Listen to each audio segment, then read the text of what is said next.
channel on Sabaka 121. Sanso and a Kessben TV Plus Usa Ebeka programming live. Yamamunina chi a church obia. Yamamunina kwaba eba enano pay a midweek edition of Midfield Action. Kessben 92.9 Accra and so Unsa Ekayen live. Social media handles ni no unsa ebekayen 0551599933 0551599933 Monfa mo messages no emfa ha emrem sa line so mremi sanso enamo ampesa mo de efa WhatsApp video no 0244 263902 0244 263902 Kojo dankwa ni team every encry na KOD aso ni team every Kumasi di ntina KOD amene no waro ni di no eyemza dankwa na person ka dankwa na ba na on social yes am pass the dankwa yeah enti dankwa phone me no di baton na ma me ho okay enti me so me de kwa akomo se no me no bebo na me de ebema the ladies man DJ KA na ono so abeto aso de amaye mama nyino afidie no emfam free hakra ma menka number no biom 0551599933 0551599933 monfa messages no emre na yenkinkan nemo mama san kai mo biom se nsema ekoso ha no na wo de ho message eba ana ye pepa Tony Montana de nsem no egu ho na fe local stories na kwa Mickey enso de beba no what the hunsem brain yani agiye papa Montana de Tony Godfather obi ameto ma no pay obi anya metom na eden a obi beba eden a can promise na no wasem ba ko bi boba on de na ho omo se nyom no mo nya news biom men hu ni ye dabi omo nya news biom so just say what is obi omo nya news biom pages can promise Fred is saying Spain burger Spain one day just a what pratically na kwame so thank you for the almost bia ba Tony Misro as say ni etwa so na freshers no mo ba no up and coming ones no kwache nom ni sofu keke nom omo na say basango for with them so yes omo shock you yeah osempakani sofu keke kwache ne up and coming ones no yeah sorry dear now omo ho asam naba yes next time unko po ba o ka kwa hu bi that's P award winner ene ayukwada yeopi be so matiefo ene ayefo yetu fane hensama ekoso enkofo ekros ematiefo ene ayefo akwa babie be hyase ede afrim aye Hong Kong China enra ena Saudi Super Cup no first semi final eba so ma Al Nassr ajom tekita omo ekọ the grand finale omo de nkunu meka mienu ma Al Ittihad ete eka ne mubako ene semi final to eba so Al Qadasiyah omo ene Ali about 12 noon and a match no and Basuina no any Ali winner no any Al Nassr before Saturday or the finals of the Saudi Super Cup na Enra Ronaldo one should go there name money mono na I was ropa Ronaldo a step over be converse Ronaldo say wadani Ronaldinho Muammar Kessben television way air timer Ronaldo a step over a shock obi ade na fa ball so back mienu miensa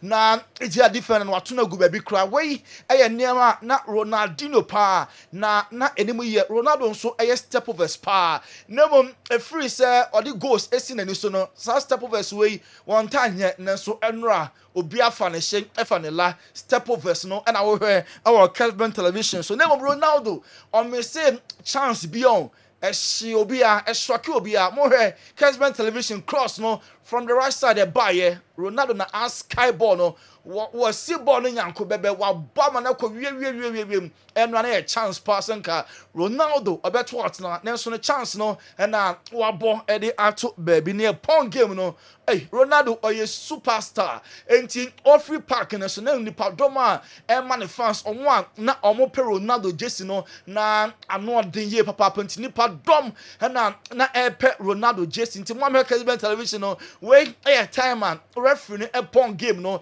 na announcer every park no so air dressing room Ronaldo we ni just no and fans no say I dey or the betchi mu baako no bia and started air for Ronaldo jersey and watch mu kakra enti Ronaldo and atu jersey no e dey abra supporters no enti eno ankofo na air for Ronaldo jersey o hwe phone so mayi omodi video see Ronaldo a sampa or yet mega star said them hwe our Kessben television so yanko Spain eno Tuesday night football eba so we a Spanish league Real Madrid share kabako Osasuna ntimi ante Kylian Mbappe na a share penalty goal ama Madrid win opening game 17 consecutive seasons elusu day 1 either say about draw and now ebe win 17 seasons any Real Madrid first game elusu ye ababaye record was Spanish Premier League say Mbappe Wanya 50 goal contribution for Real Madrid or 45 goals and then 5 assists in just 1 year.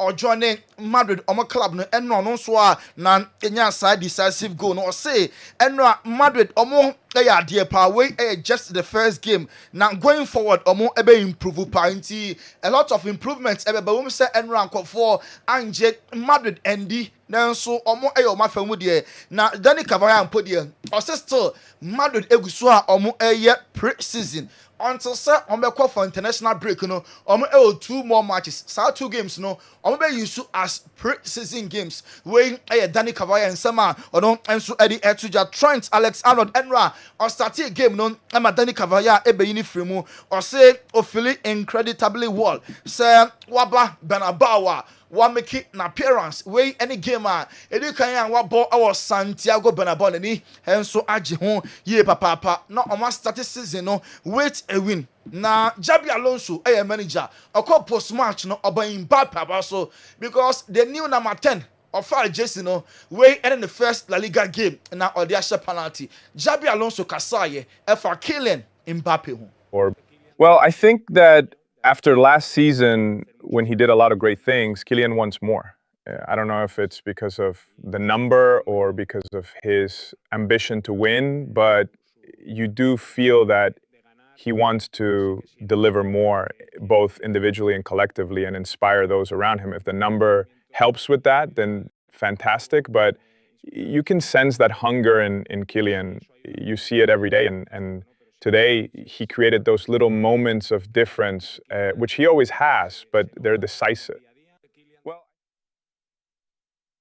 We Jabi Alonso manager Emalos Blancos na ebo Kylian Mbappe and so about so na Real Madrid penalty na enya ye Kylian Mbappe and e 2 boxes ma onya penalty nemum akolu to Osasuna manager Lucic or say ball no enye penalty nemum Mbappe mum na epra edifend and Timon Kessben television no penalty and answer enye penalty enti Ron Cruz prayer because of South tackle na okoya Mbappe 9 ABC ne de so said mo hwe our Kessben television so yento aso enko FC Barca so say Barcelona afa over 4,000 workers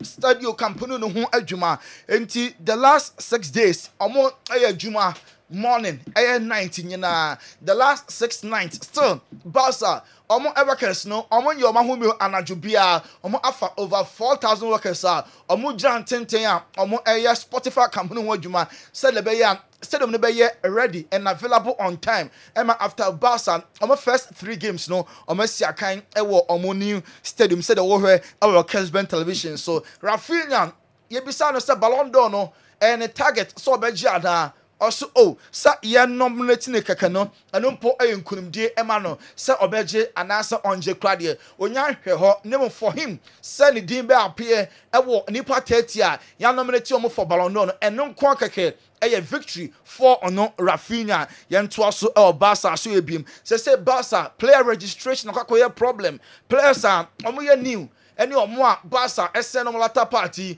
registration enyan go through le Barca our plan set enko se window no enclose na Barca omo players omo pe no omo etimi a register omo enti Gerard Martin any next player Barca for person enemonimu ya omo register no apart from ono running badge next na fe Shazini henso abeye the third person na Barca for ebe register no Oriol Romeo Barca terminating the contract no pavy way ama for etimi akọ list ne so and then Inaki Peña Barca for Everton on Hector Fort omunyina oman colona ebe outright sale na fe Barca for enya kwan I register sa 3 players no Gerard Martin Ronnie Bargi ene Chesney na fe season we omo so asia kan e de ama Barcelona Julian Alvarez Argentina ni no first 30 Ballon d'Or ni din empem ne mum ball last year no ayo bian wa se ne din ampe o Ballon d'Or na ne nyina mu no ne entourage ne nkofo a oni omo nam as a team no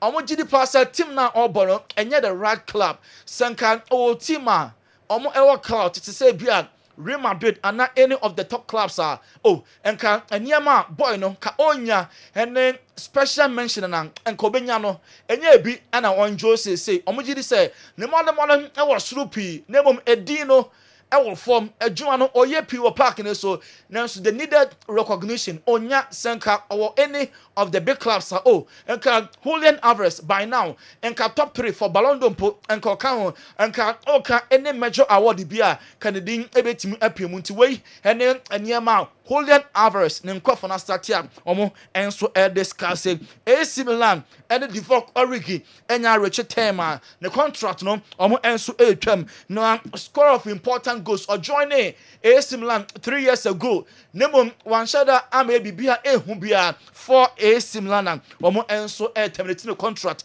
na we free AC omo club no enso etimi akọ Juventus epesa omo gada 17 million euros from any pamienu omo transfers Nico Gonzalez and Douglas Louis Juve for ton omo sika omo expected 70 million euros na sika no omo nya omo ebefa Randal Colomwani from PSG na omatwa so de Molina so na fam omo de Zagrova de atwa so we planner Juventus for omo enso team draw Andre Onana wanda go for Manchester United omo opener Old Trafford Arsenal be shama kaba kwa omo entimi anti nebom this weekend Man United any Fulham no Onana ebe ya available as a match no likely sell ono na ebe danon and also very very high Newcastle United Alexander Isak enti team ni mo ache players ni bi ewo Isak afa ebi mu nso etia Isak enra ena Isak edit statement about tintin said here anopa ye break here ewo Kessben kick off show no so na statement na we our Kessben television so say commodity akwosupi club no enemy stance na omo promise no break here na trust no enso etimi ayera ema Newcastle at the counter release enso ebaye ebe condemn eniema Isak enso eye omoso be ya ade a ebe boa club no player no and supporters no na say division no anhwa at the problem kese pa ebe si e Newcastle club ni mu say as a team na emu achemienu ebi mo support Isak and ebi mo so edwa Isak ama at the problem pa na ebe Newcastle omo enso e club ni mu Nicholas Jackson we can wait here enko guno na Chelsea for etimi a find a solution because Aston Villa for any abrepa say I'm open initial loan na oko Italy so a yetiti AC Milan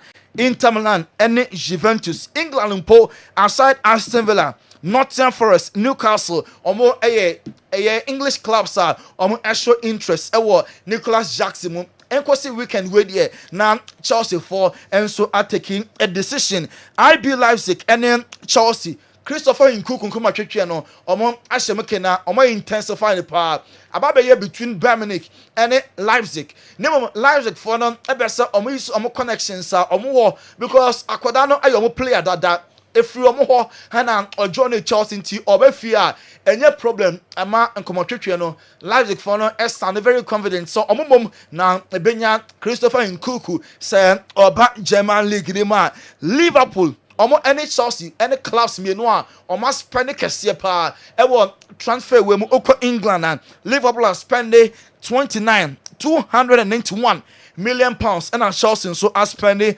240.1 million pounds. Where two clubs, Chelsea and Liverpool, spend are spending our transfer window. Name Chelsea balance books, and so atom pa Chelsea atom players are born and some 205.7 million pounds. Bournemouth atom 197.5. Liverpool at home 188.5 million. And on a player sales are two clubs see omo aton ene kakra omo enso etimi agenerate e honomo. Leandro Trossard Arsenal for a man salary increment. The contract no omo extended a valid till 2027. No musikana original and Arsenal for and then sign contract omo enso a pejamu e honomo. And also HS boy no betimi akolon until said next year obetimi ababak abebo am Arsenal wa omo players bia omo eye ho adwuma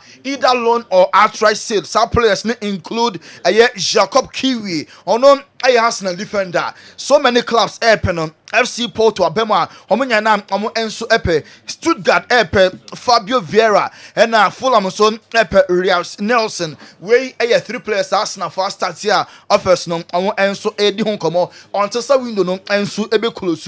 Rodrigo Goes and when even a single minute Jabi Alonso by still on the boy no man a chance Club World Cup no wan sheda amwen fili and so La Liga day one bono amo na say Rodrigo or open say obejuane another club enti Man City for no enra na omo monitor with keen interest. City for nya omo at the bid beko for Rodrigo say omebo emfa Emma Real Madrid omo enso a club no enra PFA Awards team echo so na PFA Team of the Year. 2 players are enroma because social media and ten feeling so called for a raise questions pan Cole Palmer of Chelsea, modern man or Danny Emma Chelsea eventually finishing within the top 4. And then the MPM no Ashoki Obia and you know kwa Man United Bruno Fernandes Obisa United among and finish ye position na enye kra and then so 15th no mudi now so Bruno Fernandes na that exceptional into fans no Eyanwa se Bruno Fernandes and Cole Palmer modin and so entimi MPM Jose Mourinho and obo first leg award a year Turkey Fenerbahce omo ebo against Benfica Champions League way a playoff after first and second leg no there obenya better aggregate no ameki Champions League group phase no na Jose say na for can say Benfica a favorite or so no on Kanda said Benfica mum na a favorite the last 9 games against Benfica. Jose clubs are Odoma facing Benfica 9 times a chat one. Nina Jose our upper hand into first leg ni Jose episode say at the Fenerbahce ebe so a qualified beam. Now I see different teams and what you saw against Benfica. Team ya or you see currently Fenerbahce no quite different name at the end or GD pass Fenerbahce ebe nya qualification. Raheem Sterling or so our Chelsea na Chelsea person motono enya top 4 London no yes a boy na embassy obe free ho ako outside London into London clubs no and ono ma start edin komo tete Fulham Crystal Palace and West Ham emu ba ko na Sterling betim adjoin Turkish club yidin Galatasaray about nanso ompe Liverpool so show interest ono enso pese obeko Chelsea at the bid call for Alessandro Bastoni. Say Chelsea Bastoni pamunya na more than a better than Inter or a left-footed player no and Chelsea for any abre pass or ya willing so much you are 50 million pounds na for Bastoni no and so etimi afano West Ham United per Andre Santos at the offer of 45 million pounds by Chelsea for unconsiderable because almost a bono or not for sale turn and into Chelsea for bid no MBM po na so etimi accept Premier League no so far spendings are clubs no win the way aton pa and then players are across to clubs no okane nyina bomo already Premier League no clubs no are spending 2.26 billion pounds 2.26 billion pounds and no any transfer sum players are English Premier League clubs no ato kwa and no 2.26 billion pounds no any amount of Premier League clubs are spending so far our transfer markets we and no a year increment last year sale no na around 1.97 billion pounds. And a jump up by 12.7%. English clubs no so wamo enso eto Victor Osimhen onanga sa for phone personally after Manuel Akanji say onti offer Galatasaray for Ediaba na on consider on free city mebo ema Galatasaray almost club na Osimhen nanga semu and afa phone after Manuel Akanji Antonio Conte e say ode Joshua Zexi every United eba Napoli because Lukaku pra na Zexi obesa so aba back to the Italian Serie A na ono de ne priority and say obese Manchester United mo and so a club no Ademola Lookman ne entourage ne nkọ for no alpha no to Premier League clubs including Man City say Inter Dino Ajiegu enya maso enunti boy no oye very good na Premier League club bi apenan ombetimi e the boy no aba into Man City and a club Ademola Lookman ne nkọ for no timi alpha no e the amom Godfrey Adaroma call for cross on semono we also an ejina ne yedesi Tony Montana, Yemfa NC na quickly minko ni what scientific herbal clinic na memfa kratoka krebi. Yeba beto asoma mo. Ni what?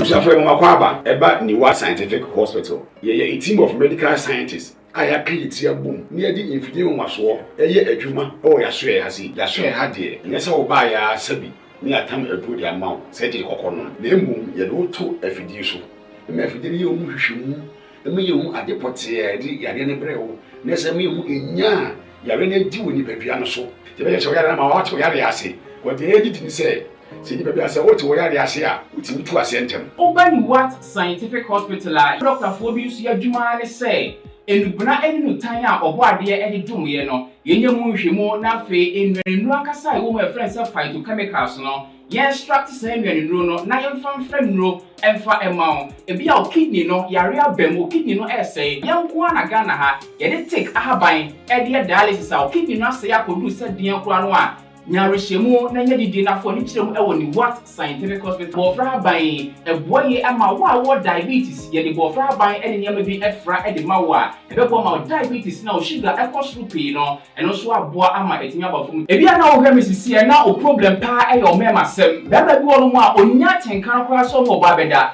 obo so otimi nya hode ne peja no wo ba ehyemu a ehyemu ana adwo e no bo so atese ne be ma no ensore kra e bia na e no bi oda so a wo no yo ba na utie me na se eya wo no problem ebia na e fibro na kosi a wo no kwan ana wakwa ya sabia doctor si ensu abetata onkosie mo ovarian cyst ana se fallopian tube no e na block ye obebu okura wo sebu ensisi so ni nyina timi sinyi se ho kwan be ma bia na ho nsuo e na wo form nkwawan e wo form low sperm count na wo okura be ba be ne ho nsuo mo no na emo no be friend say spermatozoa no ba kokura we nyina e ha esi awo ho kwan a obani what scientific hospital a enfidie de ehwe be da di amye wo se problem bi wo no mo a ye timi ho aduro na afi aduane ye be kira mo adi pressure ti amo akoma bo periperi asem kura si ofie timi mo amane obi so hweme na ne die stroke akawa tompamo ye kwa wo ye ba wo so timi o kasa na pampan boni die kire ye no halitosis yade ba ko ya no wanyi obi opewase obetimi akade a kire wo a ade be di unya o kasa bia no obi atwene hwene okoda na nyimre o da o junso antentem e papa mo mpanifo no e free 40 50 60 years e ko ani mo no o prostate na ye kese prostate enlargement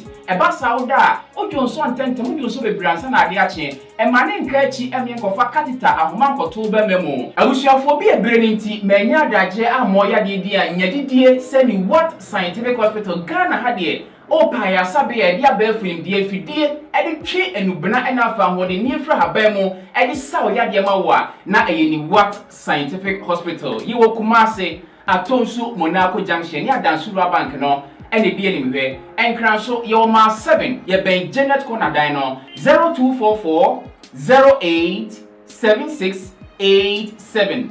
In case you are watching us from any part of the world, whether you are in any African country or you are watching us from Europe, you can contact us on WhatsApp +233 244 087687 or on Google Map. Just type Niwat Scientific Hospital and you'll be given the exact location. Niwat Scientific Hospital. Nyanko Panda Rumenti Wamoto Ebeba.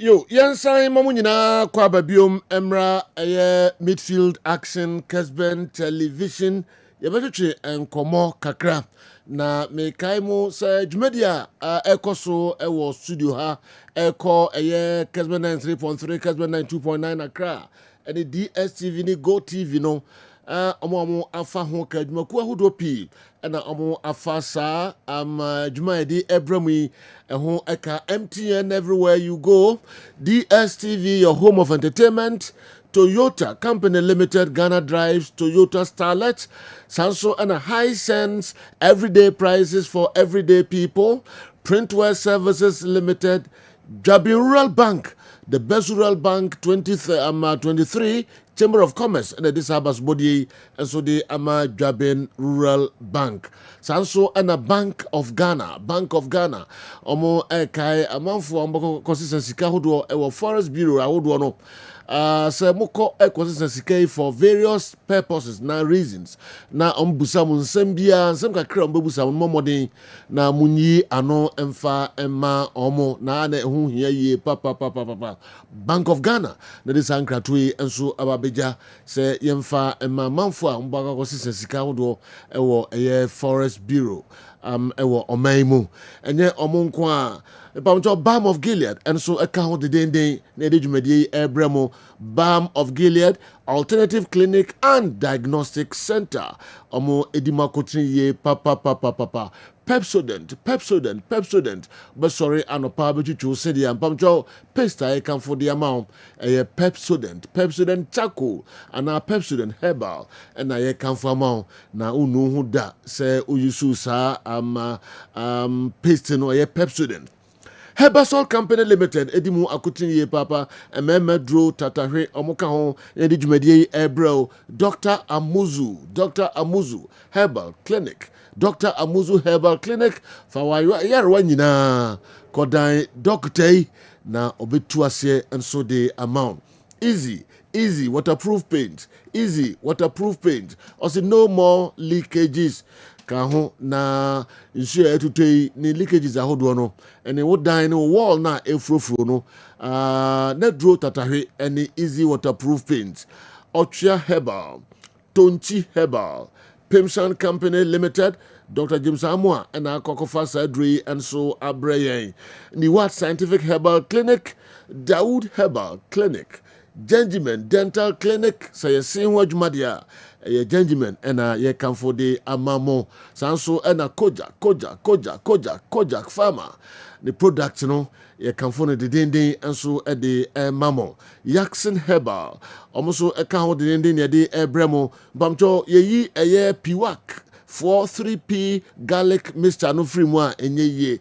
Kahunko drugstore bia na ose open 3P garlic mixture na ebeboa ye papa Dr. Patrick Natural Health Center kahun de how bia ko Dr. Patrick enso eho na obetuase enso de mamo bamjo afei na multi credit savings and loans limited enya infie aduonu ensia 26 years Yentim Pupuye Bia, Multi Credit Savings and Loans Limited, in Fia Dionun Sia 26 years. Yamamayiko na omode insise sun kubikra aba omo kachire obia insise ene boafo yena loan omode aba ama obia business types bia sa boafo yena loan aba ede amount say small say medium say big or large business pamcho kan na kwaji sa loan bi na interest da so ne kiti na collateral bia enso enka no collateral ka ho na kwaji sa loan bi na 10 so a on be process bi bia na on the loan no e de amount umpewe na opede boafu ye na loan multi savings multi credit savings and loans na akofa san hye surunkun e de abaka ho na fa ho dom wo mo na obenya sa loan bi fre 0244 882 402 0244 882 402 050 125 7556 050-125-7556 and 0244-384-233 0244-384-233 Kaho na koje boafo ye na loan na multi-credit savings and loans. Omode aba. Multi-credit is 26 years. Hooray! Sanso and a plus 233 Graffiato paint. Also the paint will be aba ejaso an ultra modern technology paint with so many benefits. Also a kahonedi dwadi ebremo. Iconic Star Ventures. Also at the 3D plywood for wardrobes and a kitchen cabinet. And so aba ejaso. Iconic Star. Iconic design. Star quality. We any 14p de omo abedom midfield action programming kan na wunu and so eda. Say a painter leakages ahodo o de block on dia eno ni easy waterproof paints eno na make am for the amount teten afan kenten ka krem na ko tifin won nanso otimi asan asore afan handkerchief before na nim kofi amuako paint de onim ton ye papa de kenten no asi ho kwaba say yeah say be fine. Easy waterproof paint. No more leakage. Sir Jones can be late. Obi aba be for 10. Wow. Or the quadra. Wow. And opaya and amasa man painter or they call yejuma. Okay. It in the papa. Now the woman says Sir Joe didn't check see be more tifo. Na Yakachom said this is the biggest sports platform ever. And you can cry. And you say Joe yedi entuma abebo dia no. Na wadaroma say Joe.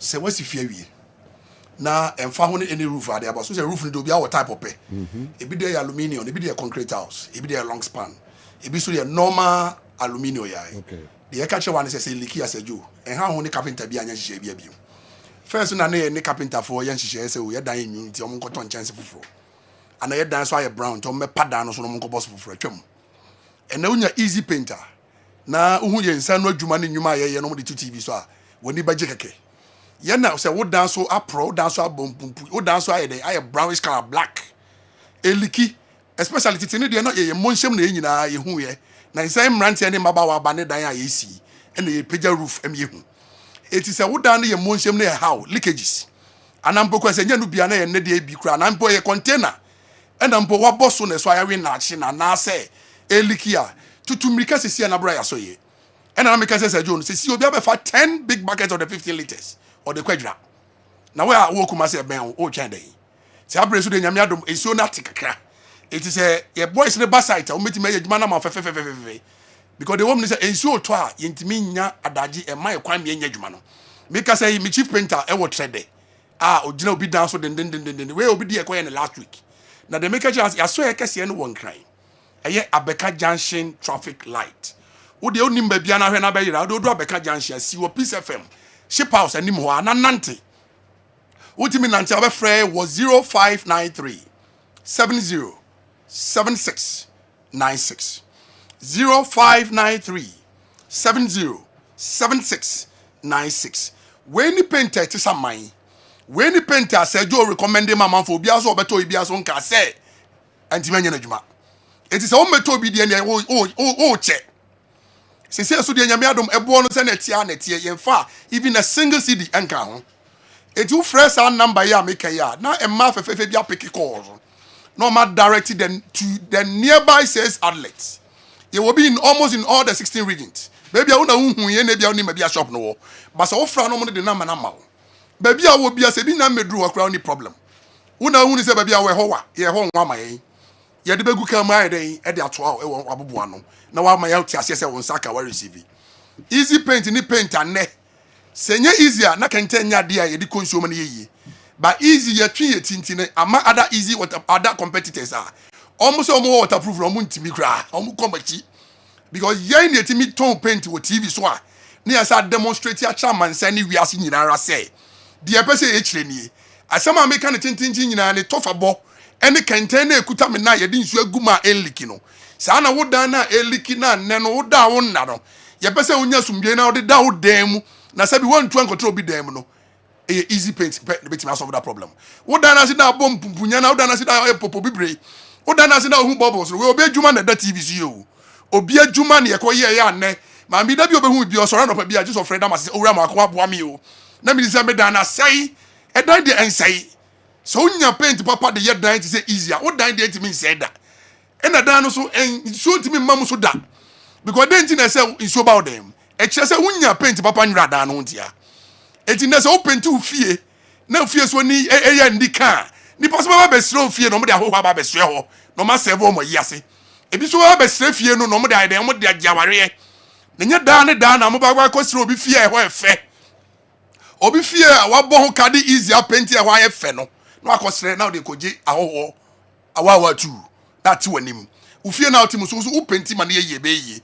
O container na otim na eliki na why de obeye biara so eliki. O store na ultima da bia eliki no unhu de obeye ye paint na ti sa man so ni maban a ende so ni mam obi mkire what is aman yade bia ye twan ye paint kra no na nsuo kra si hu because cheap painter na beka say u jar roller na be 1 second na no na start e be den eti de make you answer of say unya easy waterproof paint you are making a big mistake because if you dey so see we no one paint kra na one si kra nke eti say the say be we joda we na un Saturday obey the chase abontin no what as if you na we o si minister be to paint ye paint dey obi ka F so sika kra na enso na obetimi ato one bucket na ni na utu ato otu awi aba befa utoti osuso a enya de be disappoint enkenki ena nsai na enye dey entisuo ti say ya no mo de ye paint ye paint dem ma dada no ma ne ye enye painter ye di paint dem ma mo woni so ahyehyew ama woni o manyina benya eye problem and the painter who do be brave wo dwaman so a say mudi mani na ehu na munim niema mu hu niema mo de fra aka okura hu ntumi kan koto sa paint bi ka odi mrika ba aso ye de Ghana standard board ajatum ye fi board rules asema ye kan tisa na enye papa sa ko mo de stabo ato ye so say ye nyaka na de wo mo ni say easy waterproof paint eye papa ye ba Ghana ha over 40 years ni omo painters na omo di adwuma na ye adwuma de omo nim ba ne ye mo de ro ne ye hyesum ba bi won kan ho ba ne ye tiesi abonten ye tiesi abonten na obi adwane omo so mo paint papa ni nyina to wura mu paint papa bi ye no ho eche easy Friday this year was 0593 so 707696 adroche for number Friday was +233 593 707696 number no so na that TV no so yi wo hwe na say untimi ntro numbers na for phone screenshot me a make say me na me ton me na me te yi de ope duduro bia pe kala bia ohia biara say sorry to ana eto organizations abanduma for to ana moto contractors to ana moto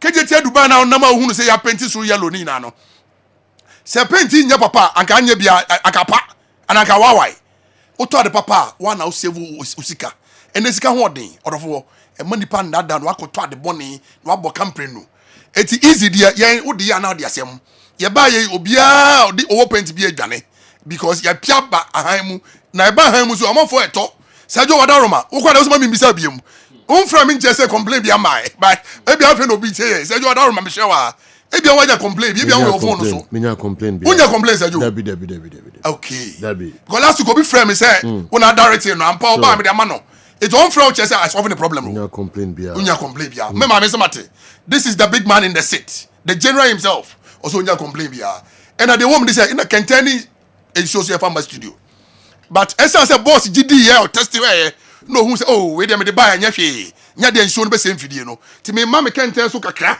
aba ma wie theory no ma demonstrate kakra bia mo hu say kenten pa dey wo hwe ntokure wo hu ekoba ya pem ni mpem du and so still ya dey so guma enliki kenten ya paint mu sweet blue ya dey ka paint hu no blue e kire na wo ye na dey blue esa form na aso mu say twan ti be dey show kakra gum wa hu me live on TV on radio eti de make sure and say ubeto na ni painter ni how ya ye wo painters am meko site o jena say me chief painter ba ko eko e for say hiba kwai akoye adwuma ba bia wo bia be ma obia ba be adwuma ma neatly na fe de wo say utọ a bibia ni wa o de be fra apart from ensure ya be dey demonstrate here eso ye o sra unu aba ma unu aba bi say me sra wa dabraka me nya so kakra bia me ti me painter o de be ma ho eti say jo wadaro mama kenten no so me sra wa say jo wadaro ma na me dan say na ka say me dan no mani hwe no fi Sajo wadon ma wani hwade a we dey otie for hwe ba kwa so ha na ebi tire fa ho na correct sir easy waterproof paint ya dance die kese pa ni ya dance die che say wo dan no yes say ye concrete house say ye normal long span ade aboso say ye coated roofing sheet say ye normal aluminium u kiosks u container u store eliki u da wona de ya kwa say nsuo to ana nsuo mu na do nsuo guti e ka unko na nsuo no to because wajapade no enye papa ba we de ka say wo dan na si na e foforo no wo dan na si na e bombumbunya na kire say anwea no any blocks no na clay wom etianu na wo a e dan na di kire no paint down no with a different paint 10 times e ho no be show eti de make kire say pese ho no be show biem dia pese obi baba hotel no adwe wo curtains ho ana wo dem no be hu say ho show dia pese obi be hu say wo ceiling ti anje proper e bombumbunya dia free sisi yi. It was 0593 0593 70 70 76 76 96 96 0593 0593 70 70 76 76 96 96. Sergio from Easy Waterproof Paint. Major also no more leakages. Yes. Sergio also nya complain bia da meda wase. Nya complain bia. Sergio ya show bia na no complain anka wo na se wo nam hoboko yi. Ade a mempem no. Because obi friend me last week. Also na do me no mama no me aje pa. Yes. Oh Sergio is it say percentage bi ma wo. Awu hu sa. Ah because they say what director man for pa. Nya shares wo. I say ma shares pa. Nyamika Sergio. Yes. You can full easy waterproof paint at the emamo yesremo no more leakages ka ho na odan na enwunu no efrofro no mesremo na duro tatahwe any easy waterproof paint. All right, yebeko our stories no eso Andy say yeah bibia come on o live o bibia na all right enti ene ye shase de free en match ba ko ba so Madrid ne Osasuna 1-0 mun club issues, transfers. Ronaldo no musem da na hombeso be minimal recruiting. But some koso hopa after US FIFA Club World Cup. Yeah. Na minimum ka be masa clubs no attention but still oh you know why me ko ye hu de homo ye hopa let me tell you we dey win the war attack me say you me your transfers me and also transfers already me can about me can Joao Felix flight Ronaldo flight na be pick the private jet be pick no dey call Austria omo ko shia ya na fans na twa na omo dey fa back door e dey rua hotel again omo ekofa Kingsley Coman me can ho asem e ma me ka say o hwe omo team na attack na omo parade ne European attack because you wo Joao Felix wo Cristiano wo Kingsley Coman wo Sadio Mane you know what they imagine this attack in the EPL e o say age o dey but imagine a team in the Premier League or a team AC Milan AC Milan na this attack Juventus na this attacker they'll be competing in Europe enti almost team no transfers no make an honsem and then Ronaldo played like a prime Ronaldo and now he played like a prime Ronaldo yes without goals yes the Ronaldo that we knew back then Abraham won't choose goals over everything no Sana na Ronaldo but the flex the showboating the step overs the turnovers and none na Ronaldo edema nti going forward to say they were tasking me no I was say me do omun sem ne ka ho because said you dear Al Hilal de be maye ewo eye FIFA Club World Cup no and the team are Ronaldo and then Jorge Jesus, one of my favorite coaches in the game. I feel so lucky to be in the Premier League to coach any of the elite sides in Europe, but one of the best in terms of projecting team to that level. Until Enra Ronaldo ya there and you know football there. I told you be any goals. Sometimes you need to enjoy. Sometimes you need to be entertained. Sometimes you need that excitement. And Ronaldo on your screen. And I win. That is X. I said you are more defender than This is football. We in soccer. But no, who say don't stand my ultimate sorry from Wakunya so. No who say oh and that is football. Inti enoni enra. Adia Cristiano. Ronaldo ne secret ne de ba de. 40 years 6 months. 40 years 6 months. February 5th 1985. In the August 5th you know 40 years 6 months. Ronaldo ni Obobola, yes. Ni secret aye niema mienu. Yeah. Discipline, determination. Discipline entails a lot. The discipline comes in with hard working, training sessions, the mental fortitude, his readiness to deliver. You know, so we discipline. Obi a sabi nya bom ko ase do. Obi a wonya sika pia. Obo se niema bebrebe wo ho a mokoya a oni akire. Yeah. Nti Ronaldo oye billionaire. But do or personal trainer. Oma de wa achieve in football no na ada no. Anopa bia o make sure so obey training. Yeah. The goal scoring attribute na man here special no. He makes sure he work toward that. Movement, positioning, technique, shooting abilities, the ball striking sense, the decision making. Again, tell you, this is Cristiano Ronaldo at 40. Eti Ghanaian footballer be 25 years or da wada. Yeah. Into Ronaldo could not park ne so a ahoden a ode bebo no. Obon say wo 25 years kra no kra woni bi. That is discipline. Ronaldo said yo, our private jet. If you be na Cristiano Ronaldo ntimi nto wiase. But said yo, he trains every day. He eat well. Omni nutritionists and the dietitians no omudi na ti no. Omu kire ne nuane a oni ebetimi akipo ne fit every day every time. Obo omu ka. Into our people around him omu ye team and said yo, when you become a star, you need to work towards that. Oh, media team. Oh, dietitian. Oh, trainers. Oh, media team. Until you have a whole set of team behind you. Until Ronaldo, the powerful media man Ronaldo choosing was Piers Morgan. Yeah. And you know, look at the capacity of Piers Morgan to the level of interviewing the likes of Donald Trump. Until Ronaldo, ye ni Bibiana Donald Trump, Piers Morgan face you. Yeah. Look at the trainers around him. And you know, he's not lazy. The people making sure that he get better because the person will achieve in life no way. And to look at the hard work. And Odina Park in this will be as a Joe. Ronaldo defeat any part of him. The gap between him and defeat is from Ghana to United States. And not just so accepted defeat. Just be he want to win. Yeah. He is a winner. And on they keep on going.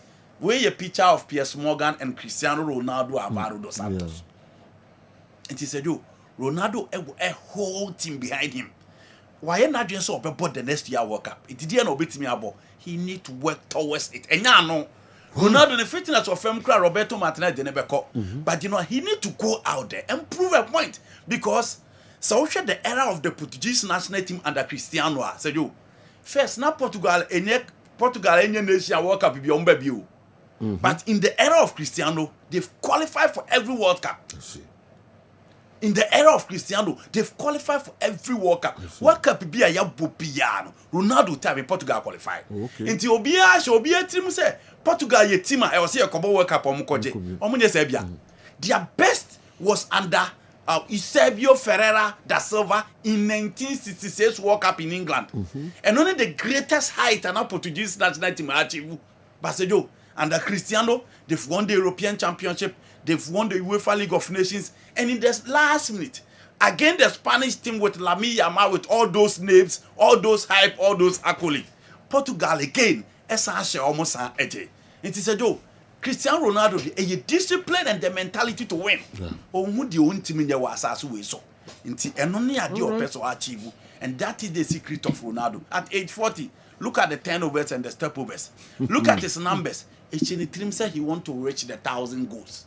Or Fabi Bietin and so. And until so about reaching that figure, no, Gina, Ronaldo will never relent. Wow. Training. Self-discipline. Yes.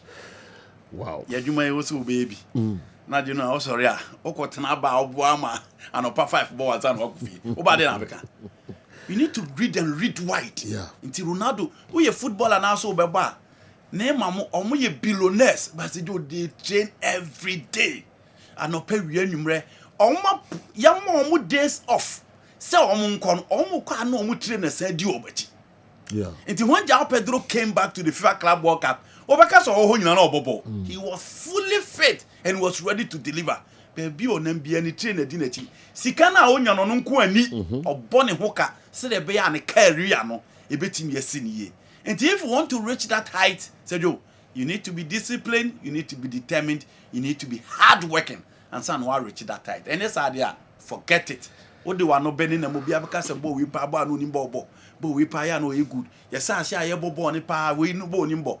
But because of indiscipline. And yes, what could you be at them? There be, and yes, no be a cocoon. But o career powerful, so but work towards it to achieve your goal and aspiration. That is what it's called. Discipline. Back. Let me this are discipline. Yes, back. Almost need to be bokwetri. Yes, because Sergio say you the 1 million. Oh, you Ghana ni. Na you the $1 million at two accounts one. Why we are very relaxed, Sergio. Because she can obey dia hands under. So imagine say, oh you footballer. Na be oh you African. Na Sergio ukra £5 million. At the accounts mukwa. Na busumi biya no every week oji £80,000. Sergio. One we are sorry Albena. Yeah. But the person reached that height and gradually look at Obi Kudus Mohammed from Ayas to West Ham, Tottenham Hotspur. The career powerful. Or you don't know who can create beer after West Ham. He's supposed to be playing for Manchester United, Manchester City, and Liverpool. Yeah. Inti gradually who's in the progression in air cost. We are talking about Kamal Din Suleimana. You know about Premier League, you know. See what do Atlanta. Se Nyankopon buana na so progressi kakra bia our platformer or also the AC Milan, the Juventus, the Inter Milan because a whole word if you Atlanta and you can check all around. Offer the likes of Christian Romero from Atlanta and Oba Tottenham Hotspur. And a card Adimola Lukman ofri Atlanta and was Inter doko. Onko Inter no osha office aba. Omo offer to the grade A teams in the Premier League.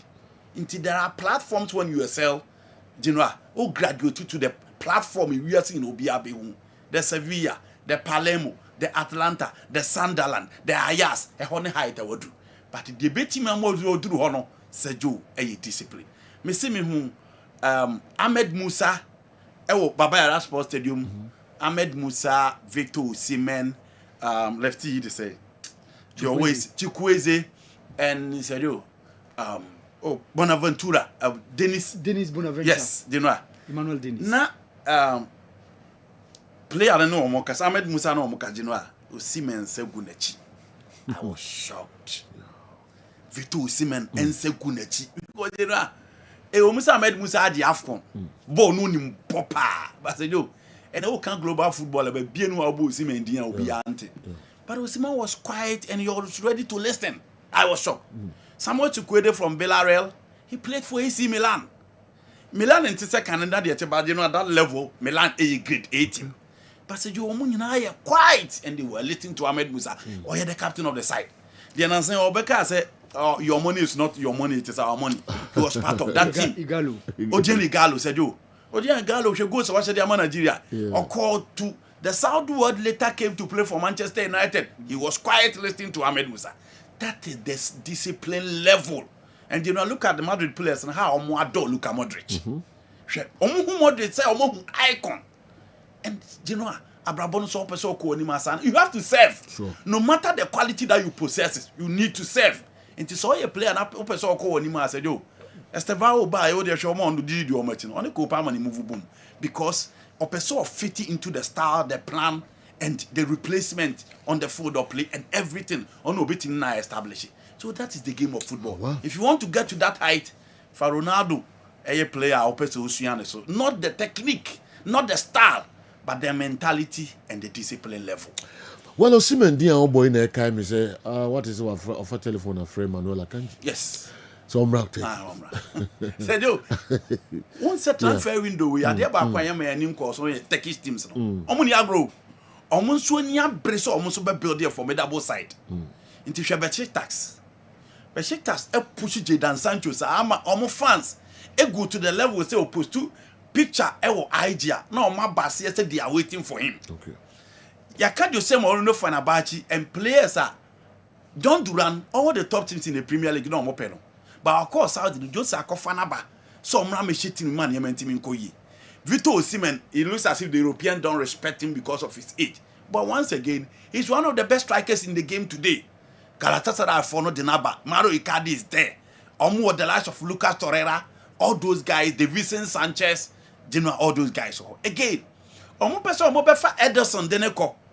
from Manchester City. And on Pemwa, Osima na friend Manola Kanji and said, yo, Ruben Diaz, Ewoho. Osha the last game at John Stones, back. Josco Vidial is available. Nathan Atkins soba obeti by Bobo central defense because Anori Abba Nebeye didn't see it. Nathan Ake be called back view. So clearly, the center back role of Manchester City. Ube who say a whole tia and Akanji will get less minutes. And said you big boys are no motie. Ronaldo Fafon or Fred Joao Felix. Say Masa, come and join me. Or Fred Kingsley Coman so Brano me join no. Name a course Santo to Fred Leandro Paredes. So Bramecano. You know, big boys no do almost team anymore to get those players on board. And then only idea Louis Van Gaal Barcelona or Bayer. Even the presence of Frank Rijkaard on also the same thing in Barcelona. Giovanni Van Bronckhorst, Mark Van Bommel, and all those guys on board. The Dutch guys. I know see team working here. One day Lezenberg bar Real Madrid they started to link Robinho to Real Madrid. It is a Joe. Oh, you're big boy now, the face of the team. Robinho joined Manchester City. He brought Ilalo Brume and Odi Jones so Babeka home. And almost started so more performing. Sana game not here. Drogba Solomon Kalou link in the Chelsea team. And he said, yo, baby, you see me not do no. Or Beba Champions League. And you need those guys with experience. Manola Kanji from Dortmund, Manchester City. Now said, yo, what the neighbor be what you now you need the Vicente Sanchez spare. You are good to go. It is general transfer market, no? Yeah. You need to strategize. And yes, I want you to be a face. When you be any more, do not want push here. James will go into the market.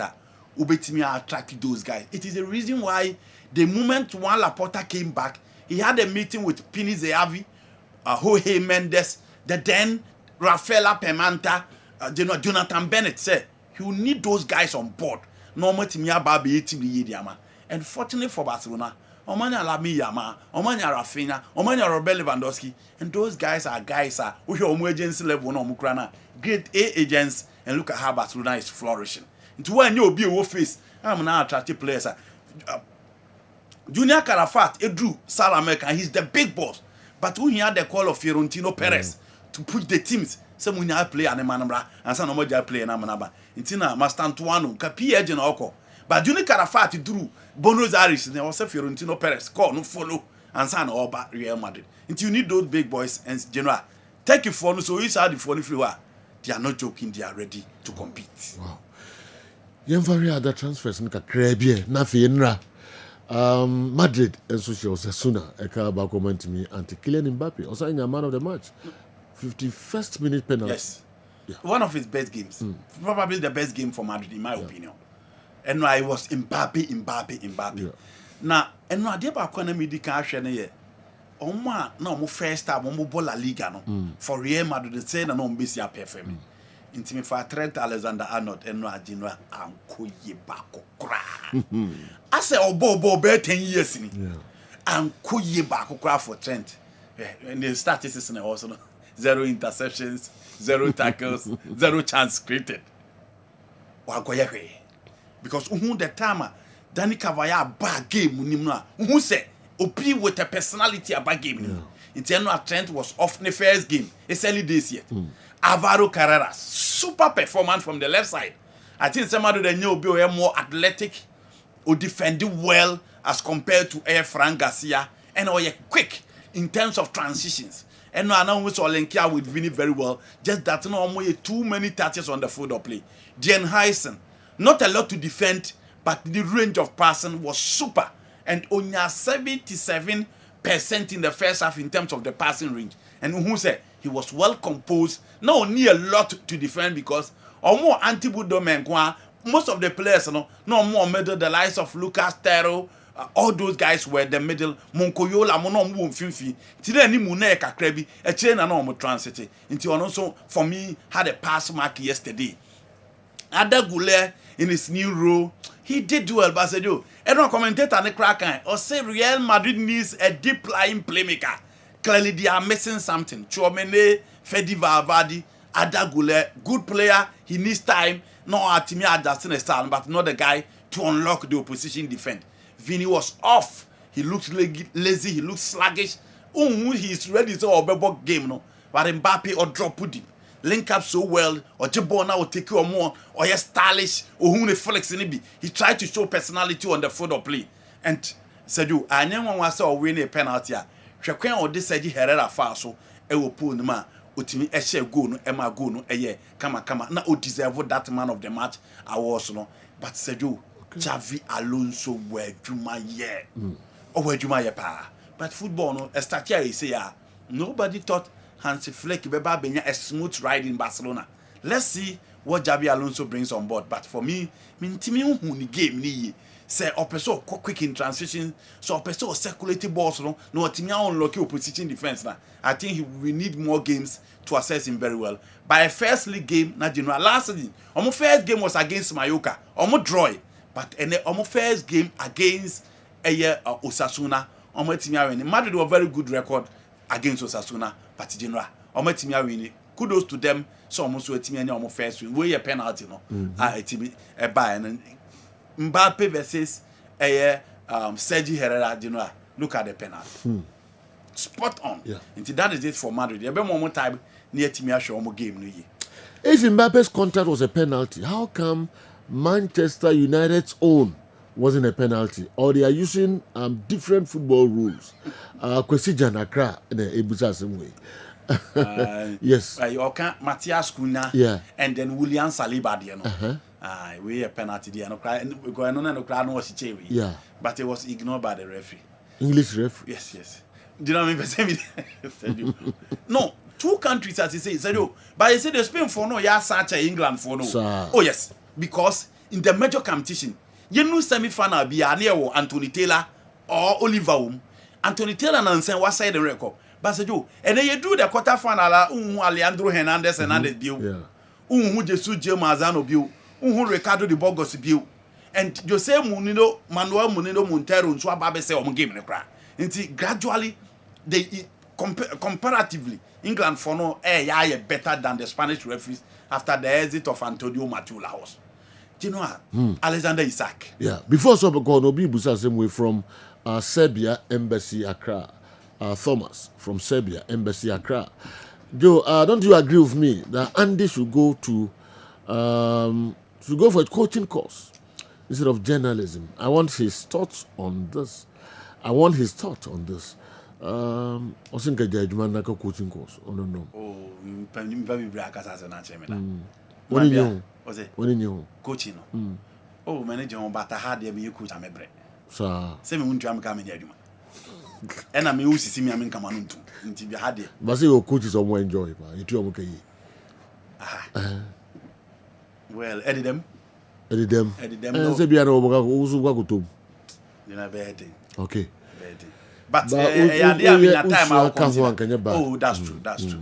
Once a be one and say no more your course be almost Fred. No more your course you was. But I tell you, but it is something that I can consider. Can you bad cry? Like I'll combine here. Yes. I feel now. We die, Majuma idiot. We die. Udayabu. Amen. Obiana Juma, Ewo has our class 6 months. You drive the cat. Ewo kind of premier. Whether it's a Jumawi. Okay. You know, it's nice. You're going Alexander Isak. Okay. Hey, Sergio, footballers go through a lot. Yeah. Now, professionally, and a lot of Enyema course behind the scenes are a bit or higher 10 after retirement. A bit or higher 10 after 5 years. It me be seen. Me was strong belief we say Kyle Walker every Man City ako esim la low no BBC but Kyle Walker can anwatum as the captain of the side. Luis Nazaro de Lima jai football bo ansa no otimi ya kan sema esi between ono any Jose Luis Nunes, the president of Barcelona at that time. And come a course so a Ronaldo and Cyan Farmer Barcelona bill no ko see Academy International Milan. Zlatan Ibrahimovic move out the bad Juventus. And Neymar Luciano Mugimo for actually year before Otimi joining that team. Until a lot goes on in the transfer market behind the scenes. Se Luka Pekasi ama mekan koma omuni Lukman di ye any agreement ana omuwa enkaye uhunu nsem oni Lukman kare. Fernando Varandes, Sporting CP president no. Se wama me boy enkomo a course between one jokeresa enkaye nim nkomo ana akoso wachiri. Jean Michel Ola.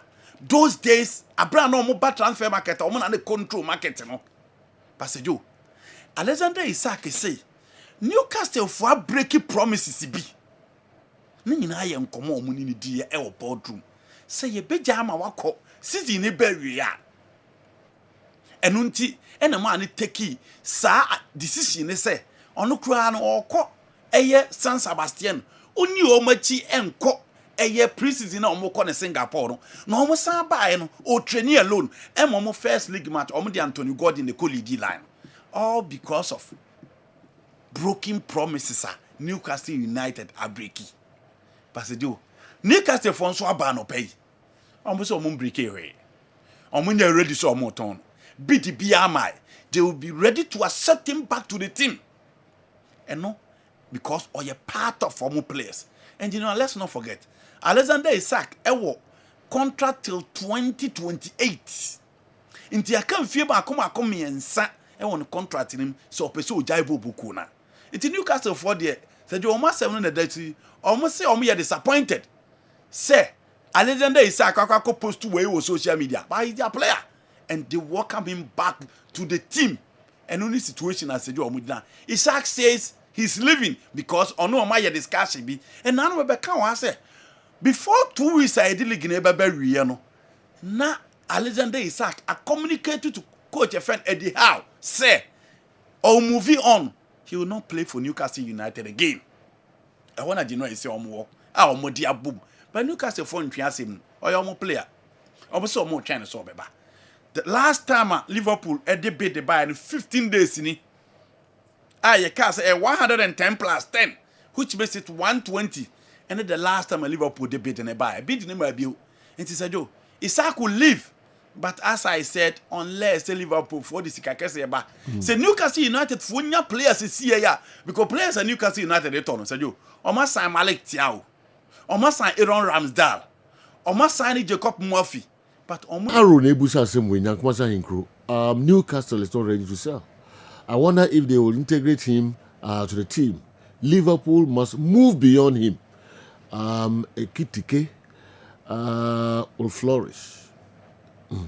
Newcastle near ready so beton. Said you, I'm ready so many of them be ama abonte so moton. But said you, so player no contract as on ton dia. Man me both team ni bia. So open strike unya. We are ready to sell. Newcastle, yeah. When good offer come, they will sell. Oh, okay. You know, player is mobile. And then I no player what here? We just train and know your baby. No, as when you the temerity to post on social media. So I breaking promises. Yes. You know he's ready to leave. Not team no so back. Yes. And so I banter say he's ready to move. Sikane Bape said you, Upama Newcastle United na striker there. They will sell him. Okay. With a very good amount. Probably the most expensive player in the EPL. And I'll say they should move on beyond him. You know, I never acquire in I also say Premier League in a general. And yeah, Kitty came kwao. Said you, oh, here options. Say, I can't see a coach. Coach and a friend, Alex Ferguson had and the code White York. No, Terry Sheringham Oligon Associate. The Chelsea team of Jose Mourinho had Didier Drogba, Mathieu Kessben, Omodi Shevchenko by, na Crespo Moho. Inti Yanshe Yanima Uncle. At a point, it was Nicolas Anelka and then Didier Drogba. Now Fernando Torres and so ho. When Rooney, Carlos Tevez, Cristiano Ronaldo for Alex Ferguson once again. The Arsenal team had options. Freddie Ljungberg, Robert Pirel, Thierry Henry, Genoa, no more Saul Dennis Beckham. Options. Who team is some anytime. The Liverpool team had Sadio Mane. Now more Roberto Firmino. Mo Salah, ko fa Luis Diaz by. Eche Diego Jota so ba beka options. The Pep team had Gabriel Fernando Jesus. No Leroy Seni. Now Sergio Aguero or Riyad Mahrez, Bernardo Silva beka options. Enti untimi na. Sergio time Salah le Diego Jota. And then Lucho Luis Diaz but na ko the gap wo na have Elliot more options. Eti Liverpool se see as do. Yam fan say etikite epra. Hwana bebo mo na. You know, you need to go back. Until if Liverpool want to defend the Premier League and look at how our Premier League next year started. Man City born no say for no Savio Amobi. for the amobi. Did you know? And only matter ye cast or Mumpo for Rodri amobi. Options.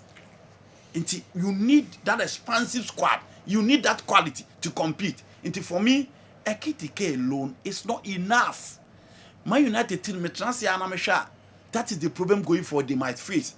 So Sancho, so Garnacho, in the absence of Cunha and Mbuemo injuries to Meba, who are the guys to fill the gap?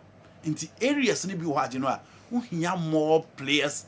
And until Chelsea decided to make 2-2-2 in all departments to compete. For me, say Liverpool, the Isak, the Premier League should watch out. Sadio. Okay, Yanko PFA award now. Mohamed Salah. Deserve. Okay. You know what is in Newcastle for the third time. Yes, deserve. Oh, okay. You know, Salah is gradually becoming the greatest player in the EPL. Gradually, he is gunning for the greatest player in the EPL. The EPL. Yes. Greatest of all time. Yeah, but say gradually, or be compete. You know, to win a 3 in a row. On your number 9, check the number of times he's won the goal key. Check his numbers. Insane. From a right-sided winger or a right-sided forward. Insane.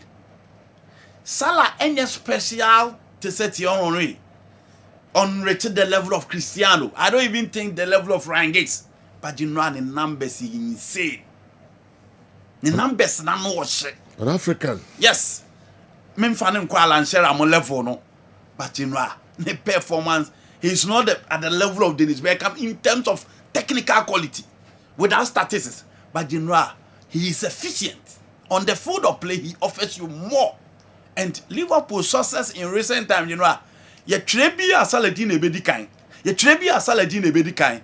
And for 29 years without the Premier League, or survive where win with them won the Champions League, sad the Premier League ni bill. And in the era of Pep, it's difficult for players and other teams to flourish. It is Mo Salah. It is Joe Salah, they are spot on and gradually organic for one of the greatest in the EPL. PFA team no be see emfa Copa man mo escaso do. Mesre no we there Anthony Boate. Enye Copa masem. O we listen on be na. Yeah. Omofa on your screen, Milos Kakes, Gabriel, Saliba, Van Dijk, Declan Rice, McAllister, Salah. You know, guys, Gravenberch, Chris Wood, and then Matt Sales. On the next screen, you know, baby, I don't think Casedo was special, but Gravenberch, born no put him at Liverpool now. Probably the Liverpool best player last season. Okay. We started the same framework. He was instrumental. He controlled the midfield. He drove the midfield very well. He transited the team very well. And McAllister was consistent.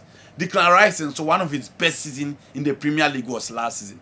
Into Bayer Dinsa or the co-yemi player. But said you baby or mujina idea. Mama ko ni mo escase don home. Said the season or mutim ye bibidia, then we can consider them for next season. Garnacho deal no na jino amidi. Okay. Garnacho already team bebrebe or Chelsea. Said you already Napoli. Already Atletico Madrid. And no Bayern for na last minute. Or say there be. Or Bayern team now, Michael Olise on the right, Luis Diaz on the left. Musiala Mai, things will be tough. Only ready to join Bayern Munich. He's waiting for Chelsea.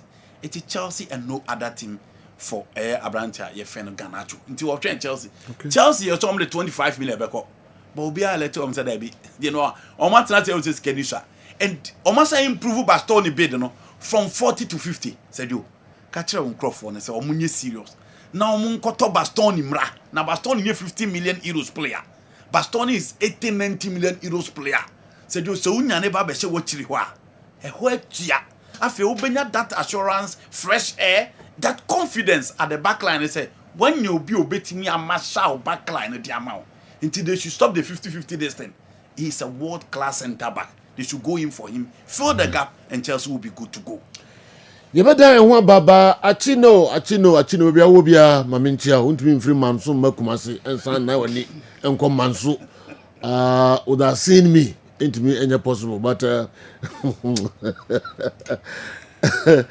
which am amoni money asan chere manso nyina anytime eba ho no eba be show. All right.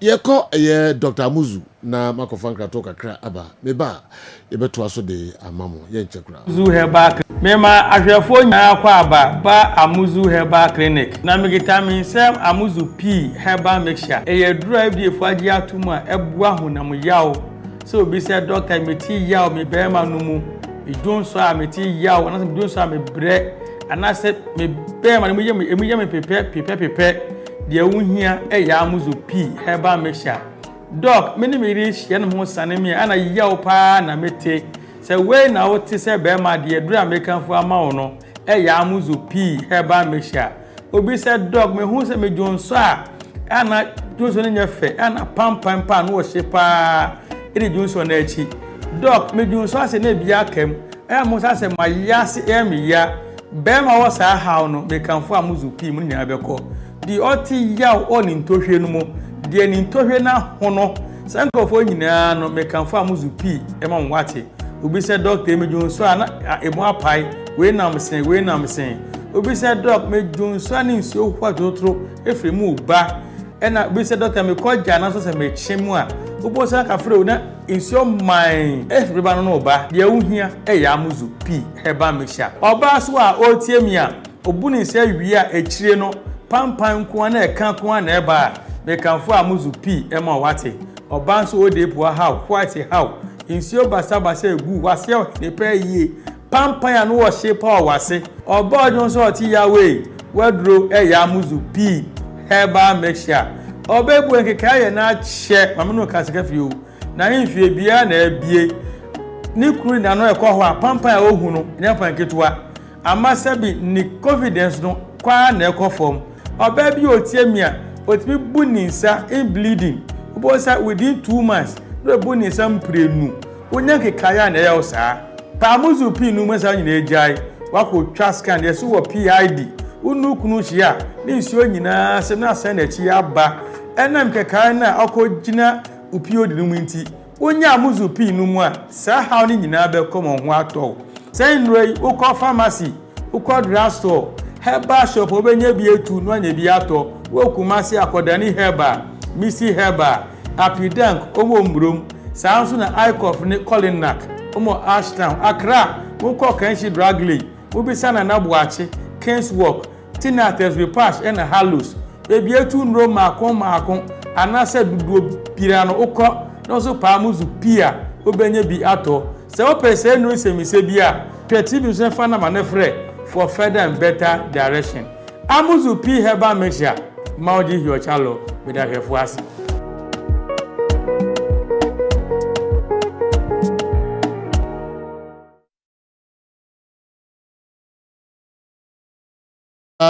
Midfield action midweek edition of a live DSTV channel 364 nafi Go TV and so programming live channel 121 Kessben TV Plus and so a show programming live Sana Kessben TV and so live 93.3 Kumasi 92.9 Accra na fe social media handles nina and so programming ti baby abafabia no midfield action wakushano awa Sergio yenhwe yekohin yeah Sergio still on Salah okay something to talk about it Sergio I still media me omo share that sentiment say since Salah bar Premier League in the second coming after the first stint with Chelsea Sergio he's the best player in the Premier League about 2017-18 season up to date Sergio waji 4 goal king titles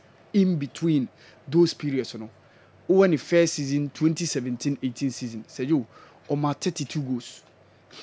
The following season, which was 18-19, and only the likes of this former Arsenal striker Aubameyang and Sadio Mane shared that when a goal king title with 22 goals, and of course Obeka 21-22 only Son Heung-min shared 23 goals each.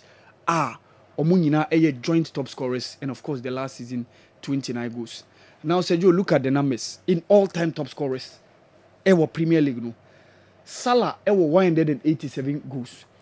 Ohia 21 goals to equal Wayne Rooney's record no. Wayne Rooney na third with 208 goals. So only 21 goals. Sergio last season you share 29 goals. A possible so betimi equal when Rooney record no. Before said this season beba ne wie. And Sergio opese equally the record of Hurricane dia obenya 26 goals. Last season, as I said earlier on, he had 29 goals. And Sergio is still possible. But it will depend on how the season will be unfold. And so we bet me anya consistency on the numbers, no. Now what me anya that title, no. Sergio Yankai said last season now there was no AFCON. So that's smooth sailed all right, no. Eba soma. Yeah. Sergio, in between this period, from December to January, should Egypt make it to the AFCON all the way to around Sergio, even Obekasa last 4 cra, Sergio. Ebia, not in those periods of 1 month, no, I lacking kakra. So in this case, he will need to double his effort if he wants to equal either the record of Wayne Rooney or Hurricane. But Sergio, I think Salah is the real deal. For me, Sergio, based on Senya Andy Ekano, I've already said my argument on that. Say he's about the best player since the second coming of the EPL. Okay. Aviyemra African stories no so kakra. Tournament no I settled. Mami fa we num fam kakra bi ye ba na Andy ewo nsem kakra bi ka fa ho anafe ye de no so aba ba we Franco Naro dia na Dr. Franco Naro is only choosing Arsenal to win the EPL because he despises both Liverpool and Man City. He hardly says anything good about Man City. As for Liverpool, every Man U fan is scared of them overtaking Manchester United on a number of titles won. Okay, being a football pundit and good at it doesn't mean the person can be a good football coach. Roy Keane is a qualified coach, same as the other Manchester United famous pundits who went to Valencia and failed, but have chosen to be football pundits instead of a coach. Andy being a good pundit doesn't mean he can be a good coach. Kofi broadcaster una di way about Kofi the be about the same. Obi anka say obeje adwuma na kwakoye football coach o. Yes onsia coaching no nka ho. And the over trying to say oye adwuma analysis na the coaching experience no bit ma board man analysis no. Me feel say from that angle and then background. You know, beside that. Infantry coaches have won several trophies. If Kofi want to challenge me, I can put it out. Infantry trophy. Yeah. Hey, you know, Uji Kumase Gala infantry. Awa. Oji Gala Ukrumha. Maje Gala twice. Area no. Yes. Omo head ako high coaches. High Premier League materials. Sokola matches. Oh, you know. We are near Sokola. You know, Okoja Masi am a history. Awa. I won 5 school ball. Maybe 5 times. Fan can see you. Oh, Sergio. And fan can see you.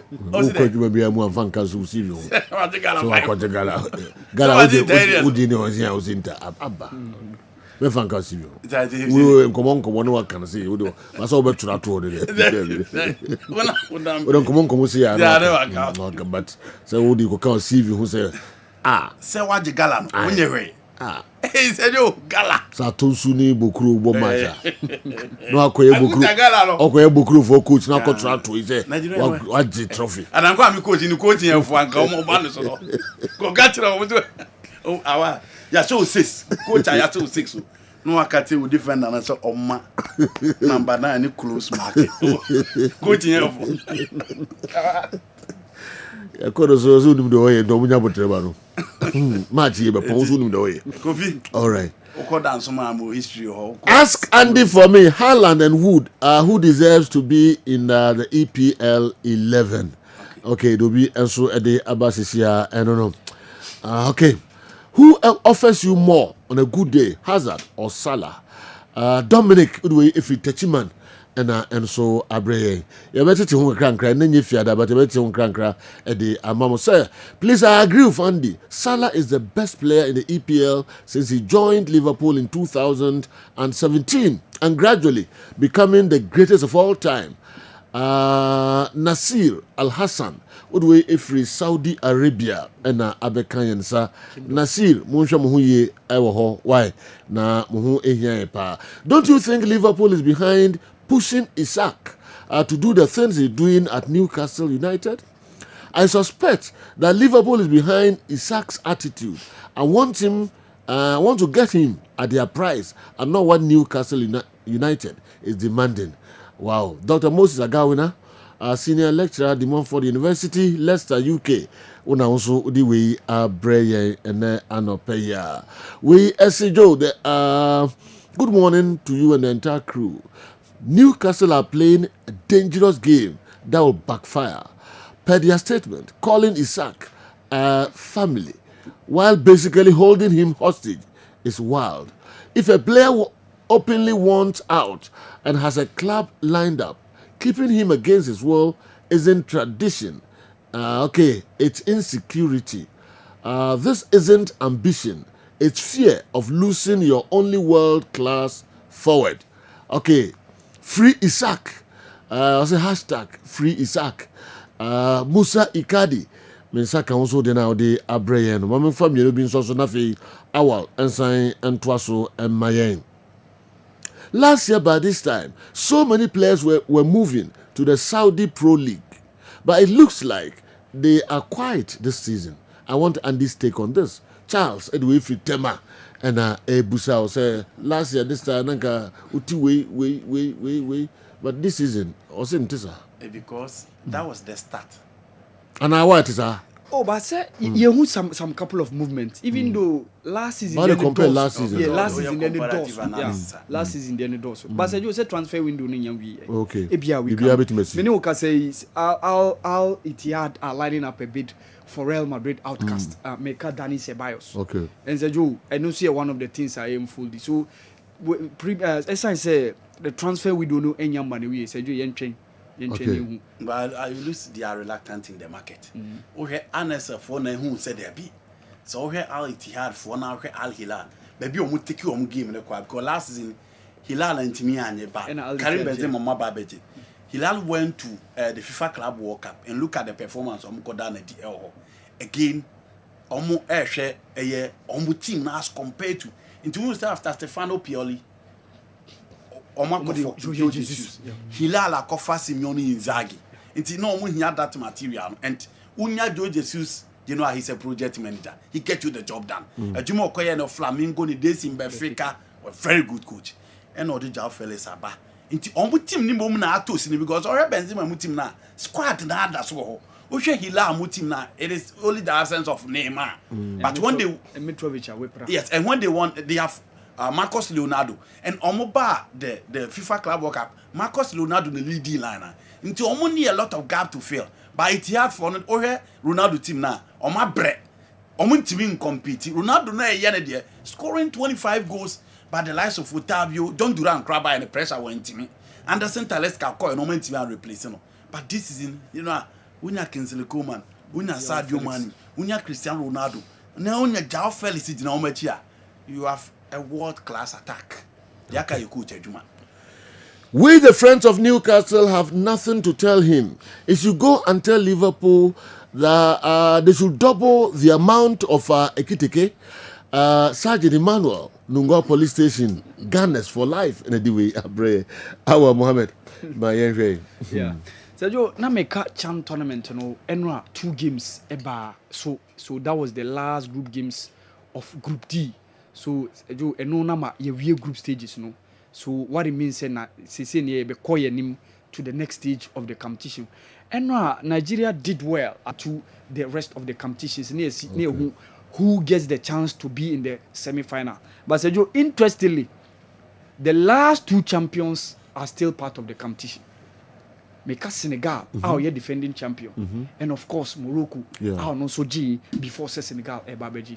So Sergio, what it means is these sides, ebetimi possible so mo ebetimi maintaining their status quo by winning the title. Either say Morocco be winning now third and Senegal be second. But let's see whether say one of those omo winning amoye 6 I included the likes of Sudan, Algeria, Tanzania, Uganda and Kenya whether omumu bakunsu betimi spring surprise. But Sergio, these are the things unfolding the CHAN tournament now. Sergio, very bad news, the death of Razak Omotoyosi, one of the Beninois strikers. or lighting up the AFCON when he came here. See, he opened up the doors for the likes of Sesenyo, no, Muba into the Mekai, or need the likes of Theophilus Ahoya, Razak Omotoyosi, Murtala Ogumbi, former Enyimba midfielder, no, Kaoma Moji, the 2-time Champions League in those times, you know. Too bad, Seju, at age 38, Razak Omotoyosi has joined ancestors, Seju. Too bad. Okay, too bad. What me when him funny near the videos near the such an important news. Okay. Yemfa NCI later area na wabano over so de ama yen. Kessben television, Kessben 3.3, Kessben 2.9. Meko na makodi enkomo kakra. Mene mami ke bebon komo kakra mami ke 3p garlic mixture mami ke aba nti mene no bedin komo kakra na fe ye de aka nyina abremo mami ke say ye Sejo nyame adom me ho ye pa de nyankopon ase papa all right boy komo 3p Sejo me da ase Yamatiefo nyina ache emo bibia akwaba e ba Kessben TV so and afi Kessben FM. Me dof me busa se ompo no emu te sen. Me gidi se waje me se ofie se nyankopon adom ho ye papa. Ene ye ukoda e da fofora nyankopon e de adom ye. Na awotwe ko na ebetu asundwe mu se na kyese ye di afi. Esan se enye obi ya na awotwe ko na ebeto no enti ye no e ko na ebetu ye se ya Piwak natural. Aye the 3p garlic mixture abedwa so no ye ba ne ebusa wo se ompo no emu te sen mebesa wo gimi so e wo fie se nyankopon adom oho ye wo je sa ema ya ne ani age papa esan se nyame ene de ahoden no adom ye anope ye nkomo ye ne wo edi etiawa simedupe ne asore so ye kasa afa frequent urination se ota adwonso ententem enye normal because nyankopon ebo Johnson say ewo honomu a na abetwam na ekọ but eni kwa se eye ntenten bebre okodwonso ba ya na osakọ sesia na osakọ oda anadwo a wo bedwonso saa na ade ache wo fro ka wo kọ ha ne ha gise osi edwonso entie na ekwa tenten akwantuo no ontumi enkobi because okase wo kwa obeha drobani no anaso obeha passengers no esan se ekwan mu no omonam no obedwonso be 10 ansa na wakwa kodru eba sage se ne wo fa dropping anaso wono ankasa ne private car na ode atukwan esan se eba saa na ama akwantuo ayenedin medofo ene saa ne ma no a eha wo no se wo ye oba se wo ye bema etu atwa 3p garlic mixture and American for Eddie amount. A draw way any a draw back qua one more. A chief of wintinimu. A ye wintinimu at Juma. And Tiabe bow say infection be crana when ya and Nama or Johnson 10 temua, Nina ebe free ho. 3p garlic mixture a home como and a no bono and pay. Gia number na a fray. Nami be a name and son chiro. Efa Johnson or Johnson 10 temino. Memoir would the anti or Johnson 10 tem. A ye.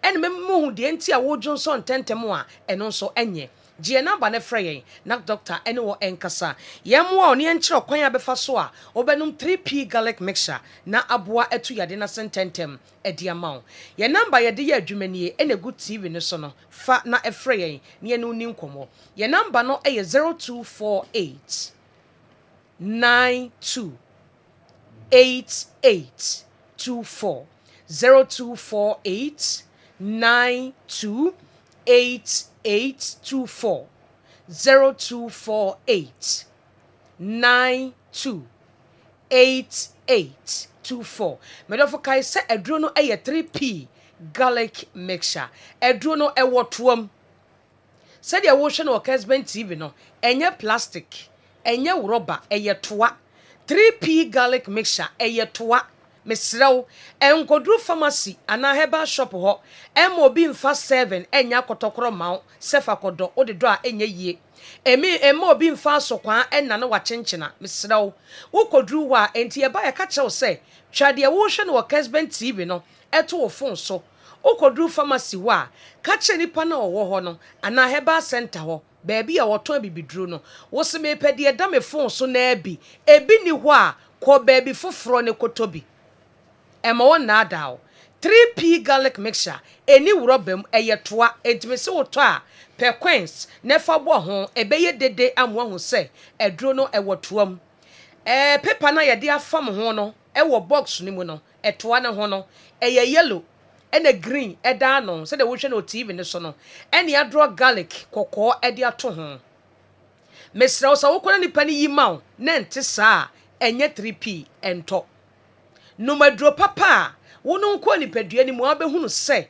wonumadro papa bi akọ nipadua ni mu na be start ya adwuma about 2 hours na 3 hours na be start se wonumadro no ebe ye adwuma mu ahunu se bibi akọ nipadua ni mu mesraw batakari adoso tiama ene no na ade atoa so mame pe 3p nom ebe boa opa ama ne manyina akoyie ede ama frani ani nkomo ne mo a mo apom de ho nsem no enkoyie number no enegu screen so no eye 0248 92 8824 wonyankropo twedi ampon wo bo ne manyina awie ye no enipa da sani wo bo yen no ohun se ye bedidi ye benum nsuo akoni padua num enti wo ye bibi woni padua num te se nikanika eno no eye dwonso ena eye ho adwuma aduane bi a wo bedi ensuo bi a wo benom no ebi kosa abia ye ho ema esone so atwi mu acidic content enti wo dwonso no se bi wo dwonso na de bi ka o ketrema no hwa eye nkyene medofo se o kidney no nyankopon amfa nka ni padua no ho a enka saa nkyene dwonso acid no enka wonya baabi mfa eti nyankopon ye ne sa aduane na wadi ni nsuo na wanom no kidney no nya sa adwuma no won twetwe enuane ne ensuo ni mu acid ni nyina na nya dwonso na mesene nko enti wo urinary tract no enne ye sa adwuma no eti wo no nsuo na wodidi no emu niema na nipadua ne mpe no ebi wono bo se fifre tew ai wo se besene ko enti na wo se wudware no wa hohoro na bibia ye kama na wadwonso bi nso ato agu enti o kidney no echini nkakra na abefa drobe mienu no a esa o kidney na se na friend se ureters no enti e wo bofuro bi ayete se baalu ayete se ball eno na ureters no esoko ko every wo kidney ni mu a na ebegu sa baalu num ana sa bofuro num eni e friend se bladder etimene wo kasai kidney ne ye na dwuma sogum ko e wona dwonso ne ibegu eti se dwonso nyadewa na adwena ka achew se ebraso ko hwie bitugu ai mema nkwa do mota de ka ma ne ho asem se de ma ne mpani bi no eno mu ko hwie to agu eno de eye necessary e wo se free ni padua ni mu ko eno nti se bre no so na adwena ka achew se e wo se wo dwonso na oblada no emu abie na drobe mienu no baako no no so sa oblada no emu no na afemu yo enu ye urethra na apia bonten na ekọ medofo se wonya dwonso twam hawo a ema wo dwonso sem problem eba ho se wo be dwonso ntentem a na chese wo dwonso twa ne problem aba ho se wontimi nwonso kora nso a wo dwonso twa ne problem aba ho enti enema mienu enti na wo dwonso ntentem no ena piwak natural ye ka ho asema kirew ne ya kirew se p garlic mixture na enom eno na ebe boaw ama dwonso na wo dwonso ntentem no se ye problem bi mpo ena aba wo dwonso twa ne ho ana ye bacteria bi ena akọ dwonso twa ne ho a wo benum 3p no obedwonso ne nyina ato agu na aboaw eto obi frɛ ka kyerɛ sɛ doctor menum 3p a metimi dwonso paaw ane infection bi woni padua ne mu enti wo sɛ bɛsene kɔ wobi se menum 3p a sabio nananom ene mpanifo mo animu a wotimi gya ne nan paa ane ebi ya re bi wo yafunu no mu e wo sɛ bɛsene kɔ na wo ho ɛtɔ wo enti 3p garlic mixture no wobi ane de wonom a ɛbɛyɛ no obi se wonum 3p a wotimi da pa ai na wontumi na eti wonum 3p no e wo se wotimi da eti se wodwonso twa no problem aba ho a e wo se ye hwe ne ye boaw na wonum 3p na yifiri honom e de mawo ebede no wo se wodwonso twa no problem aba ho wo dwonso a wote yaw e wo obemem oba wo so wote yaw e wo ahemfie ho bema o dwonso a dwonso ne ba bebre entwa da oba won so saa ebitumi yew esan se dwonso twam hawo no oba wo dwonso twa sans na be man so wo dwonso twa ade a be ma wo a oba ni bie eye prostate yen so ye wa wo de won so ni a wo de enti ne be won ma Nyankopon ye ne special e de ma obi a enti udun so twa no se wo dwun so abehu se emu ye wo ya obema no ana sebio oba wa himfie wo no wote yaw ana e wo hyehyew ana bema no obema no emu hyehyew eto da sebi bema wo no oba hie mu no awu sane no wote yaw pa e wo obema num eno kire wo se wo dwun so twa no problem e ya aba ho ana enya kora ba ho awie e wo na wusisim eye wo ya se wo ye oba se wo ye bema oba woni bema hie wo se wo nya atenka no wote yaw because anima wo nyina no eye bacteria eye infection ene kofa edeba edura wo hia eye 3p garlic mixture yanka ne se wonhu esanse yade na ne esiesie nipa binom wo ka kire obi a ne wo fere ye ne ebetimi apapa mu aka de wo ho a kire wo na wonum 3p garlic mixture eyi sa ha no afiri ho obi dwonso a titiw ne mema no otimu sare sebi dwonso na se emoja kakra ewom P3P garlic mixture na enom ebeyi sa ha oni nyina afiri ho bema se wodwonso twa ne ho ka se ebeka wo prostate no ewo soro pa esan se urethra no dro ben na wodwonso fam no enam blood anum na abewura prostate no na epie wo be menum eti se onya dwonso twa mu ha wa se ebeka wo prostate no ewo soro pa obi timi dwonso wie na aye ne se ase wa wie ase wo nwie na ebi se so ko etida bia na ase sente ya ba wo ho P3P garlic mixture na nom ebeyi sa ha no afiri ho obi nso de ne se dwonso twa no problem ba ho a dwonso de na onhu obehu anasabio wo ya adwonso agu ne ho dwonso de ne wanka ne ho a ne wo ya adwonso agu ne ho P3P garlic mixture na enom ebeyi sa problem na afiri ho esanse dro ne ye ntini mu adwuma.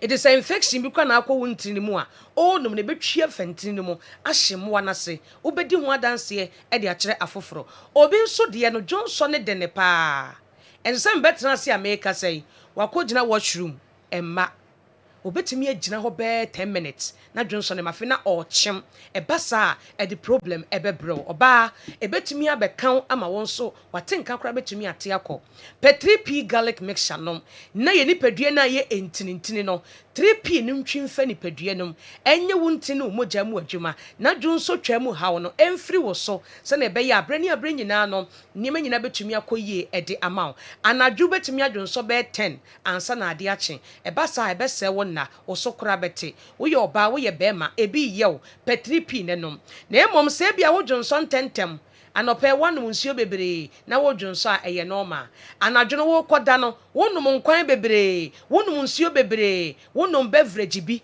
eno nso so ebetumi ama wo dwonso tentem ba wanye bibia sa na dwonso na eba e kire wo se problem aba wo dwonso twa na ho P3P no medofo ebeboa wo pa ye number no eye 0248 92 8824 0248 92 8824 Ghana ha baby a wo bia pharmacy shop and herbal center bora ho also wo P3P garlic mixture shene nso se edro ne wotom woto a na wahwe ne yie e de amaye kumasi bora kwalena keba Dani Heba, okay. Kriske Heba, ubenya 3P garlic mixture. Ho fonko Albert Sam, takrade eye AA Mensa. Koforidia Gapson Pharmacy ewo ho. Mumuni Away Enterprise ewo wa yene cathedral ni dinhwe ne mu. Wo fokojo Heba temale baby a electromat no ewo na. Wodo ani kire UDS nso a Charles Heba ewo ho benya bia to. Baby a wo bia wo de Bora Pharmacy Shop ene Heba Center. Wo se ope 3P.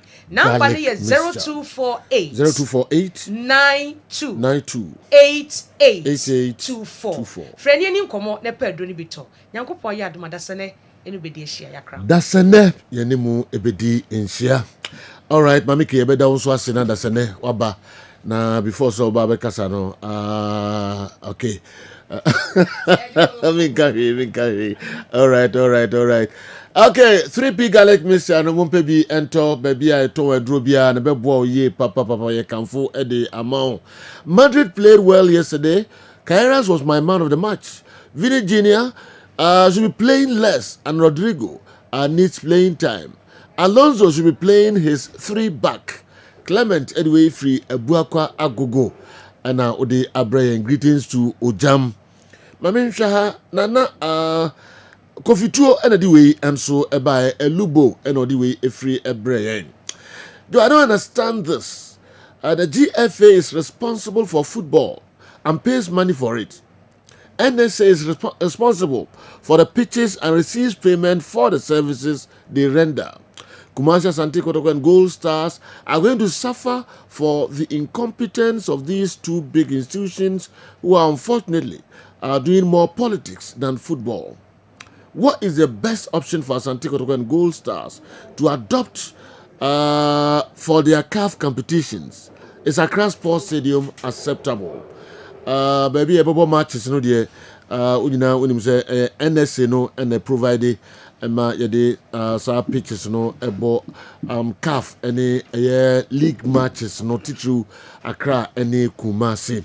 Alaji Mama Sale everyone chibanda line and so the way by my greatest EPL players of all times are as follows: 1. Ryan Giggs, number 2 Wayne Rooney, number 3 Alan Shearer, number 4 Frank Lampard, number 5 Mohamed Salah. Their team success, achievements, plus their individual honors are my basis. Alaji Mohamed Salah, if you want to band the line, and so Atuwe Abremi, and Anopay. Sani Saliu Abofo, quite make it local source no Ebebre and Chakra. Also, CR7 is one of the rarest species in the world. His physicality and facial looks aren't wrinkled, and that defies normal lifestyles of whites. If at that age Ronaldo can use small dumbbells with a weight of 2.5 kilos and a medium size 6.8 kilo to keep fit, it tells you the kind of dedication he has for sports health, aside the other D's. I won't vacillate to add yours truly's name, Mr. Joe, to the rarest species, sir. Okay, may that say. Age gracefully, yeah, that's it. But it's Andy telling us the latest on Manchester Man U's goalkeeping nemesis and its antidotes. We need to know. Sani Saliu and so Ebusa way. Osai Amwako, I say I can see same submissive spirits in Andy Kem. That's why he is so brilliant. Osei Amwako. Osei Okoye na okuti na obro ni sa chubiwa. Wa ojejeje. All right. Oh yeah, Juma na utie program no ewo Holland no. Okay, Kwame. Yes, okay, before so banon, I'm for Niman Kitty be on the buy. I don't know. I don't know. Questions no the buy. Kakrebi. Bebre buy. No adwin here. We will have a say young comrade. Sani Sali Ubisa about Man United goalkeepers problem. Say and Alaji Sudene best five about. They are not very Friday. Because time will not permit it. Alaji then so delete you when you film. So delete you when you film. Also for the Ebra, won't delete me be about Ebra. Oh, my say oh yeah there. Obi abenya opinion, but there anyway. Now bet my top 5 renew with Terron Renew of the Premier League. So more money influence wo team so. Now would you read that 2 seconds. Now Terron Renew 5 in a way. Or say Kevin De Bruyne and the impact with Manchester City. I'm for Kevin Quantum. You cannot do top 5 without Thierry Henry. Now they will win your barbershop. No. Oh well. You know, mind you for 3 goalkeepers no more. Coach Nishiabon, he was supposed to convince them. At the current time, I'm a new goalkeeper went me and convince. So he's very okay with the coach, the players available. And after a game, Nuti in Nkoma, he was just okay with the players available. Until nothing shows United is going for a new goalkeeper. A young war na Benyadi Unana and the United fans normally ready set almost a bit me a kind of this season. Okay. Kwame. General. Ma yenhwe de odi ebre ne anobe. But before so beba no. Yeah. Razak Motoyosi. Yeah. So when you baby ko at age 38. Yeah. Now me say o ma yenhwe ne phone ni goals kakra. And the pages are download kakra eno na yenhwe no Kessben TV. Razak Motoyosi 38 years. Nakopon atunsa e de a friendly goals kakra. and yeah, enjoy our TVC. Wow. 38 years. 38 years. 38. I don't know more here Kessben TV, you know. I go for the cry and see and far and my yeah. Okay. We'll see. Say do you mono and for have my mono they will suit it. No more money in corner. Yeah. Rocks na day boy, ne papa. Na ye no so basu yesremo. Saturday we are you. Yeah, Roxin, Fox FM, yeah. In the Kai Amanfo, say, and also a basso, the ding, a Jabin Methodist School Park, and also. And I remember the uncle, na uncle boy, Yama, and ya kama Roxin, a J, ya bois, ne papa, ya elder Roxin, a J, na a tie friend of Kwabena, a J.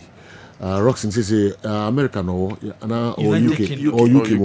Okay.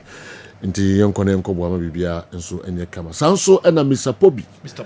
J Abe Pobi. Ono so nya ne baby ekoye o. Nyame yadma ono so memende yai na baso. Details ne de beba later. Kwa Mickey. Je na kofa nyoma ni na bra na ehu. Nti mumfa ntoma dwen so se Mr. J Abe Pobi. Onya ne baby koye no. Ono so ne no. Akusa Park, right? Okay. Akusa Park or not interested. Okay. Now my National sorry no Methodist, Bantama Methodist. Too bad. A hard drink. Okay. Nipo baby call. Oh. Yeah. I see what done for Ladia can be. The last time was say Omon Sani players. Oh, David. The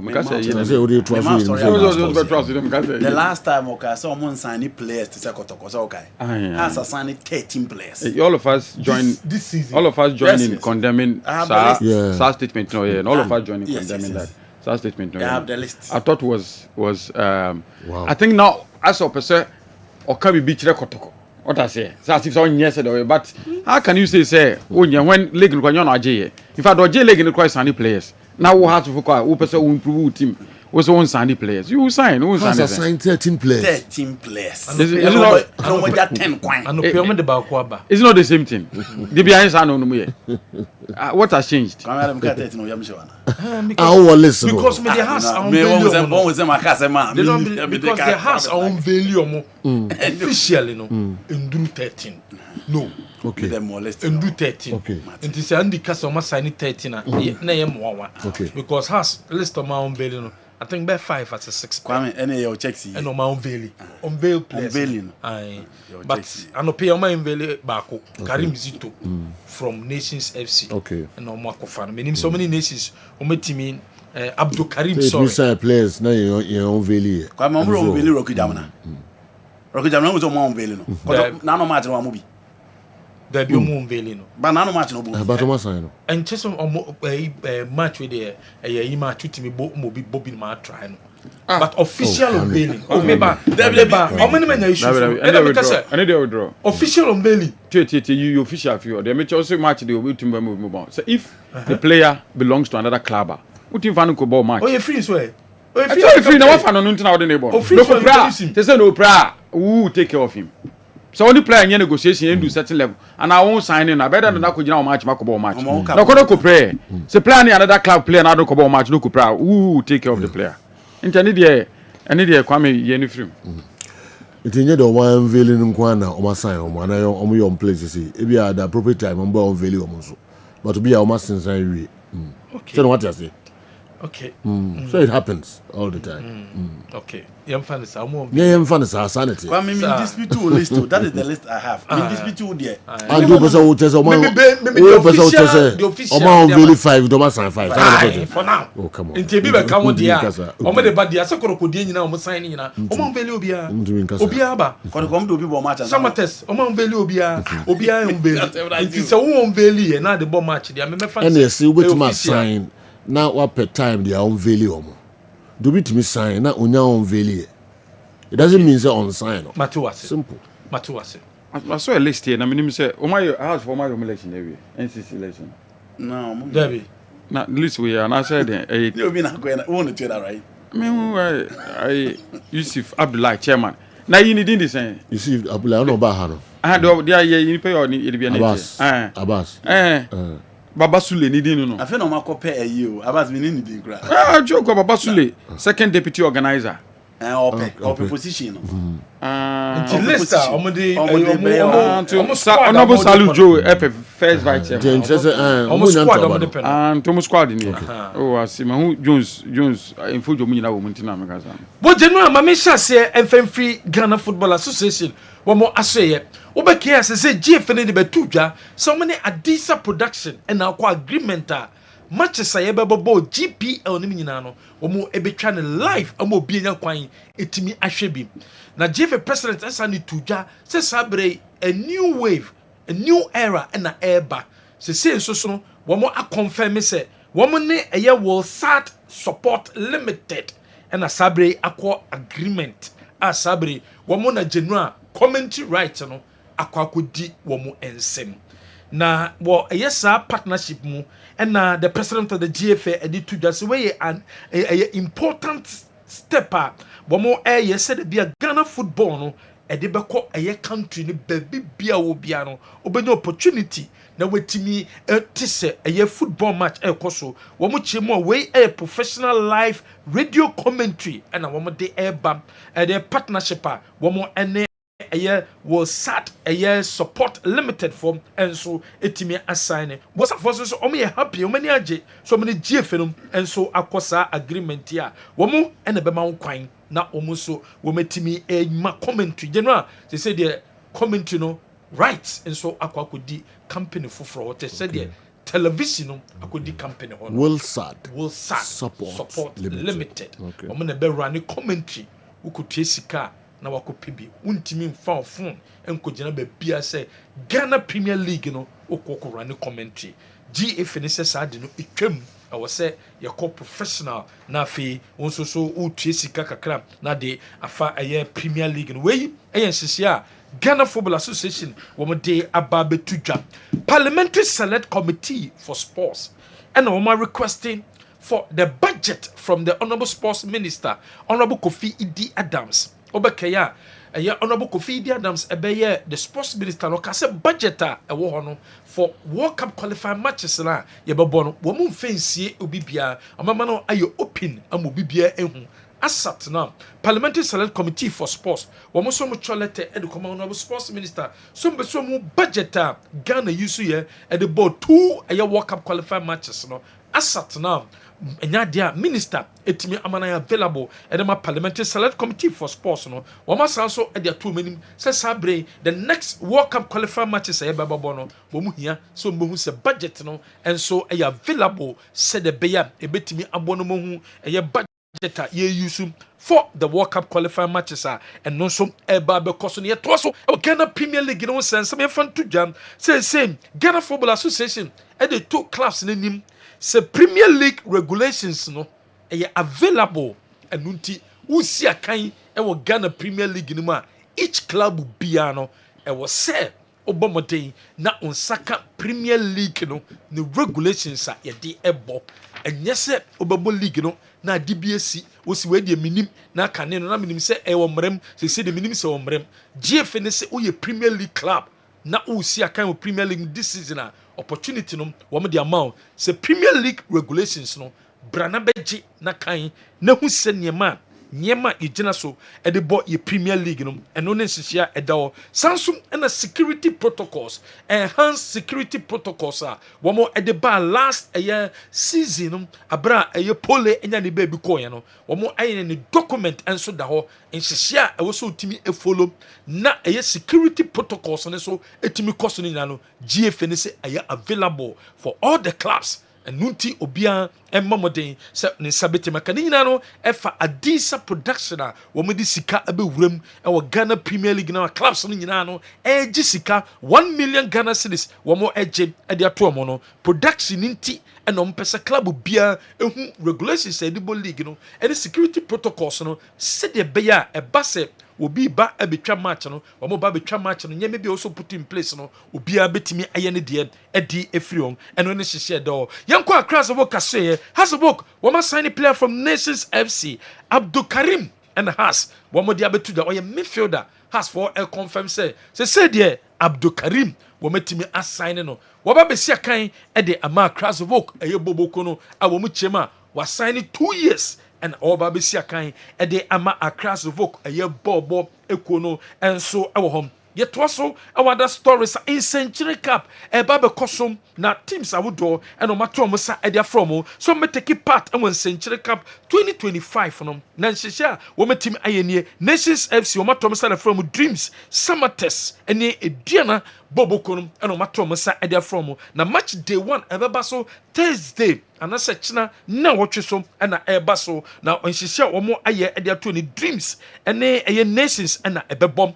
match day 1 na fe match day 1 na mediama ɛne Nations ɛnso abɔ wɔyɛ nhyehyɛ wɔn team ayɛ wɔn si Century Cup yi wɔn bɔ ɛboa ɛyɛ clubs no ahead of ɛyɛ new season a yɛba bɛwura mu no ɛno ne nhyehyɛ a wɔn team ɛde aba bɛto dwa yɛnkɔ ɛyɛ Galka top 4 ɛhyɛ aseɛ ɛnɛ ɛna Galka top 4 ɛhyɛ aseɛ na ahead of Galka top 4 ɛna Galka ɛde ɛto ɛyɛ National Sports Authority nim sɛ ɔmo yɛ disappointed with the National Sports Authority decision ɔmo take here at last minute wɔn tournament no ntimi ankɔ so wɔ Accra Sports Stadium because ɔmo krataa National Sports Authority ɛtwerɛ de mu ɔmo no wɔn de twerɛ wɔn sɛ ɛkwan bi aso ɔmo timi abɔ top 4 no hɔ na ɔmo wie a ɔmo bɛ prepare stadium no ahead of Ghana World Cup qualifier match a ɛbɛba so in September brɛ ne Mali bɛbɔ ɛno nti ɔmo nim deɛ nti a wɔn anti ase anfɔ mo sɛ deɛ University of Ghana stadium hɔ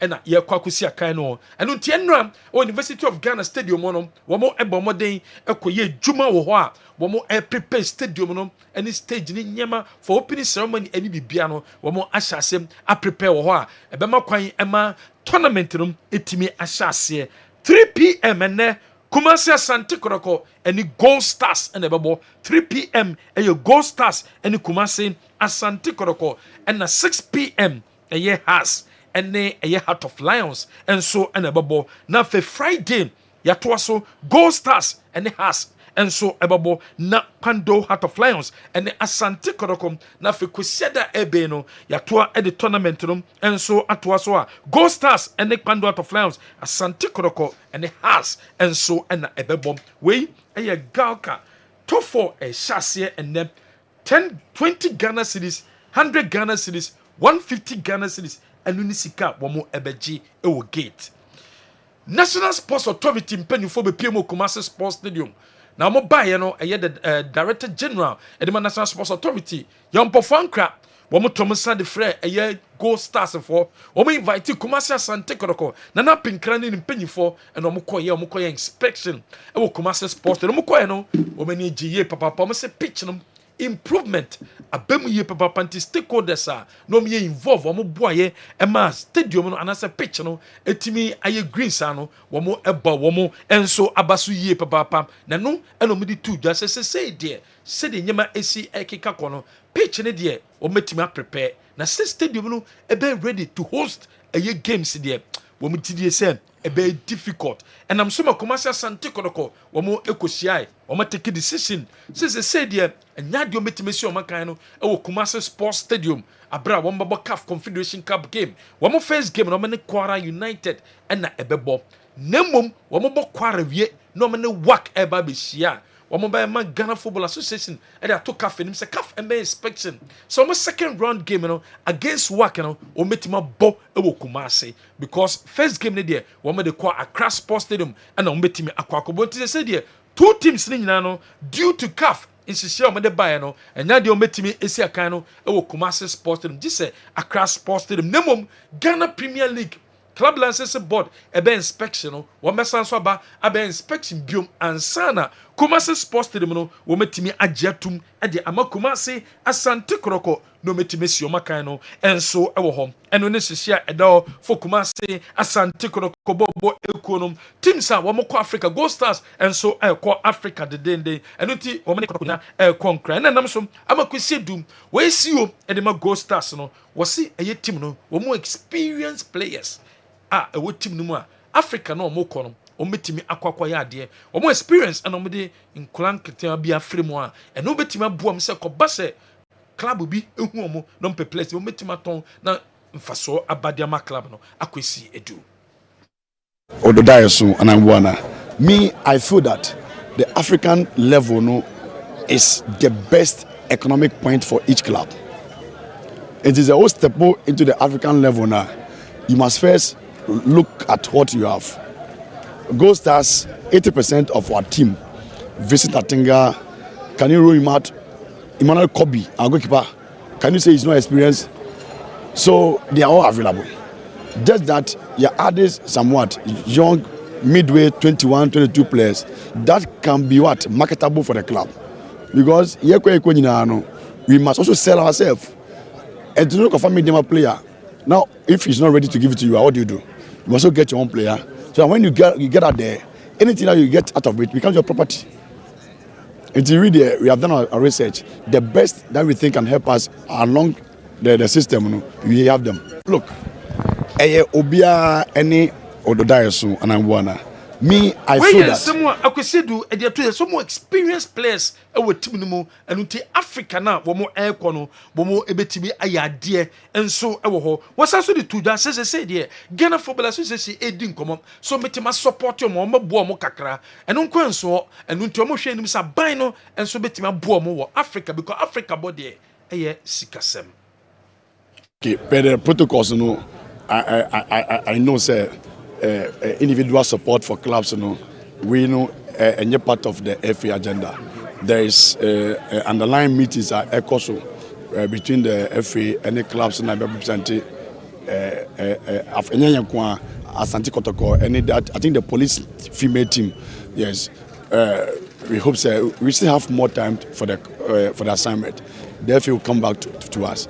Even the presidency, there are discussions going on. We may be going there officially. We have gone to the minister and don't know also the ECHO. And in fact, because of the recent happenings, this week I keep it my ECHO.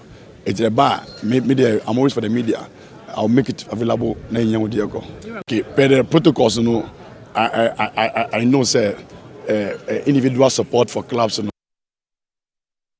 Yes, some akwesidu CEO edema baby any Gold Stars what they are to just so much him say ban no ebebem no metimi abebo am because Africa no kwa there a difficult year papa and so ewo ho yet was so ewo that stories am shene so some World Cup qualifying matches I would do eba because in the month of September and the Baba World Cup qualifying matches Ghana ye be ko Chad ye baba Mali coach Otto Addo wo kwa probo say various leagues ashasem washase on monitor players ye betimi e use mo for 2 games two Chad and Mali washase e kwa probo washe se bibia betima already GF na submit budget e de akokoma the Minister for Youth and Sports omusu ehwemu enso ewo ye to asom ewo that story sam ye deni enso ebe kire eye bobokwa ye frɛ no eye Gamba anase Swedro All Blacks womuso eguso e prepare Swedro Blacks eguso prepare na omo venue no impempeso edu no oman hihye that to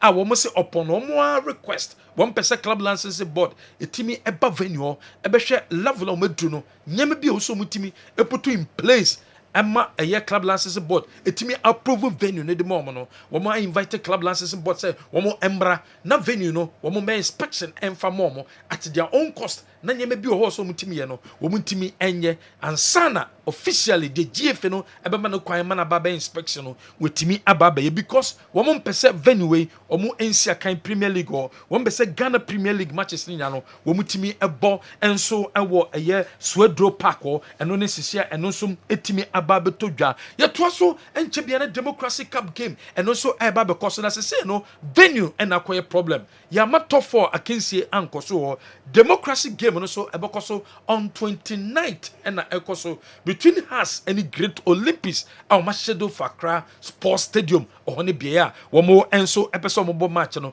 but that shot now National Sports Authority e dey aba beto dwa say the more close stadium no until second Black Stars ebebo enunti amase say democracy akensie no mo hwe sempo no e bia o metimo movie e dey akọ e Legon Stadium and National Sports Authority follow e betima ti ase dey mo na crash post dem no wo metimi abo democracy akensie no enso awo ye nyam say democracy akensie no wo be say e parliament na introduce a wo be say e dey nkabom enso eba eno ne hihye a wo metimi aye e dey atoje no a we a few stories say bobo no ene ewie.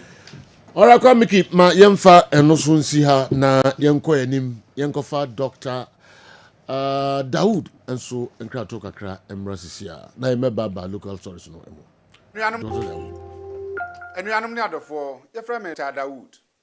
Me na me da Daoud heba hospital ano. Na enam me so enane Daoud ointment. Daoud 360 capsules wodwa manso a ene obi adi hu adanse. Na du wei edutwem Daoud ointment. Daoud ointment o se fatwi na ebeko. Ofa Daoud 360 capsules o se sisi na ade wom. Na drom yenu wei e adwuma bom. Obi a osisi ye o yapa. De obeye ne se o de Daoud ointment no etwitwe osisi na anopa ene anwumre a nansa bia no na odi bia bo asawa obetimi de atua udware wi a fa Daoud ointment o de te ne fa sra ta bre kro na no na wonom Daoud 360 capsules no anopa ene anwumre na danse ye na ba amane o de enko na enko ti adanse ni bi Daoud ointment edrowe me straighten and welding the toda me po dwuma na me honam nyina me ye me hu bibi enye ba se minya sa Daoud ointment we na me twitwi a na anopa so minya Daoud 360 na me no mo a ese kware me ye adwuma kura se kane no te do we de edi masema ma no be di so asema ma ye electrician na ye adwuma ekofia ye ntimi na Daoud ointment so ye adwuma na obra okoduru fia fa twitwi ade be che no na ho aye den Daoud ointment fa twi keke na ebeko ruwa me yusu mama hode pa ma metimi gba adwuma bibi e kama e ma me ye Daoud 360 capsules and a Daoud ointment o memre we no na do we no so twitwi wa aposo ebe ma ya oni nyina afiri o ma de che o tibia be bodwuma Daoud ointment fatwi na ebeko da bia amafo company de o ka musa akọ spreader mi secret na nu ani ebudo na ani Daoud ointment ene papa mi sole anopa mi di twitwi mi sisi achi mi bebia he mi ntebre secret ni nie ti so person te sem ya we use Daoud ointment that is the secret of my taxi driving. Me a transmission gearbox specialist. Ejuma mi ye. En kan na mi pega ade a na me nsakura antimi pega. And I say me ma ade so na lock mi sisi. Se say fi se mi share Daoud 360 capsules. And Daoud ointment no. Abo mi bebre the dry human so amente ya mente bla bia. Obia mo modern so betimi apɛ Daoud ointment and Daoud 360 capsules. Enya bi ato. Odofo se wate bi. Aduro ya me ka ho asɛm no. Eno ho adanse ene wonom adi no. Ko pharmacy e ben wo. Herbal shop e ben wo. Ne koto Daoud ointment. Daoud 360 capsules. Na se de enkrofo di ho adanse no. Wo so be di ho adanse. Wo pese wo frɛ ya. Eno na wo screen ase no 0244 88 64 37 na 020 168 1717. Baby a yeton aduro wo man Ghana mu bia no o de wura house pe Daoud ointment any Daoud 360 capsules.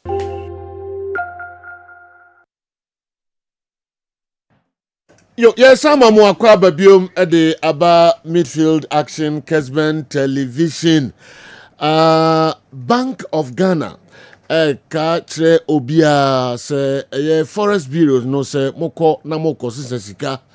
Na questions ahodo mbebusa mu nyina no ompamocho munyia no kakra emfa emma omo na ehu ehia yie papa omo a na akache forest bureaus nso musa nsem kakra bi na munyia no kakra enso emfa emma omo weni nkrato a Bank of Ghana ede ababejaye se yenka nkyere obia sanso na MTN everywhere you go, MTN everywhere you go, DSTV your home of entertainment, Toyota Company Limited, Ghana drives Toyota Starlet, High Sense, everyday prices for everyday people, Jabin Rural Bank, the best rural bank 2023, Chamber of Commerce, and Addis Ababa Subodie Ede Ama Jabin Rural Bank, Ejaba Jewelry, Balm of Gilead, Omo Alternative Clinic and Diagnostic Center, Omo Ekaho na the Midfield Action Programming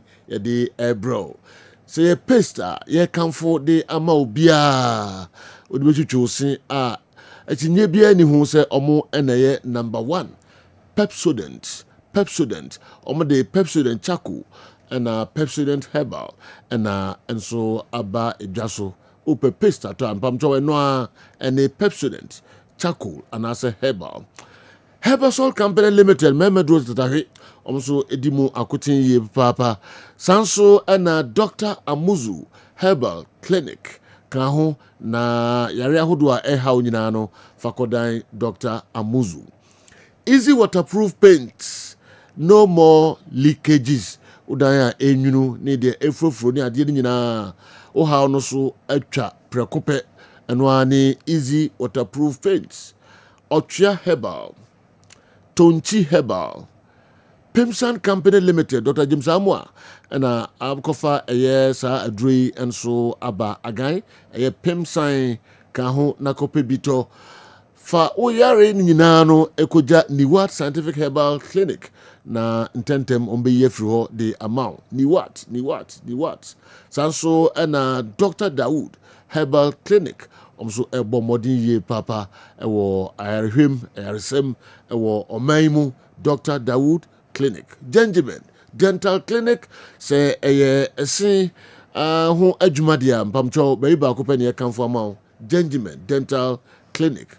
Kojak Pharma product no mamu fa ni agro bia wonya bia to bia Kojak Pharma omo product no enso ka ho na tutobi na ebeboa opa Jackson Herbal edimu akutin ye papa sanso na 3P garlic mixture and also fire wusio na nom debia na yade ebeboa o ye papa sanso na Patrick Natural Herbal Center Dr. Patrick and so eto nsafro de how bia no ko na soye na ono so emwa ye papa plus 233 graffiato paint pamcho ultra modern technology paint with so many benefits almost abedwaso kan ho na fa ho ekodomo mo na ombeboa ye papa Iconic Star Ventures and the 3D plywood for wardrobe and a kitchen cabinet. Also the aba edwaso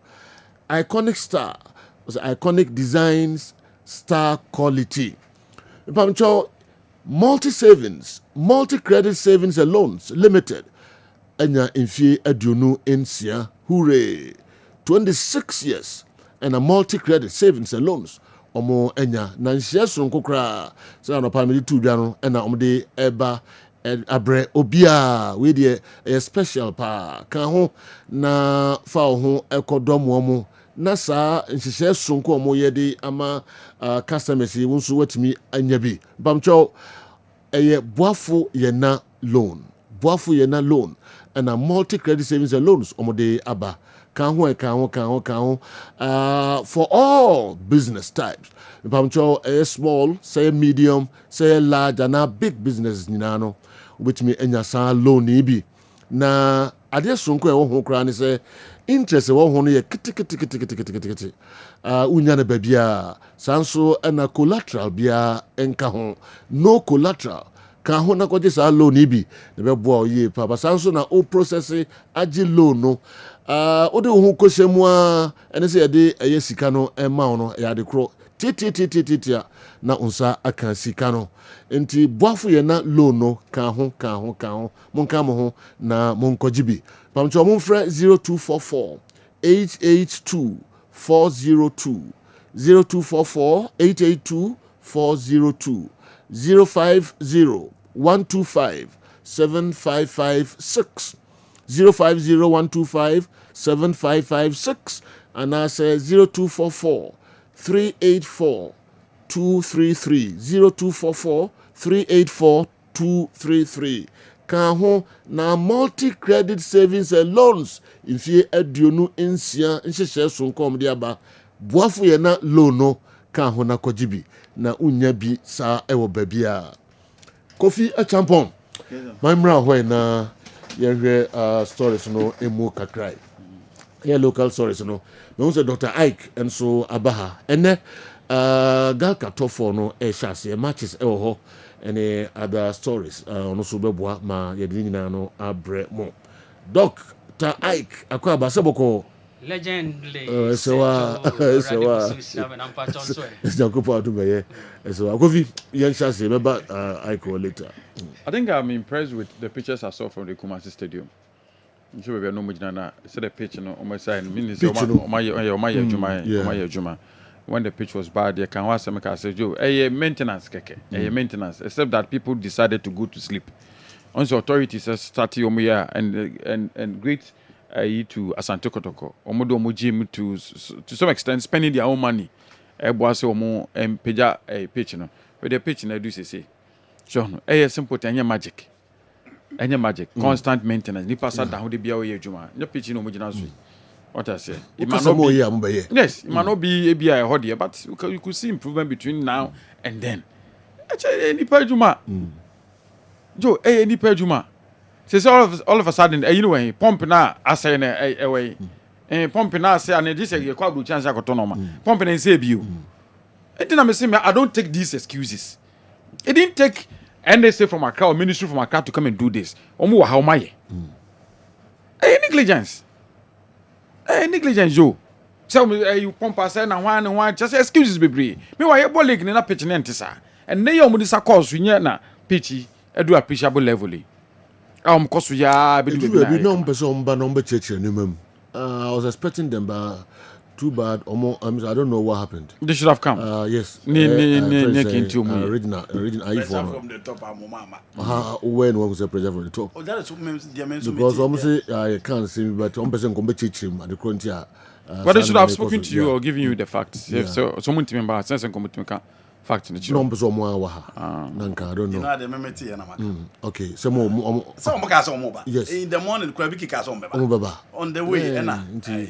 And upon me train on because I'm person me don't back. But I'm happy. I'm happy. Say they are working. They all show no my who just say I didn't cost.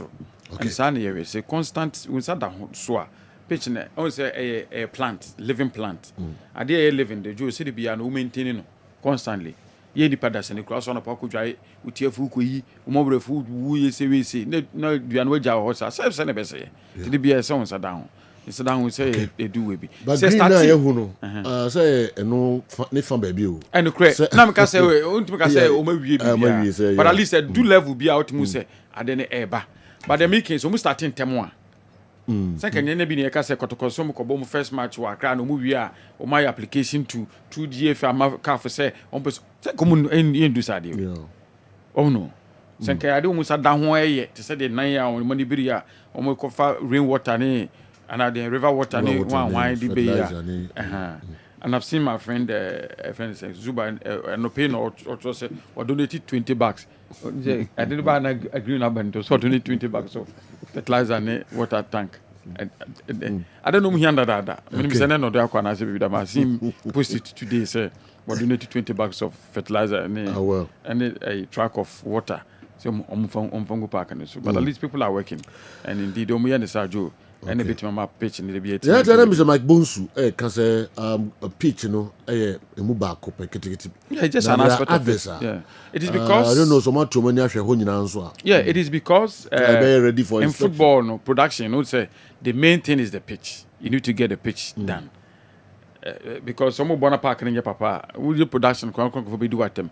And normally be also changing room, yani what I say, condition of the changing room, yani but all those things are a requirement. To call club license and a requirement and quad also.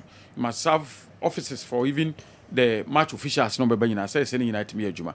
VIP launch. What I say, VIP, but what is the experience of a Juma? Even your toilet, Joe, to clean the toilet, no. One ma, I'm can't say, make sure, say, ma, or bus stadium and na toilet a sebi because on Joe, you clean out, no, ma. Okay. Once a mamuta chair, easy chair, member. Member, you just saw sebi simple, now. Near yard and I saw a marriage saw mutatna. I didn't saw no muta coso. Yeah. Into easy so much minya do poor names. I na what I say a communicable, you know, to me transfer no. Easy Martin. So got to bus stadium now toilet no snow any cleaner. Jo a put off. Emma man and choir. Memma dear ho ye giant quantum dancing great me be a zip any but for mine particular so even toilet no money na no a car requirement no. But one of the important, or probably the most important thing, and any pitch, to get a pitch in shape. But my dressing was excellent. One so pitch in ya, Joe don't pass you to play match. Yeah. But I've seen situation excellent pitch, maybe dressing room and yet appreciable way so you might prove a bomb match. Okay. And yimba, baby, I don't bomb match, No, who call Danumua, Joe, no, a bay even calf, Juma, them one and out your friend saying, as a honey VIP launch, paying 40 and also so. What create office one chain open space now we are Juma but the pitch was in excellent condition until no be fan about because inside the area Juma there cameras ma went to who the echo and answer why you don't hear Juma pitch is so important today my way say no I think I say bo my baso and they shouldn't stop you should continue throughout the season cry ye bo nyina na on sada ho mura fofo different species e pf mi pe na wutu. Yeah. So no sat down constantly. We are Juma. The baby is in that pitch, no, and that's where fair. Instead of be a panel as I call it, Juma. Okay. Nti na odi atu bia no ehun hia pa green ni say ready for football no two different things two separate ebi we kwa so muntwa so ebi ebetwa no yo incha ye twa we are from outside a green pa depending on camera crowd twa ye kra any say twa no say me was star me kwa ye twa pitch obetu twa no simesa me kwa twa na yi no ni hini no ne normal me anyi ohunu level what they green and ye green be ya pass baby crowd be come to spray so into green bia no ready no ye different inside the seeking no so no okay into so you compare the who earlier now vast improvement massive improvement I'm saying that we can more mabasa yes massive so within this short time what me know abasa level massive improvement Joe it is important we support these clubs. Yes, omuna abo mo leg no mo win go bia no go sa asante kotoko na win FA Cup, police ladies na call women's we say but Joe Africa say Isika. Africa Isika. So it's important with the step the GFA president has taken. Emma abaning here even the FA crowd no Joe they bit me to support these clubs no Joe we should support them. What I say? Yes, omoko as clubs, but obviously don't be bia no me Ghana team. They call as individual clubs. No doubt about that. But Kotokoja there, Joe, so much Omojo Ghana dim. Maybe any good start Koja there, so much Ghana dim. Police ladies here, Omojo Ghana dim. To support it between their moment now. Joe say to me the Maomo. Without money, Joe very difficult in Africa. Sure. Very, very difficult. Especially those police ladies put there acquire tournament now. You travel to the country. I'm sure I feel more in Cote d'Ivoire. You travel to the country, not Kwakobo. But for starters, Kotoko they are going to Kwara. I'm told to see Bobo Remo for stadium. I'm not too sure. When I spoke to a Nigerian friend who offered to support us at Dokotoko, but some Bobo Remo stadium. Now, maybe end go stars. Joe, they are going all the way to Algeria. Yeah, it's not easy. Yeah, it's not easy. Flight and hotel, set to back substantial amount of money. Yes, they are backed by mining company, but sebi tugum. So what must I say? Until they need support. They need support to say be you imagine if you pressure some form focus and preparation a pack so normal so that we to put up some good ways for you to do well in the competition. You need to so clear first hurdle, and especially being goes as so many tough way. I'm surprised the first match no more normally do second or third now so surprised maybe any lack of the draw. Joe ko BBC a ubon pie for the lack of the draw. Yeah. What as when you have regional teams nibia. Then one who say usika asem so e ko sent se kotoko kwa ha. Enko bi any goals anya match bi anya ba bi so ko bi Cote d'Ivoire ana ba bi bi etia. O jiga kra no anso otiba asem dia cross you. So no. But we ko ni Algeria dey do nye easy. Ti need the support of all of us. No Even in terms of preparation, crowns a team or making a debut in Africa, at least go Nigeria, Burkina around within the sub-regional for the first game now. You don't be pushing, but straight away to North Africa are very tough. It's a tough ask. It's a tough ask. Yeah. To play, against. Yeah, Algeria team is known as almost that, but Algeria, North Africa, and to go there, Nigeria, so to me, sure. So to me, league never started, and so important with us involved in football. Joe, it's so important. Yeah.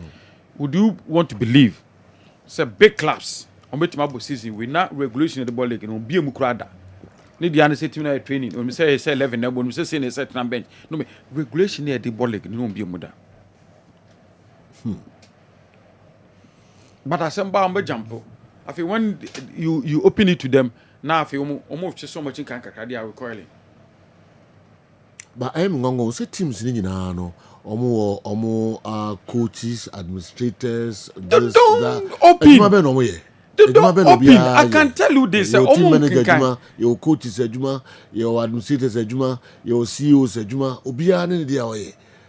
I didn't hear. It's an idea football. No, you resort to your radio. On so bad, and the Beckham man, Joe Beckham and tobacco radio. Instead of say, then the winning can kind. Read the thing. I didn't know because they don't employ the right person there. Oh, personally, I know people on now. Okay, sorry, I don't want to repeat it. Madam for Ralph, on your rap personnel. So he came to Congress without knowing, say existence of standing orders. Then when it was pointed to you, I didn't in any website. Oh, come on! There are people there, Joe. This now, maybe stand to be corrected. But according to the program of the FA, the General Secretary have emailed the regulations to the clubs according to the program. So email they will take the clubs through on by meeting, Zoom meeting with the new way, because the regulation has been amended. There's been amendment to more, and they will take them through. Just we be signing up. We be battle of Tochina. So don't be referee. Nti minim right person there no, and he said person ka right person. One person who to me kind, who to me is I saw a right person there. Who to me kind, who to me, but the closeness of those people to those things. Look at your setup in Ashgood. And share how and look at the setup in Kotoko. Look at the setup in Hasofo. Other teams in Zano Muninati. And you know, and that's your requirement too. In the regulation, you should have a functional secretariat. Yes. A club license on 1 year no. There's a huge fine amount. But Koyobi, when we running from that is where? The point I'm making. You need to have functional secretariat. A club license, Mr. McBones will tell you, a club licensing requirements no. So they need to read this. And you know, this is in quite normal ever into play. Apart from the updated Premier League regulations, Joe, there's the standard player contract, and then normally sign a contract. We say, and there's the introduction of the marketing and media regulation because of these new production. But there's introduction of marketing and media regulation. I think medical regulation means already. It will also come into force. So, with a normal baby, all these things are coming out. Joe, are important for our people to read. And now, any problem? Sorry, club. Now, you can wait my fruity. Ebia, Ura, and the came. And there, a person, players, ni management in a year. Yeah, what to call orientation. Inti, Nimdiaka Crown. Fabra and Fabama, team no. You make what must say. To know Bia or one knowledge about this, and I can come with no about teach we see. To if you can do that, even invite a professional referee on so be take you coaches no mutan bench any players no true if there's been any. No, some of the clubs on you. What's it? Coaches name referees no especially. From some are a good thing. Some of them. Some are a good thing. But a lot of some is orientation important. Basic players. Orientation important. To me, are good. But improve in terms of normal. Imrane the ball near the year normal. Government Joe, you should be reading this. I don't know. In Drew of here, can't why surprise. Now I mean, be na nobody will be a So okay. Now, with the adjoining of the GPL in APL, GPL at the Sub Productions Limited, what we discussed, they say and I've said this before, and the president said it, syndicated radio commentary. So you run it with all the advert on it. It was a running commentary no Kumasi Stadium, like Kessben afar. All the advert now almost sponsor league, will be played through the original commentary, and to be compared about appear on your radio. Okay. But all them what must say. It is radio be or Borga or Wow or Brekum or something no father than so. Then into so be sign up on him say or obenya that leverage in say an advertisement or bobo to the commentary. All the syndicated radio stations now or more far commentary now no the advert a bobo also. So to charge now to me charge it and then come and support the clubs as well. So that is and you say radio stations we could trace Camobia. So in two forms. Now it is with Wizard. Wizard is backed by Yadamfo, Mr. Wasnata. Oh, okay. Yes. Okay. Yes, that is his baby. Also, okay. Okay. Mr. Wasnata. Football no Uchumutanya, those involved in football understand the football probably more than those outside football. Okay. Commentary right. Yes. And that thing was piloted during the FA Cup season here, boy FA Cup. So now it's coming to it. So they will run the commentary centrally from Kumasi Stadium. Mafa good commentator. Okay, Kessben, who is your best commentator? Maybe I see Clinton and I say CK or somebody. On no signing, they pay him. Oh no, to Mafa good commentators. Into baby I sent a biomo. To run it through center. They say the GPL now commentary no yana about is this CTFM no one. So the station is not picky feed. Not picky feed, Okay. Oh no, one you can go and sign up. What you can picky feed, Also about advert. Or in the beginning, maybe I know you'll be a bit matter. So maybe Kessben if you can come into okay, what sponsors with Abraham, I'll play the commercial for you. Maybe grab off the period, Okay. Yeah, commentary come crown. Maybe a big time come my ball advert be by running your commentary. No the right so they are all radio station. To run a commentary now so far commentary. So there'll be syndicated commentaries. One commentary never run it through. Maybe a bit smart to be it's a commentary never run it. Who advert? Who advert? I saw ball in between. Okay. Maybe I watch right. Saying between ball advert. In the advert, be cry 15 seconds, be a 5 seconds, be a 30 second half time. It's up to who comment who radio stations also who be advert. Who be beginning of comment to bit my about advert. And I will depending on negotiations now. Who ne will start for no. AFCON. I see. Same with TV, no? Yes, the same. Basically, the same thing with TV. TV now is going to be produced by Adesa Productions, and then give the fee to whoever is interested. Okay. Including pay TV, including like DSTV. So they pay money, which will come back to the clubs, and then they show, and maybe you to from advert, maybe free to air. And it's okay. We maybe you are not taking money from you, but we're more feeding my way. Then when I'm so you feeding it, you will sponsor. Ebia a friend is saying, maybe a Kessben Travel and Tours, a sponsor, inti. And I'm saying, TV in the mountain, a day feeding the mama where you TV, I saw about Kessben Travel and Tour advert. I will TV in the so and pay you know what the stated number. Okay. I required based on that. And depending on the acquisition work on. Now, when you write him down, Usui. And then beyond that, there's the magazine program. There's a highlight program. Highlight to be the match back. You go areas exciting. 3 minute or 5 minute package. So there are TV for no or no. So there's a new thing or new dawn coming in Ghana Premier League, and all these plans them are discussed one if you not come to fruition. You see a drastic change between last season Premier League and this season Premier League. You see massive radio change. stations, TV stations, more education. We are now about this before the start of the league. Oh, one more best signing up now. They're giving education and what you call orientation. Okay. Which are now more orientation. Even TV station, almost more orientation. The do's and don'ts. What is required? Who obligation? So be agreement. Who obligation and obligation of the broadcaster, no right holder, no, and obligation of you. Also do toward the nation now. So now form a part of the orientation. I see. All right. Yemfa NCI na yentwaso. And again. Local source no and egu no Kofi Champo ama education on Sanema we nyina minim areas a person will pick you the free but before so be no just me call Benjamin Dental Clinic na me ko fan krato kakra bi eba yeba also udo de member.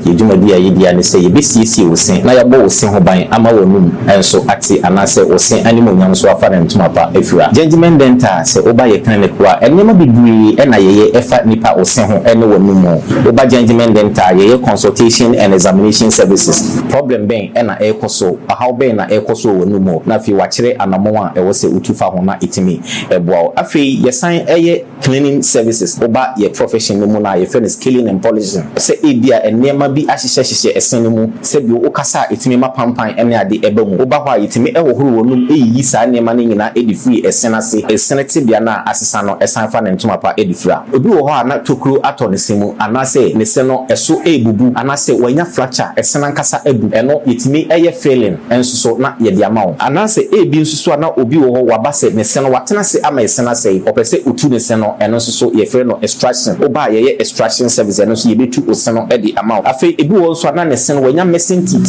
yɛwɔ ne si no ahodoɔ bebree yɛfrɛ bibi sɛ dentures no ɛyɛ deɛ utimi ɛhyɛ na watimi asan ayi wɔ mu utimi yi na wasan ahyɛ ɛno na yɛfrɛ ne dentures no woba gentleman dental ɛyɛ ne nyina bi wɔ afei yɛwɔ fixed one no anaasɛ a yɛtafrɛ no permanent one no ɛno nso so yɛsi a untimi ɛntu bi ɛno ɛna yɛfrɛ no PFM bridge anaasɛ PFM crowns ɛno ne nyinaa no woba gentleman dental yɛyɛ ne nyinaa bi ɛwɔ hɔ afei nso so yɛwɔ bi sɛ braces ne yɛ sɛ ɔsɛ no kwan deda mu anaasɛ emu atetete bebree ɛno no oba yɛtimi ɛhyɛ braces no within some period na ɔsɛ no asan akuru so kama na ma ɔsɛ no atimi ayɛ den anya ahoɔden afei obi pɛ sɛ ɔyɛ teeth whitening wopɛ sɛ wode dɔnhwere baako pɛ ɛyɛ ɔsɛ no fitafita te sɛ deɛ wone di so da woba gentleman dental yɛbɛyɛ ɔsɛ no fitafita ɛde ama wo a ɛhaw bia ɛni ho abɛɛfo kwan so ɛna yɛde ɛbɛyɛ ɛde ama wo afei obi pɛ sɛ ɔhyɛ ne sen gold silver woba gentleman dental ne nyinaa yɛyɛ gentleman dental clinic yɛkyia kwan ɛnyɛ yera kwan koraa yɛwɔ Koforidua Central Police Station nkyɛn hɔ a babi a market no ɛwɔ no wofiri abronsan na new story building na wokɔ Central Police Station no gentleman dental branch baako ɛwɔ hɔ ɛna woduru ɛnkran so a yɛwɔ nongua usi nongua main lorry station hɔ koraa na wofira nurse baako do abɛfa wo anaasɛ station n'akyi authority street no so gentleman dental branch baako wɔ hɔ ɛna atomic down dɔme kɔ abenya runabout no so hɔ a gentleman dental branch no baako nso ɛwɔ hɔ ɛna woduru takoradi pipe ano traffic light na ɛwɔ pipe ano hɔ no wobɛfa kwan na ɛkɔ Tadisco junction wobɛpa junction no kakra kɔ w'anim wobɛhu sɛ OGN bank no ɛwɔ hɔ yɛne OGN bank na ne wɔ the same premises ɛna Kachima nso so yɛwɔ magazine market kwan no so hɔ a wɔnsa nifa so hɔ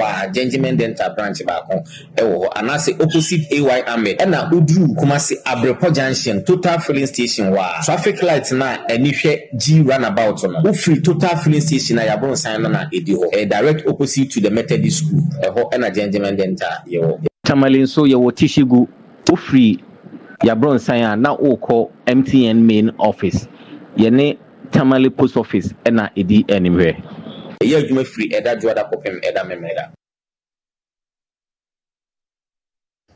Alright, yes, ba na yabɛtoa local stories no ɛso ɛnkyɛ Awa Mohammed ɛnso bɛba na Ghana League nsɛnsɛm kakra ɔde abrɛn Dr. Ike ɛnso atrase ɛnɛ matches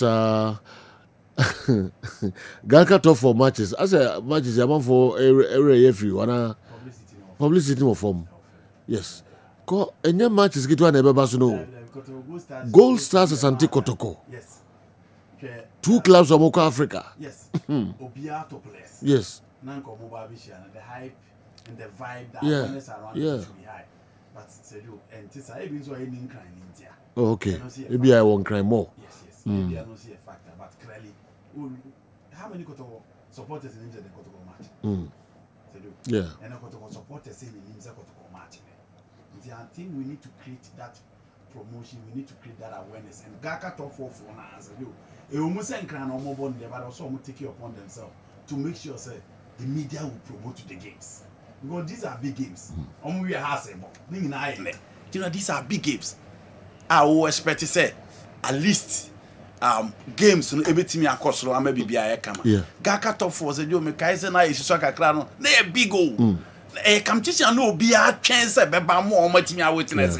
But in recent time, at least Kotoko top place, has a top place, Gold Stars are top place. Nka obeti say those names no be run around the airwaves. na we gi ni players ho we gi ni players ho we ka so mo hwe we ka so mo hwe na nka attract fans na mo ba be but and Sergio cafe kra na ya start the EPL de la Liga into European football don't taking over our game and every Kotoko fan, every Hearts of Hope fan, every Gold Stars fan be or TH be expected say obeshe team no ahead of the league, ahead of the Africa into a platform at least nka ebetimi a draw supporters to stadium but promotion no of them into where they just a start the Ayaka champion in phone say going forward no after any games no said you and Tom matches in ye now man for because you na Kotoko has going forward and you expect fans to troop to stadium to watch those games into European football didn't take you over and there this is the right time yes you betimi a create that awareness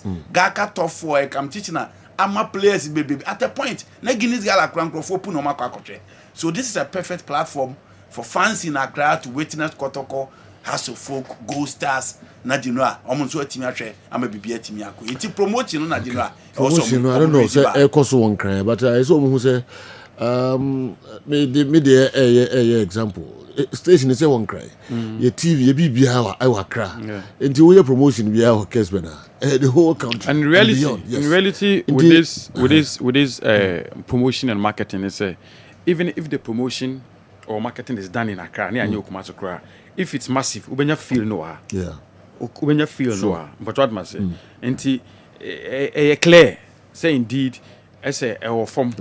Yeah, they've done one try because someone call television station to launch it, trying to let the media, the public know. The Gaka for the trophy was unveiled at a studio of GH1 TV. So omo yebi, but I think it's so more intensify the promotion. My Sunday no Kotoko has been here, yeah. Any person Ghana. Oh yes, we are aware. Kotoko has is never been here. Wow. They know I'm promote two games. And I was me who is so na omo ye draw na say. All play. And I think I know so come. But that's a league form no. TV and I said the first. Yes. Oh, you know, intensify promotion. Okay, now share that story. Share the FA they go acquire money now from the Congress there, but in terms of the league now, from Sika Omodema teams now they are started position Udi Sika Ubenya referees Oma increasing in terms of FIFA referee. Only FIFA referee Sika 2,000. You know, I mean one person I'm so answer referee Sika Omuntum, and you move from 1,000 to 2,000. That is 100% increment. And enough, but okay, at least for now, for the start of the league. Now, as you was talking about the orientation and all those things put together, just to make sure the league get better. And make it the story about betting and making sure say, those games in now from all betting platforms again. We are all trying to prevent these first matches from our league. But two areas you key also more money call. And they at the sub production will be take over everything and comfort if you enjoy game no amu be team okay ya who teams almost try say almost put to CCTV cameras to make sure say near me be so stadium no enipa bebre and asem penimfo be hu I'll come back and talk about all blacks are almost fresh club license and so almost share picture on my CCTV crowd names are very requirement president mentioned in one of our meetings I think that we discussed that and we approved says a venue biano or means or club yes into a requirement from the GFA now okay I just said Diana is very good it's clearly the vibe before the commencement that's okay but two areas you key and on say ball one omu yi betting frame the next point I said you say a ball ne pa match fixing I don't have any evidence to show, but you know, club officials and a bab on Tembeka. Again, when you have fans accusing their coach and management accusing their coach or matter, say you won't hear evidence in Freeman. Into the American say, Omo winning come matches in Ibiho, especially your baby real league now. Say you, and when they say a BBO, you start a league now. Hooliganism, ya booby is not good, but say you, those things, little things are part of football. Even in the Champions League in Europe, France, it happens. But had the end of the you start league now. You enjoy the game, players enjoy hype, coaches enjoy hype. last 5 matches to the last league game. Scoreline no social media, WhatsApp platform, Facebook, baby aneda. Oti match ye tina o who say match we pa go ya se goalkeeper idie. Ye game. Say you who say match we e was sempeni for more money ko ho but no be atiada. Those are the areas that I feel they need to improve. Oti say big game cause we be as GF cameraman cry ni ase. Say you those are the areas that we need to improve. See, a PC league in your corner, ye fair, near attracting more sponsors. Ye league in here credible. Agents, FI players are omunya GD or Muse. When those players travel out there, and then 1 year and then 2 years, almost my back. But boy now, boy and a baller. A sefata so muko abonti no mu progress ko mani no ball timiko yi. What ni areas do any question first matches na door so say about league in area. We pese we come we adam funie one kosuoni one kosuoni sa na yema nyina na sejo e ba e say ye league no he started the league now obi aye okay obi enjoy but the last 5 matches no na jinu who say the next one a referee from 1000 to 2000 referee for no be ATM net yes empany for na timia increase musika di yi jinu a obi could di match what a match you di ase no next week Yansan Falles man referee crew. You know, those referees need to be punished. And yes, I almost say you're born. Because one area na whatever say be omu hwehwe say court referee na yamane to aso mane ndi match sana akotana say hwehwe ni nsem. David, you know the referee need to be punished. Yes. To support argument, you see one of the decisions now from the executive council is now you are forming a match review panel. That's some kakra. Joe, you some match review panel mu kakra. Okay. And a requirement ya catch room say so much etna sitting 3 times a week. I see. 3 times a week. Okay. Match review panel no. Okay. And even though maybe 2 normal, but 3 times a week. Okay. That is what the FA is communicating. Okay. Now, normal changes are to mitigate the anti-king. Match review panel will say 3 times a week. Okay. Now with the production from Adesa production, meaning it's almost all the games will be covered. Until there no be shortage of footage. We in Chama on the channel. So almost all the games are being covered. Until the footages or the clips are available. The matches are available for the match review panel. So behimu. To him that's a no referee no. Say born or born. Obi wa yes no cause be ojo. But application of laws no cry problem man. I'm telling you. And I know we last week in a test war I say. Me or you Friday then you try exam. It is so much trouble written we say paper ni 15 minutes. Obi ntimi the otro so cry no kan ya. Obo so on the channel. And then you my fitness test. Now say match review panel na F no guilty. Joe. Yeah. Some match could you wan ade no mu you fear. Only right of appeal ya. Because association. Oh, untu mfa nko bia. Dabi. I see. Sani ya no. Inti referees na ebe select o ma fi no chana ye select referees no be this season. Okay. Premier Women's Premier Division 1 no chana ye select. Okay. Referees ebe select o so be di matches we no. I said normal na ya ni nyina ni normal be be ma insurance ma wo ne o yere ni obusua ne normal ne uniform ne mpaboa no de mo nyina no. Joe, you must so you hu adwuma. All right. O de me ko say so you hu adwuma. Do ko di match to papa so na ko review committee na ka say no mu ban no suspend o ni appeal okay. Near to us. All right. Until you say we and Sabon na say be nurse on so kakra. Yeah, human institution. And I say you hunu bi wo your friend is saying England match be na mu kan wase. Man you na Arsenal dey. Enye bi na mu hunu ye. Yeah, bet me see I would say error. But the washer down na the wa born there. Joe difficult for us to consider the background. Yeah, group for no crowd ya na human error na be 2% pe. Ya share that for na be 80. Until omo there. O see job mo kwan. Minimum the county referee no di. Brekum Chelsea ni out of line so that to the referee. I wasn't come retire.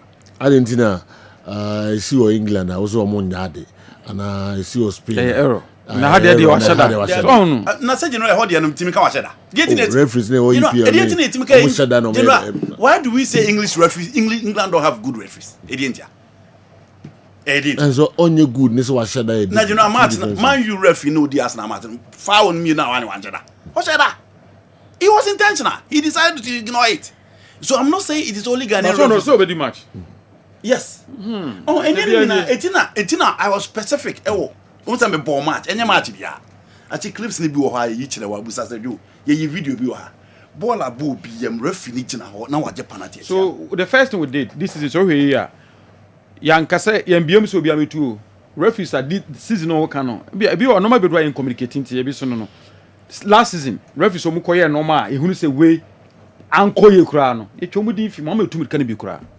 We so mo meka kiro. Ye yi bi afiri mo ma tumi kan bi kura. We sat so for the first time you can call a meeting. Referees, what I say, the referee leadership no. A meeting consider referees bia. Joe, obi ho kudi match. Match ni score here say e bia 2-1 against a particular team. Ya bo 19 minutes, what show 5 minutes. O team boy ya bo 17 minutes. Emma dey other form no be take ka. E share answer na opon.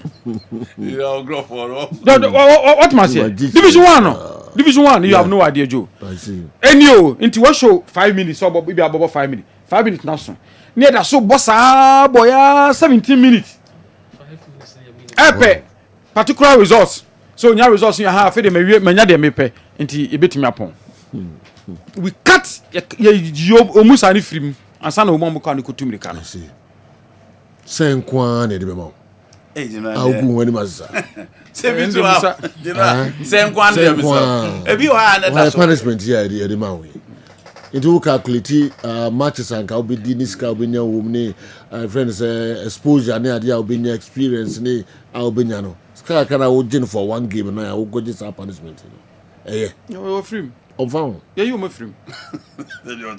And then there's yeah. And it's we Premier League. We did 3 matches. What I say, we did 2 center. Back on here, 4th referee. On we had 3 matches there. But some are saying one month we did 3 matches. 6,000. 6,000 to say. Yeah, no, probably a job better here. Juma de biao. Busumi aketuao. Meanwhile, the referees have their job. Main job. Where I say part time. What I say? Into where you buy plus a health insurance package. And my only immediate family plus uniform plus we plus you are free there. Yeah, so my yard. Yes. Yeah, some performance. So mbepeja. Yeah, referees. You're very good referees. How? You see, you're very good referees. You know your referees no money in body. The assistants of VAR ni ko EPL no. She no more yo. The referees in the yo. Your referees no omuni matches. Good. Yeah, she money some. Omudi matches with that security book or shall be in same keke. Omo sheda no omudi say. Omuni referee papa. Say you. Ghanaian referees. Omuni mudi papa me say. Omo sheda no omudi say no. Some call her matches we say referees on top of his game. Me call her Adriana ne nations buy me referee Gabriel Pokwa. No nim say mo stadium. I met him at Babayara. Me catch and said the performance was up there.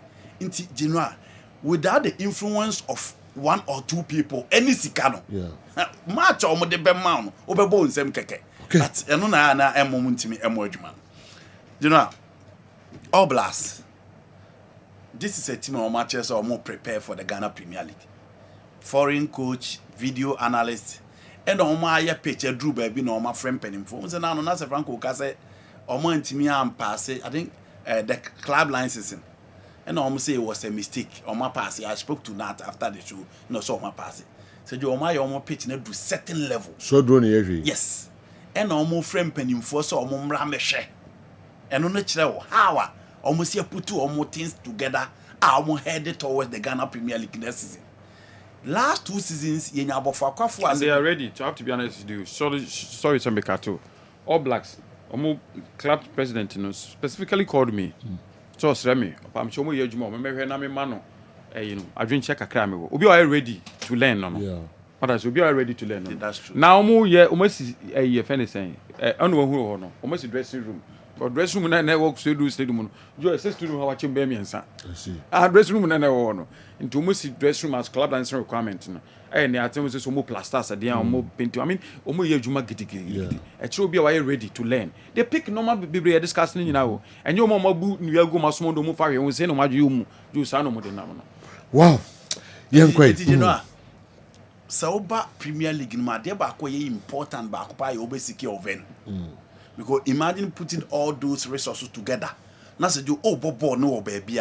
with this advantage no was a new team obi aba no born away from home said you nipa kro benya upper hand but home there teams that was as so nyina obi abenya na nko finals obo no home because obi win game do home chair away it for me you heard the all blast na I think some are ready to play the Ghana Premier League and I wish them well. I'm hoping say omo beto to omo niama kama no matimi complete o sa niama winina last 2 seasons but for kwata no ye bi but say you omo di omo wie no omo ntoko omo ko ye na di omo ko relegation so I hope say all blacks e be focus so pitch na there dressing room there on the field of play omo nya quality good coaching motivation and you know I think say they can stay.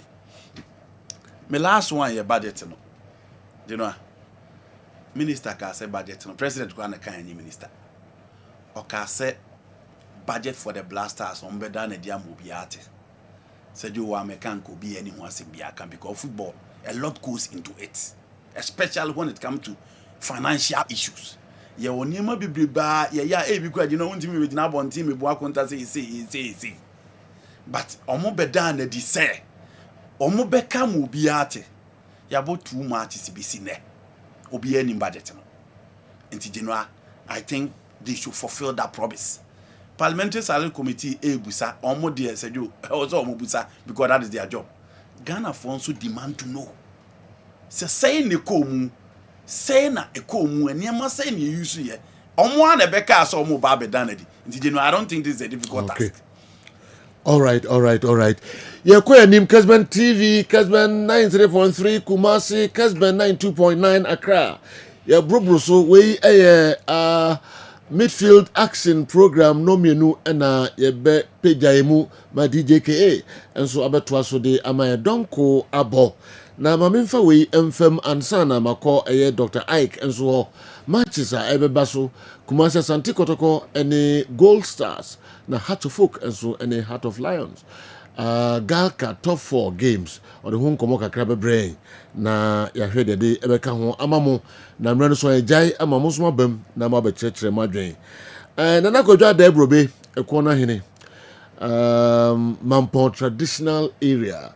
Adebrobe yani na wa ha but sisi Kofi oyona no friend no amfa na nso so a na de brobe na kojo ade brobe ona sisi oye ekona hene Mampon traditional area na yedinesi akonya so na tra akonya so it's one fine decent man Joe since I started Kessben since I started one gentleman was started sanka kakra report do be now because of the entino or so much respect to ni community so an assemblyman nyina and then you must sign a pejana chine no nyima say amana konya amana tena so or a gentleman no adebrobe a gentleman nice one we pade unya say I would be na ye ka wonsem say buzo abobo ni din na nsem pi na etoto aso he's a gentleman okay enti nana ese I'm deeply grateful to everyone who came to my installment ceremony. Your presence and support meant the world to me.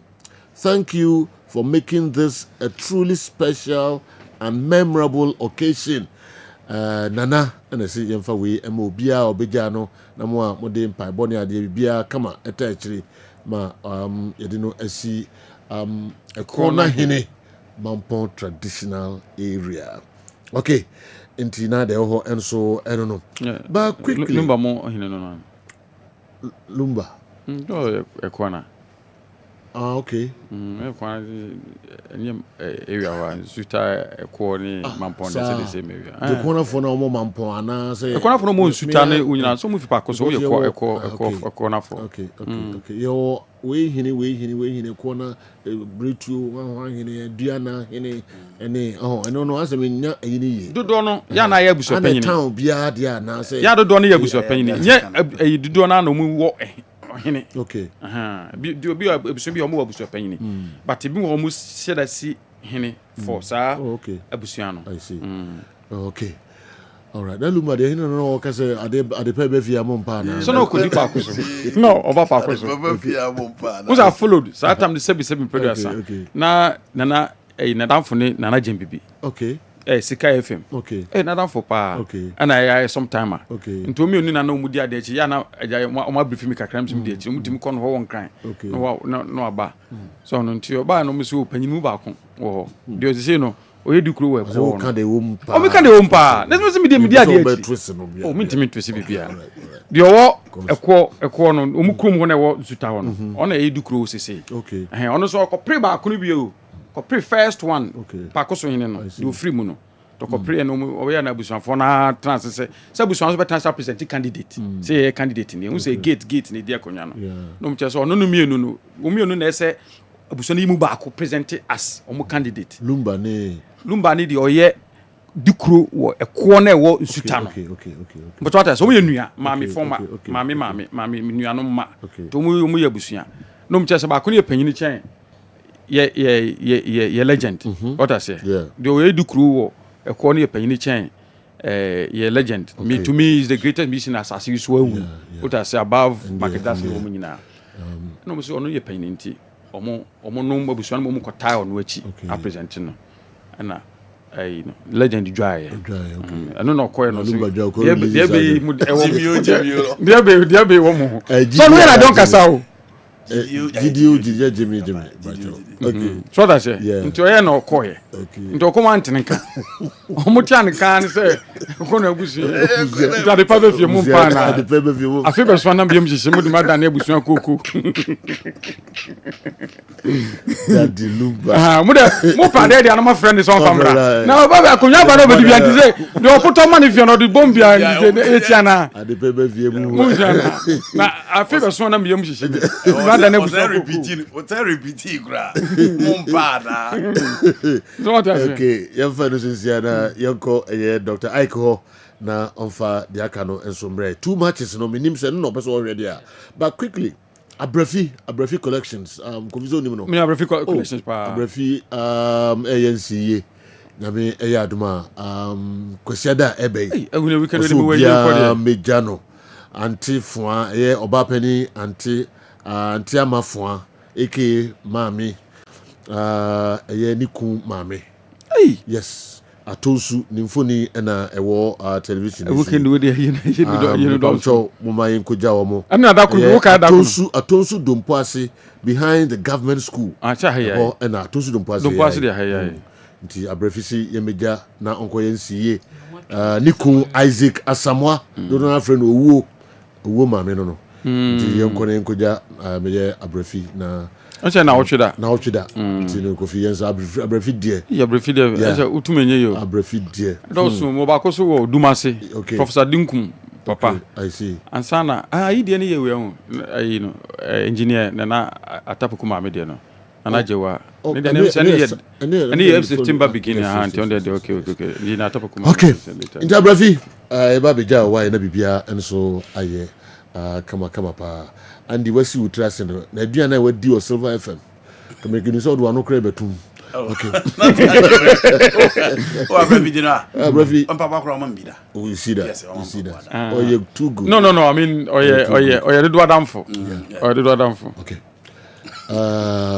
yankoi akaba ko me kwaba na men nso me de ehunsem aba money matters me de usu de ere usu ko yensiye na enyasem kitwa later me de ehunsem ebeba money matters don't worry me de no so betu japa 41 UK based money matters all right legend yes the NTS 2025 ga kwatọ 4 no eso obi etimi hwe bi ne se o hwe teams 9 a omo qualify omo etima kwesi akan no only Heart of Lions enko na o hwe proud to say omo kwa start tournament no onkura cup odeko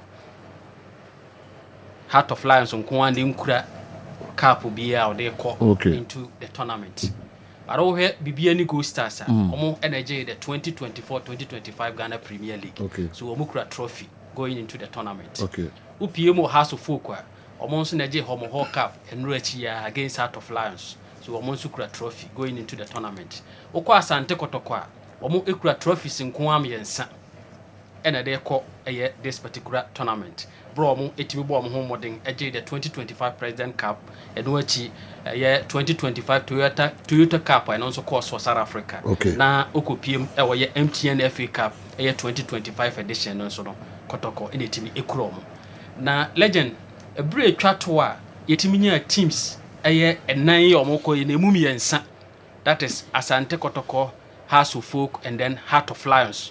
In an top 4 no 2014 edition. Okay. And only a team year teams see me and son more motimiko PM. Now that tournament and then one say near minus Bako and so a casa 3 teams Ashanti Good. At the end of the day, no Ashanti Good any team is at 2014 edition of the top 4. This time around, your sense when you're another minus. And only be any Gold Stars in place of a Go Face and as Ashanti Good. And I know you know, yenya 3 teams in a House of Folk, Asante Kotoko, Heart of Lions, or Munina so 8 me are represented. Now, legend, where in terms of a top 4 na Kasana, Juma Dieno, maybe 15th of a year, June 1993. Now, your organization, your friend organization of Ghana League Clubs Association, and then they, yes, you know. Abayeno Ghana League Clubs Association GACA. Normal anytime ekokoshia it be decided so the competition be ebetimi aba no GACA top 4 in a omo aim nyina so metimi dey abo teams no or metimi find themselves within the top 4 no na metimi nyesika proud to tournament na say season a ebe shase no na enu achi omo san so dey asiesi omo ho na coaches na tibi dey ahwe send your teams no nhye omo ye ni nyina no na enu atimi aboa proud to the season ebetimi abaso na legend omo timi ede saa adisuade hunu no beto monte no eteki GACA emfie ekọ animu yi emfie makomako enkron 9 good years ansa na GACA saa adisuade hunu no omo etimi konya 1993 no etimi ebeye adwuma aye no eye 2002 nti on 14th of February 2002 and the then GACA chairman Ura Jewa appear etimi lanche GACA top 4 where said omuntimi emfa dwumadie no enhye ase so legend wo hwe dwumadie no the maiden edition no ayetimi edihye so no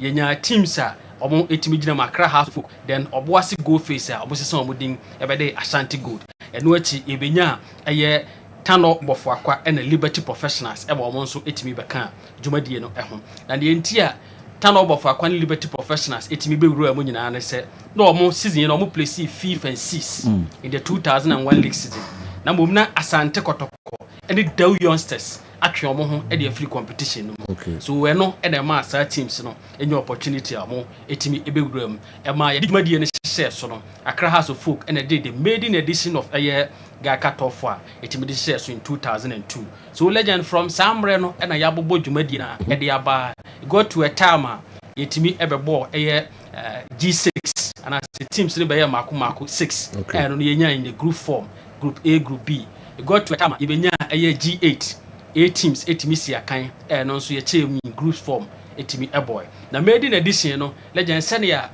and they yet me about all play all no this edition no sa na and also etie but the difference is that and no na born home and away basis but this time around no omo nyina ko share in a particular venue tina just a match is fewer than the maiden edition no and they born home and away tina legend sa na and also enchire bo nyina no etimi etie so legend no where in terms of the first game etimi abaso but we no eye kumase Asante Kotoko to omonsa e de afre bibia ni Gold Stars na omomienu no etimi omomienu nso na ekogina Ghana na mu the CAF Interclub competition omo etimi akosi akan no na we no be ma opportunity e de ama teams ni mienu nyina as part of omo preparations omo e de ekopiem e wo ye CAF akosi akan no enso so e wo ho na legend in terms of say ye hwe competition no currently no Beche United ene kura title no omo ene ye omo ene kura eye trophy yetimi akọ compete for it bra the last edition no year 2024 no etimi ko hyehyɛ so otakwa na Boss Park na stadium no omo ene etimi ko gye dwumadie ne si omo na so 3 games a Beche United boy ne nyina 100% record omo etimi awe ne nyina bro omo etimi ehye eye 1-0 editi Amediama FC then 3-0 against Secondary 11 Wise na Nations FC so omo etimi show omo 2-0 etimi gye dwumadie no esi omo na so na when they come to GACA top 4 legend teams a omo tima ba omo ho mode agi dwumadie no do pa no Asante Kotoko House of Folk omo ene ye joint ye holders when it come to the trophy omo tima ba omo ho mode a omo obi akura 3 ene tima agi ye Gaka top 4 no eso e wo ho a omo e de e ko omo nim na legend where in terms of Bibiani Go Stars or Asante Kotoko Bibiani Go Stars we everybody kan ya mum ye no ehia wo Gaka top 4 competition mu na mum about previous competition there in the Ghana Premier League no omum ye no atimahia 8 times Kotoko awene 4 as 12 goals Go Stars awene 1 as 4 goals and 3 atimi ayende in the draw but the last meeting between these two teams no in omo competitions omo anaso omo games omo abo nyina no na legend ye ntimi anya goal ewum no goalless Bibiani Dance Park. That was the last time, and I said the only time legend go entimi MPM. Legend over in terms of Asante Kotoko. Send me catch us or in the 2003, 2007, then 2015.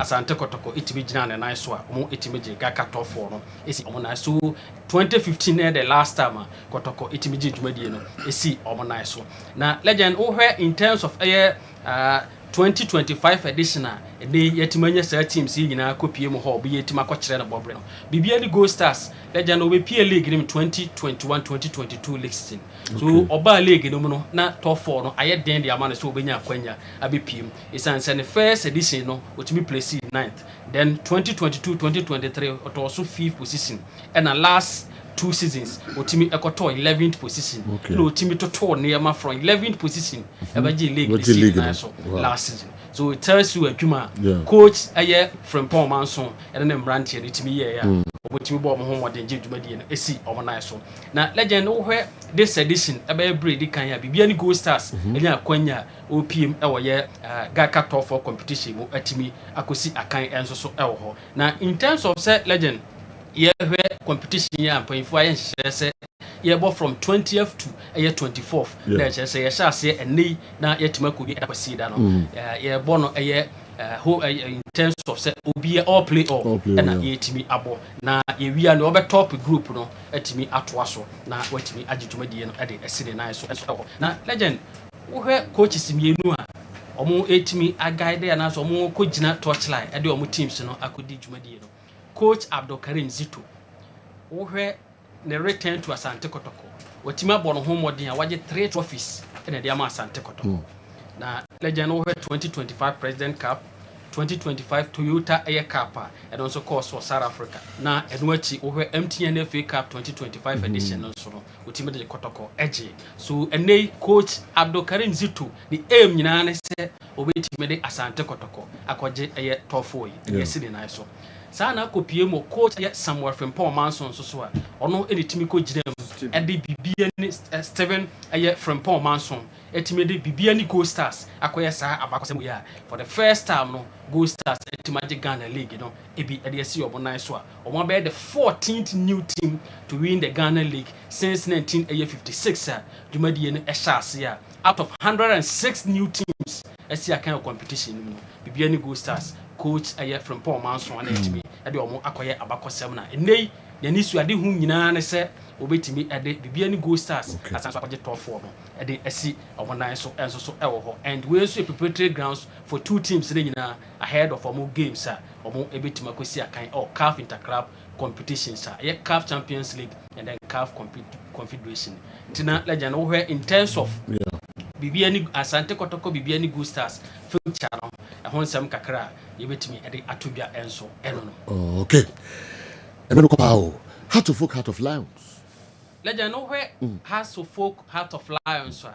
Eba FA Cup ma omo eba in terms of top 4 but omo etimi Asia kan na empre we eba ye ne mpre mako 11th time omo mienu etimi Asia kan e wo ye top 4 competition mu na e date back from 2005 na omo mienu sha se so omo etimi Asia kan samre ne yebo home and away basis so eno na amo etimi nya more matches even ka wo kakra e be ka senka 11th almost 11 matches but e move back no ye nwie nti etwa sa game no e na yesan e call for replay and eno na mo mienu no where the last edition and the 2014 edition no but Heart of Lions has 1-0 at the home grounds return leg House of Folk enso so ekɔ Heart of Lions 1-0 so we ko here say yentimi fa penalties yentimi decide na yentimi nyi ba ko mfrim bra na yɛbɔ penalties na edu 4-4 Floor light at Accra Sports Stadium na intimi enye adwuma so wo he referee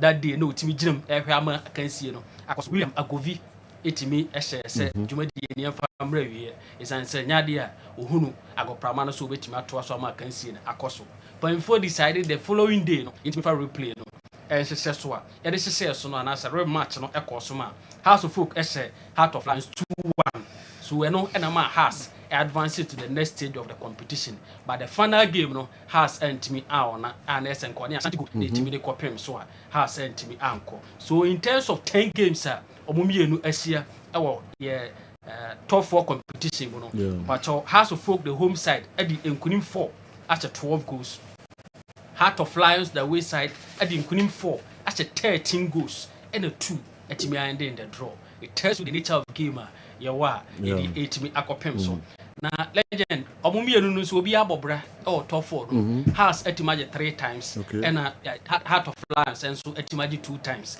and enei akwanya akobase omumienu entimi nkokire omobobre and we see opportunity edema Heart of Lions coach Bashir Hayford for revenge is answer enche na House of Folk omo World Cup no omo etimeche coach in the side etimi age edi from nsem so omo nso anya opportunity say omo etimi redeem omo image or House of Folk ebe for repeat bro omo etimi atoaso edi nkunim over ye team a ye frɛ no Heart of Lions enso so ewo ho na legend wo hwɛ sɛ ne yeguso a ye de dan wo no House of Folk the last time omo etimi ji dwumadi esi omo nan so no eno no edate back ekɔ akire yie no 15 good years ago.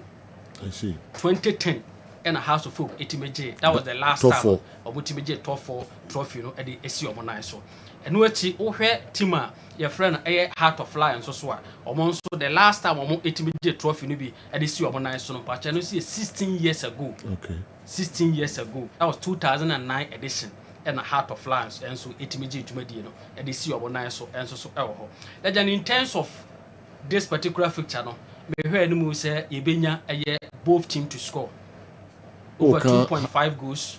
Both teams to score. Both teams to score. As you say. No, just the teams ni mienu no be able to go atia no yonko. Okay. Over 2.5 goals. It is na we na hwan weather. I'm expecting home win and correct score to be 2-1 in favor of a House of Folk. Okay. Yeah. Correct score. Yeah, 2-1 for House of Folk. Wow. Because the goal stars one correct score. Legend, I'm expecting home win.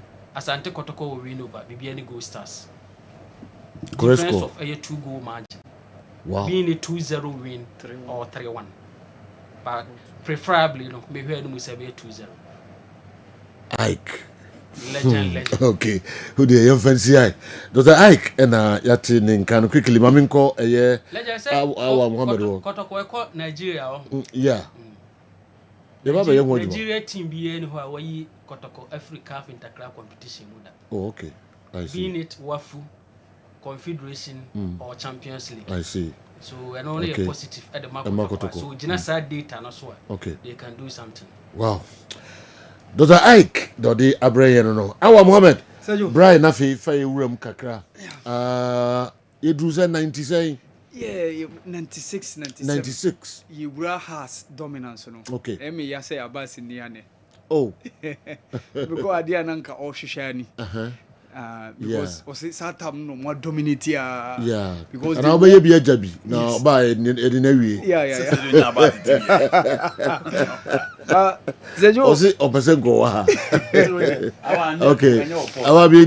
But Zejo, House of Folk picture be come pese omodi to sona. Who plays no? That season was that last season Ash Gold Edgy League no, which was 96, 95, 96. And the Joe picture we now there be any way. Okay. Any way. More the better. A group yes, okay. So the list of Omo Mujina Hona, Coach J. Sapona, wash track suit no. Blue and white. Yeah, blue and white no. Okay. From him Obeka Suleiman. And of course, goalkeeper Abukari Kankani. Okay. And of course, Ubehu Robert Saba.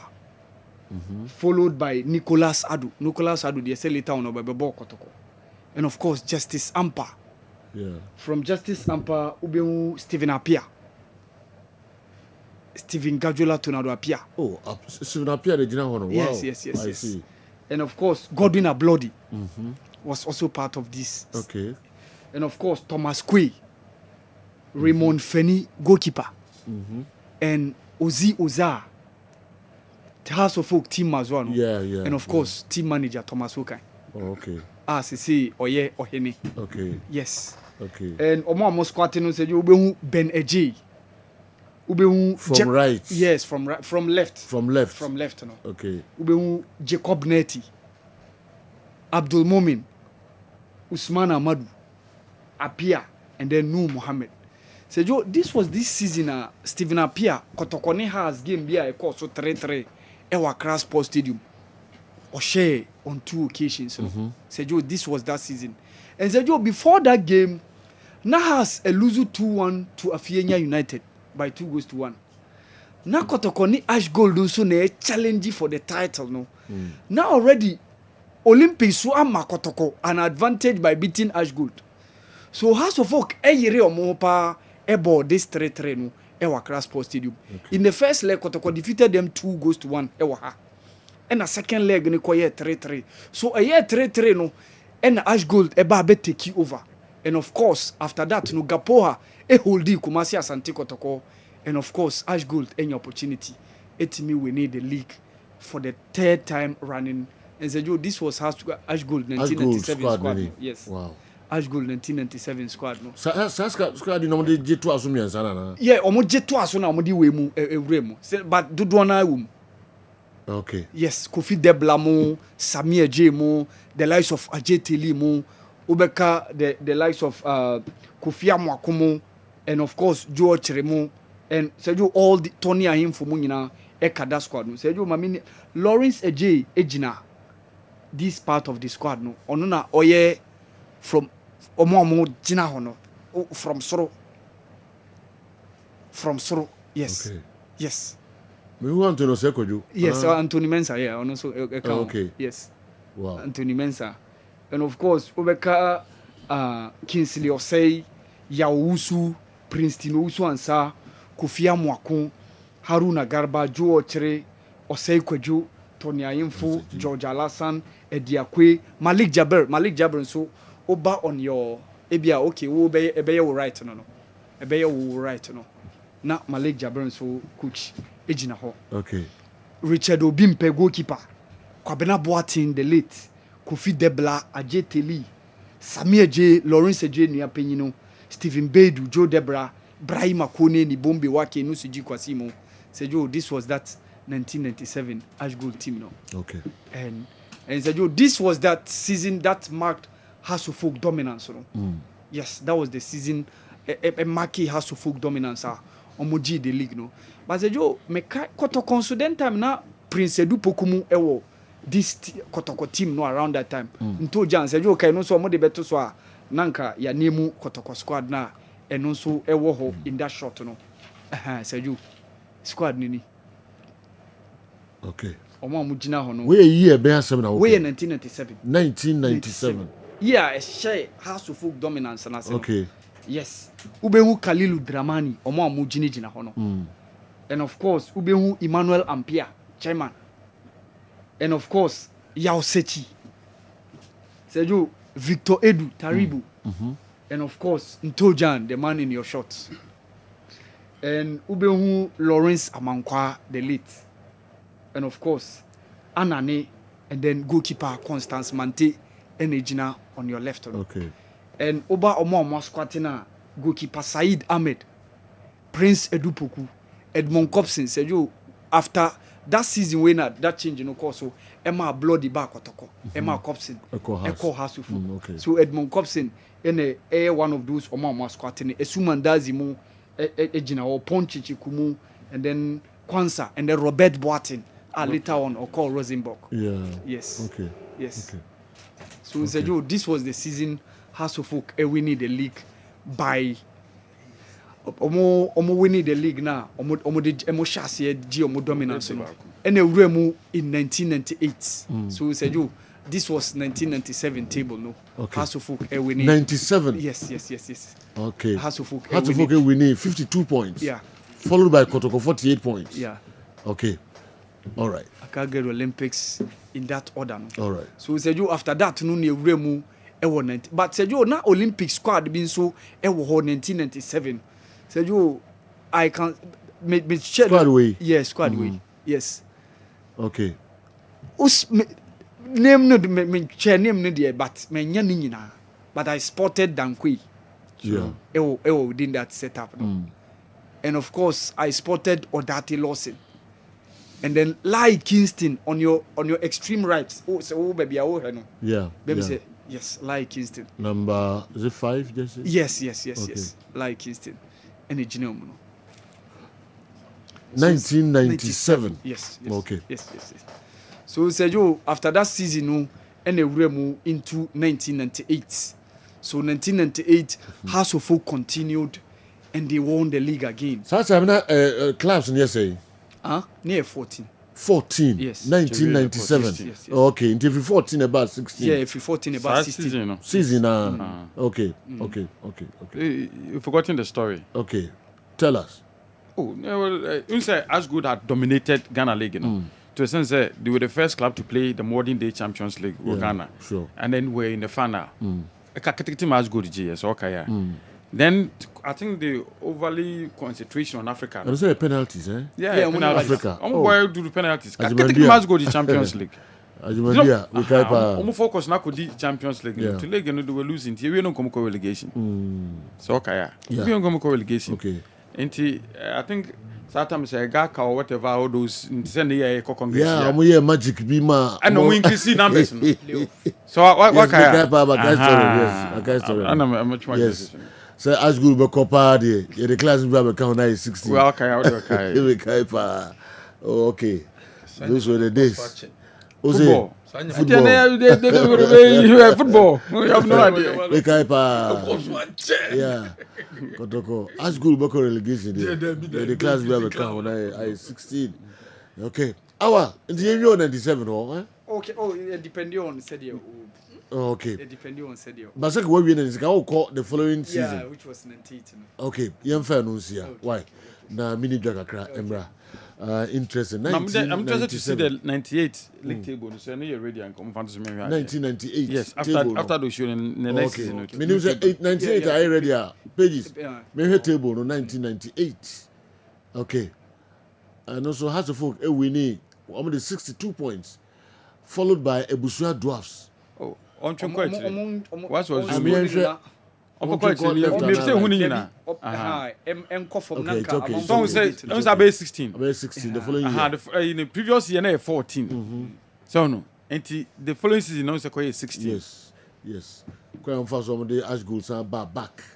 Na kakakra bi na ko relegation. Is that year no na Hasselhoff Ebusua Dwarfs it also second. Yes. 53 points. Yes.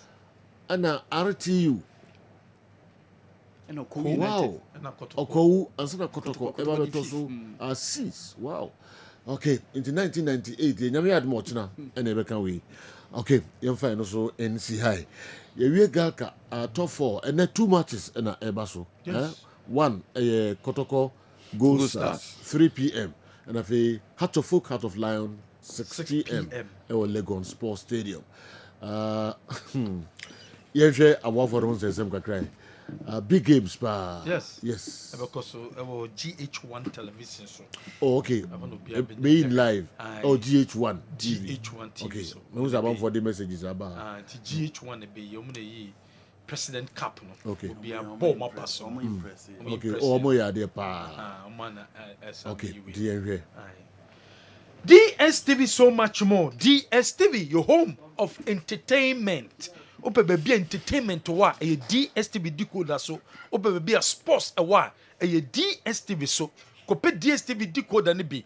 Nanya DSTV decoder ni bi na bredru se o date na so. Unya kwa nhwe biomu a empeja decoder ni fa ko baby a fa trefie na wa reconnect. A *759#. And when you short code obe dial high sense your product near papa and nunti ye gidino your ma 5 years warranty ewo home kope high sense product ni bi na UC na mnya high sense product ni bia wabons what to product a papa your laser television, gas cooker, washing machines, smartphones, sound systems, water dispensers, microwaves, blenders and now super rice cooker only problem high sense your product no papa kumase your branches outdoor and so awaha MTN everywhere you go MTN free after one extra chesa obeka sasa MTN so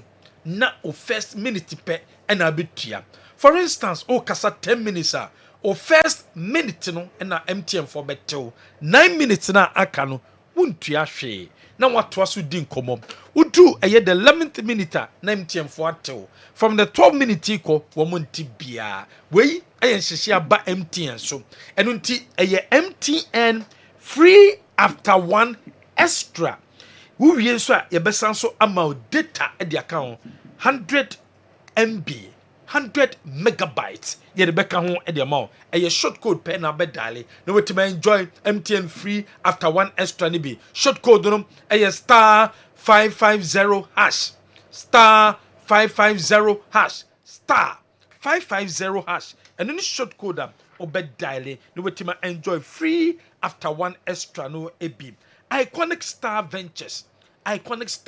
ventures ufie na wesiewie no hotel na wesiewie no apartment na wesiewie no uhia 3D plywoods the design ho with the design cabinet no wardrobes no o kitchen ho no with the design ho iconic star ventures and ebema obi enso atom enunti upe design 3D plywoods the wardrobe with the design and now so dining table baby person design home now here 3D one more plywood in Ibia iconic star and a bemo biato your number is 020 331 3582 020 331 3582 iconic star your bemo iconic design with iconic star quality and a day ebemau Hebaso Company Limited and the Hebaso Criminal and the Abedjaso Cope Hebaso Criminal be ne UC a ye crima Bema ne UC or bat me toma Bema wan sim to me to o ye Bema o problem uno beshim o humbantem uno beshim un satisfy bano or bano qua yemen koye Cope Hebaso Criminal be apply kit to a penis no after 30 minutes corner ko washi ne bredu samuni obano e babeshim we use Hebaso Criminal bashim enijie ebewie payom de amount 100% natural herbs and ediaye into you so wunya any side effect bia any drugstore any chemical shop bia beku bia no obenye bi atom ejaba jewelry ejaba pempede second street edum ejaba Ashton traffic light na say ejaba se adibia di gold aye bia upe bia to a wo maso ye ene wo so ba sell per wedding ring engagement ring promise ring chembi na patu kum adebi na paton sam for when che jaba jewelry a yellow gold and so white gold and a pebiato a jaba and aqua unsa ebetimi akabi a jaba prempe the second street edum Ashton traffic light na say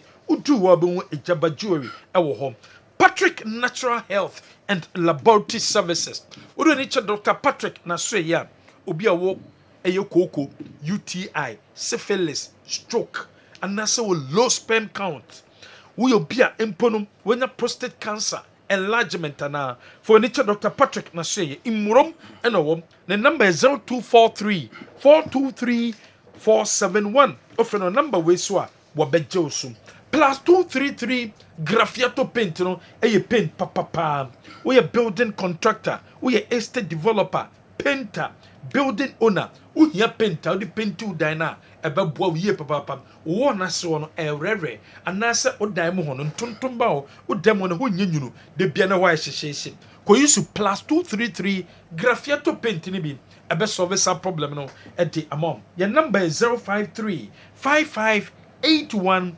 372 offer number we so a ye be joso na nkomo bi o bia no ye no edi the only general. Okay. All right. Kwa Mickey Maminfa we FM quickly. Lavency kai me say ene Opoku Sampene, Philip Opoku Sampene, Kumasi Asante Kotoko, and Opoku Sampene birthday. Wow, young we say Opoku Sampene happy birthday. Moshe, sa Kumasi Asante Kotoko squad here, who know TVC. Sarah Mensa, one squat in Sarah Mensa, the Kutaba Kokono, Nifa Afaso, the Okuta ball, Bunkumono, ono, and na friend. Sam Reno, Philip Opoku Sampene. And then Opoku Sampene birthday. I'm wish you happy birthday. Philip Opoku Sampene. I'm told I will monitor program no live. London baby I want. Okay. Na squaddy when a bit more more woman naturally. Golden body. Okay. Mujina at least there's something to travel me and nine cra. Savu Jemfina left. Yeah, after Savu Jemfi wine. And you be yen now. There be Bukunti. That way Georgata. Georgata yeah, next year wine. Women know. Kusiapia. Oh, Maele. Maele. Yes, Maele Nigeria. Yeah. And Salif Wansa goalkeeper. Okay. Yes, small Yes. And I feel Golden Boy Abdul Razak. Yeah. Baby, I didn't know. Oh no, Robert means I just go with it. Well, see, Manon Krumapa. Yeah. After Razak, no. Kwame Samson, no. Kwame Samson. Yes. Kwame Samson. And easy cry. I'm almost squatting, so me who change in your home, me who Sarah Mensa ho, me who Kuchre. This is Kuchre, yes, Puma, and Philip Opoku Sampene. One is the captain here, one. Those no. One is changing, no. Reverend. Reverend, no. Wow. That was dead. Yes. Me kwaba, you on some cry, ebe mama. Na me call AA Sadiq. Na could din komo kakra ewo enkran. Okay, quickly, Kofi, udi bi ba na. Can we call AA Sadiq? Yeah, ba kun din be den nka me. O ye ba kun din be. Okay, yankoi. Linda. Okay. Friend Linda. Brefo Ajiman. Okay. Madam for Brefo wife. Oh, okay. Linda Brefo. Oh, Kumasi ai. Kumasi ai. Okay. And then the bed. Who the picture gra? Tony picture no way. So Tony that should put to Tony ade Linda picture. And young comrade. Yeah. Okay, Linda, I will show pictures and don't worry. Your cobas is here. Your call AA Sadiq. Na kudin kumoka kra ho ba yen chakra.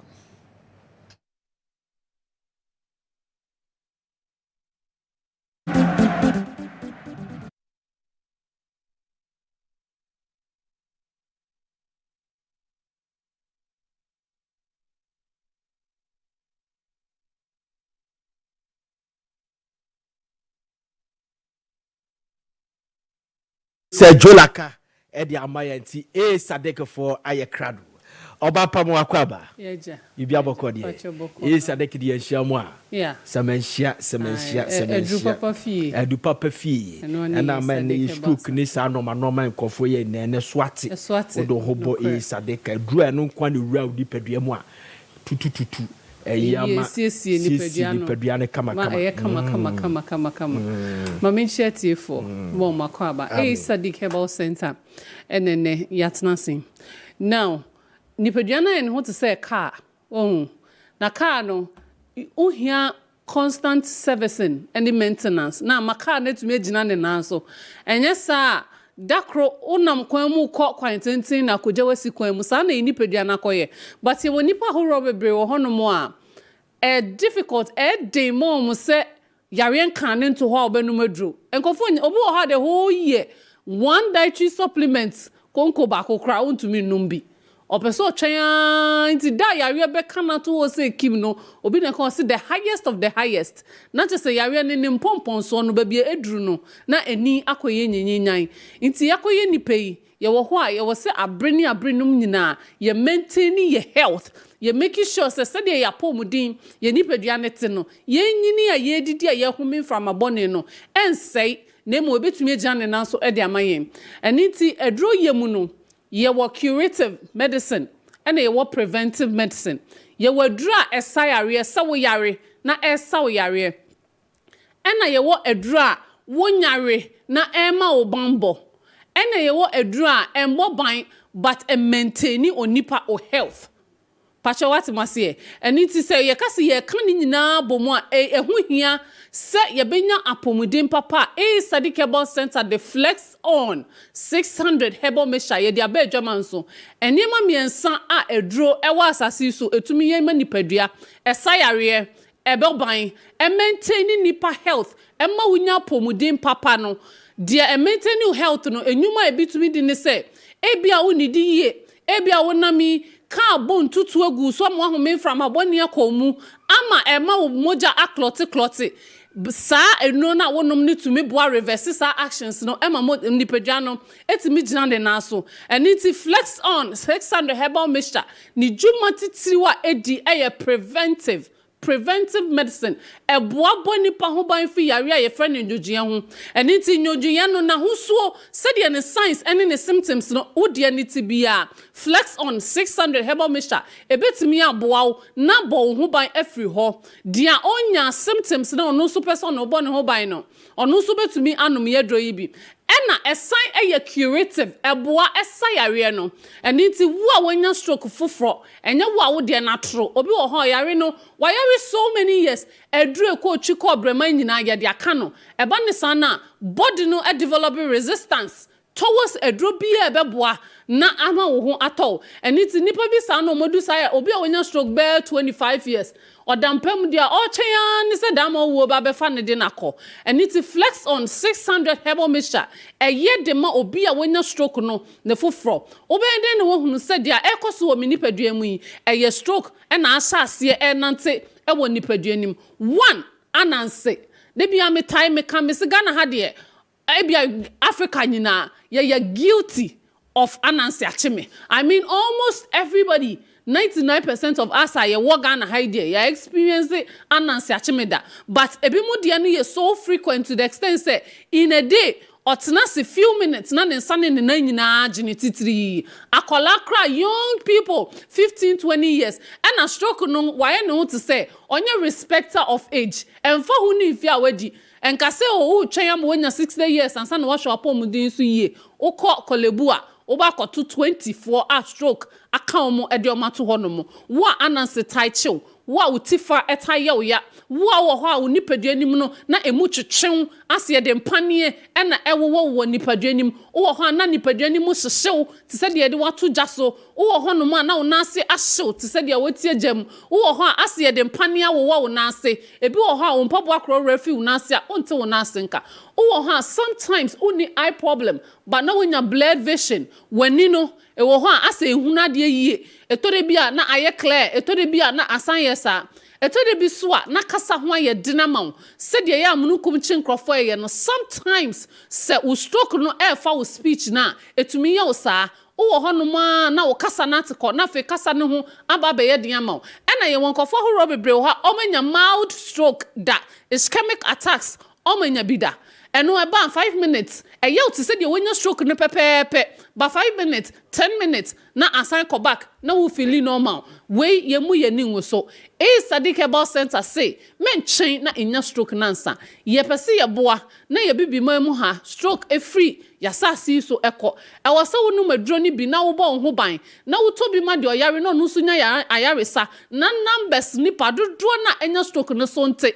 nkakra ye nyina ye bo mu anom no obi anya bibiem na yare no asan akosoro eniti ye ni swade hunu eda ye nim si ye boa na ya ti stroke ase apam stroke every asaso yi so we dia wo betumi aye de aboa ene se obanum ye drebi dia ye be ye dia boa wo ne se ye dia dro papa say yan fante ne dia ma herbal shops chemical shops any pharmacies across Ghana nyina ukwa obenya ye dro ni bi ato wo passe bi se bia fa ye dro yi hu ba bia ukwa obenya bi ato wo be free doctor e wo 0244 153511 and now say 020 800 9178 uko kanshi drug lane na obenya ye no yibi ato Lodi Hallowed and so ewo tesano you nim hono mo adjacent the police station uko obenya bi ato Rookies Herbal ewo amasama nyamene boafo Herbal Center and so ewo nsawom lorry station no echi hope uko obenya bi ato Kolinak Misty ene Apidank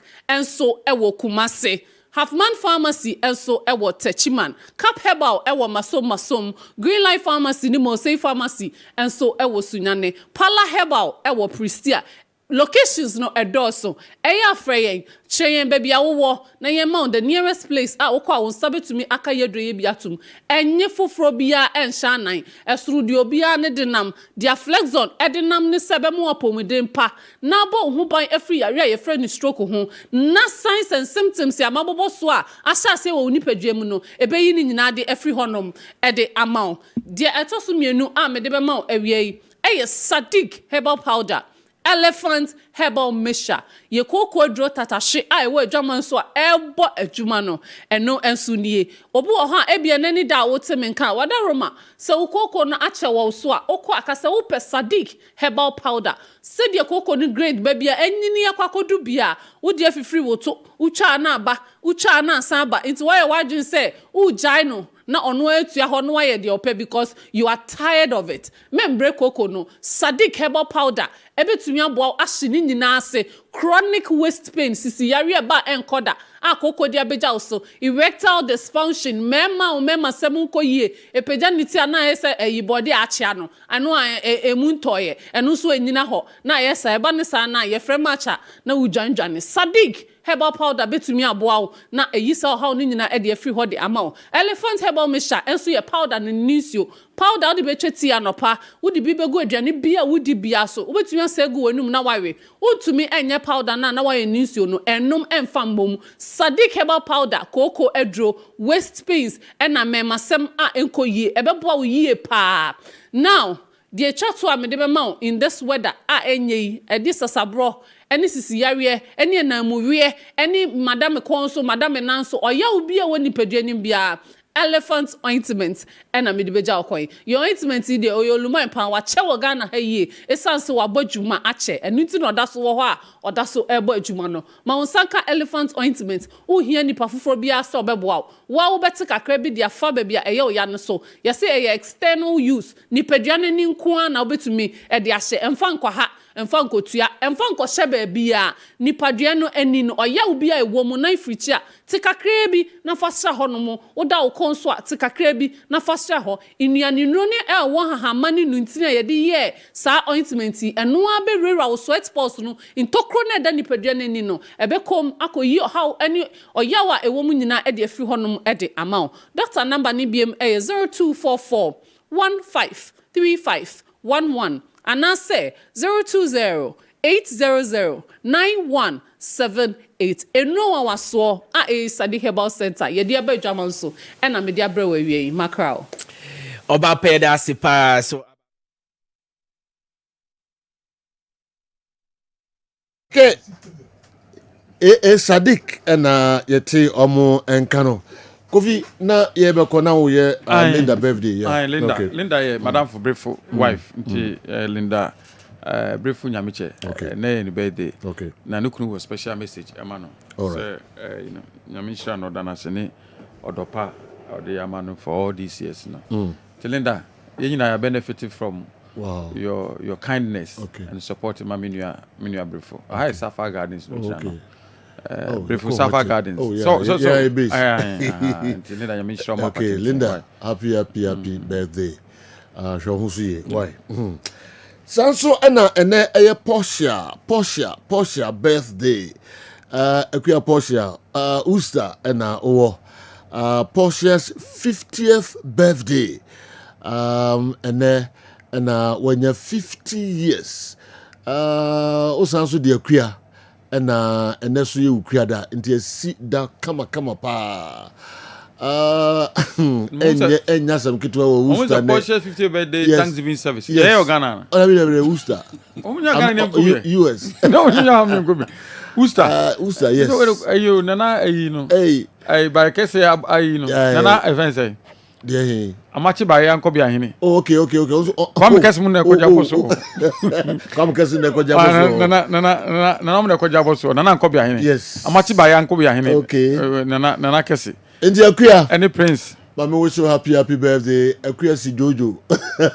Okay, we students ni bi no. Oh, sir. Yes. Oh, I see. And then you do the point today. Dress code white top.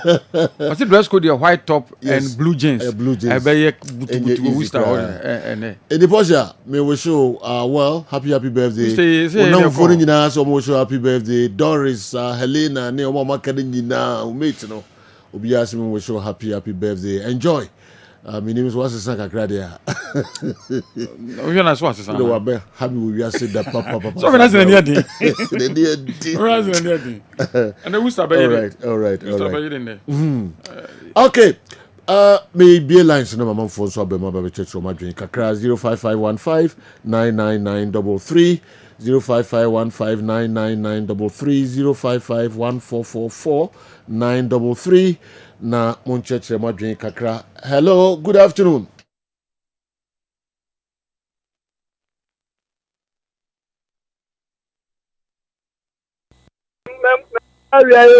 Okay, meet you pa. Awie ma memu abaso na ye kasi agofo ncha wo bo juma pa. Unu akwa kwasuma dunyem kasa firi kuma se enja so. Okay. Ala pa awie ma memu abaso juma pa modi. Men cholu nya fo kene do na Japan pa program ni agro. Ni kuma ya santo jame sa men chomo.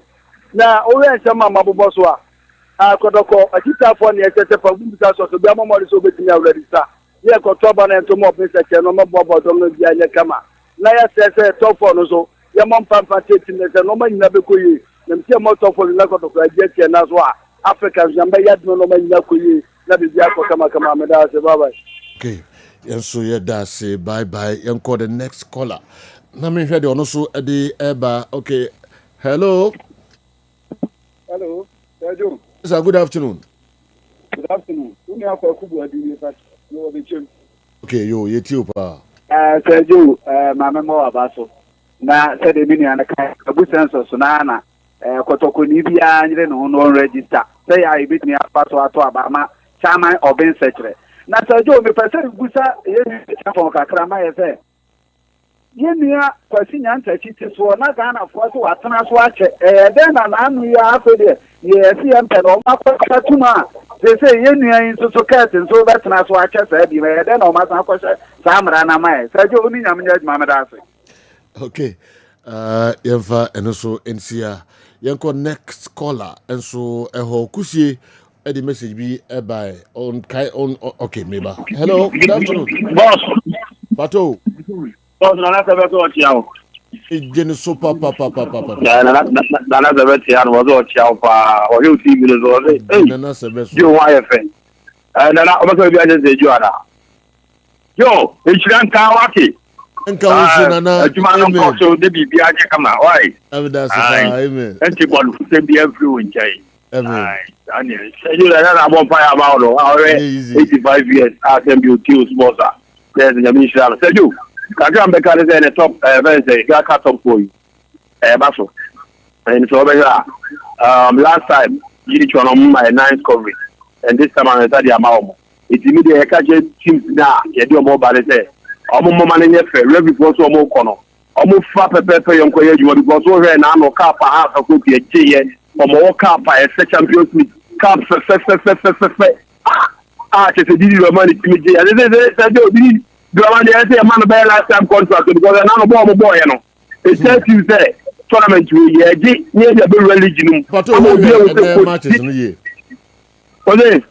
Champions League, the Oko Champions League of Africa, and the Oko CAF Confederation Cup. I'm going to issue and I for me in January.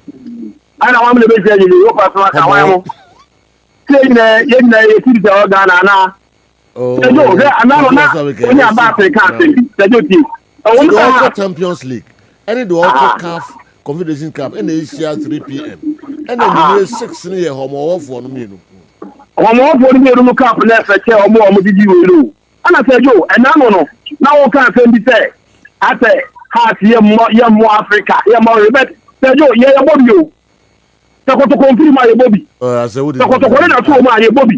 Ètí sẹ́ yóò mílẹ̀ díẹ̀ ẹ̀ka ní sẹ́ nípa bẹ wá sẹ́ pàpà rẹ̀. Mẹ̀dàsí yẹn fẹ́ sí a na mi nkọ́fà mi next caller na yẹn fẹ́ no so ntwa tó okay. Hello, good afternoon. Hello. Hello. Oh, too bad. Onino emeye. Okay, mami hwese betimi enya fufura. Hello, good afternoon. Hello, sir. Yes, sir. What do you mean, Pato? We teach him where So super. Oh, okay. What are my mobile Juma? I'm sure I'm going to do a Pamma or my Ghana. Romacho, what are my Mr. Bisat, TV station be really life and you consider into stadium. And just a GH1 ebe show match in live. Right. GH1. Yeah, GH1. Yeah. And I'm the massive money. I'm here. So you better sipa. Yeah, the best here na money matters, and nyame adoma meminda ebe ukoye NCA kakraka enyasem ketwa kra obapani abna sewa na yetai efrenu lady nyame eya adoma meminda ebe na na yie ni bibia no eba so ewo eye Opokuwari Girls Vocational School Sawia Junction ɛhɔ ɛna ɛyɛ no ɛbɛba so Opokuwari Girls Vocational School Sawia Junction. Money matters wife ɛyɛ Grace Adu ne maame ɛnso no ɔbapani. Pause.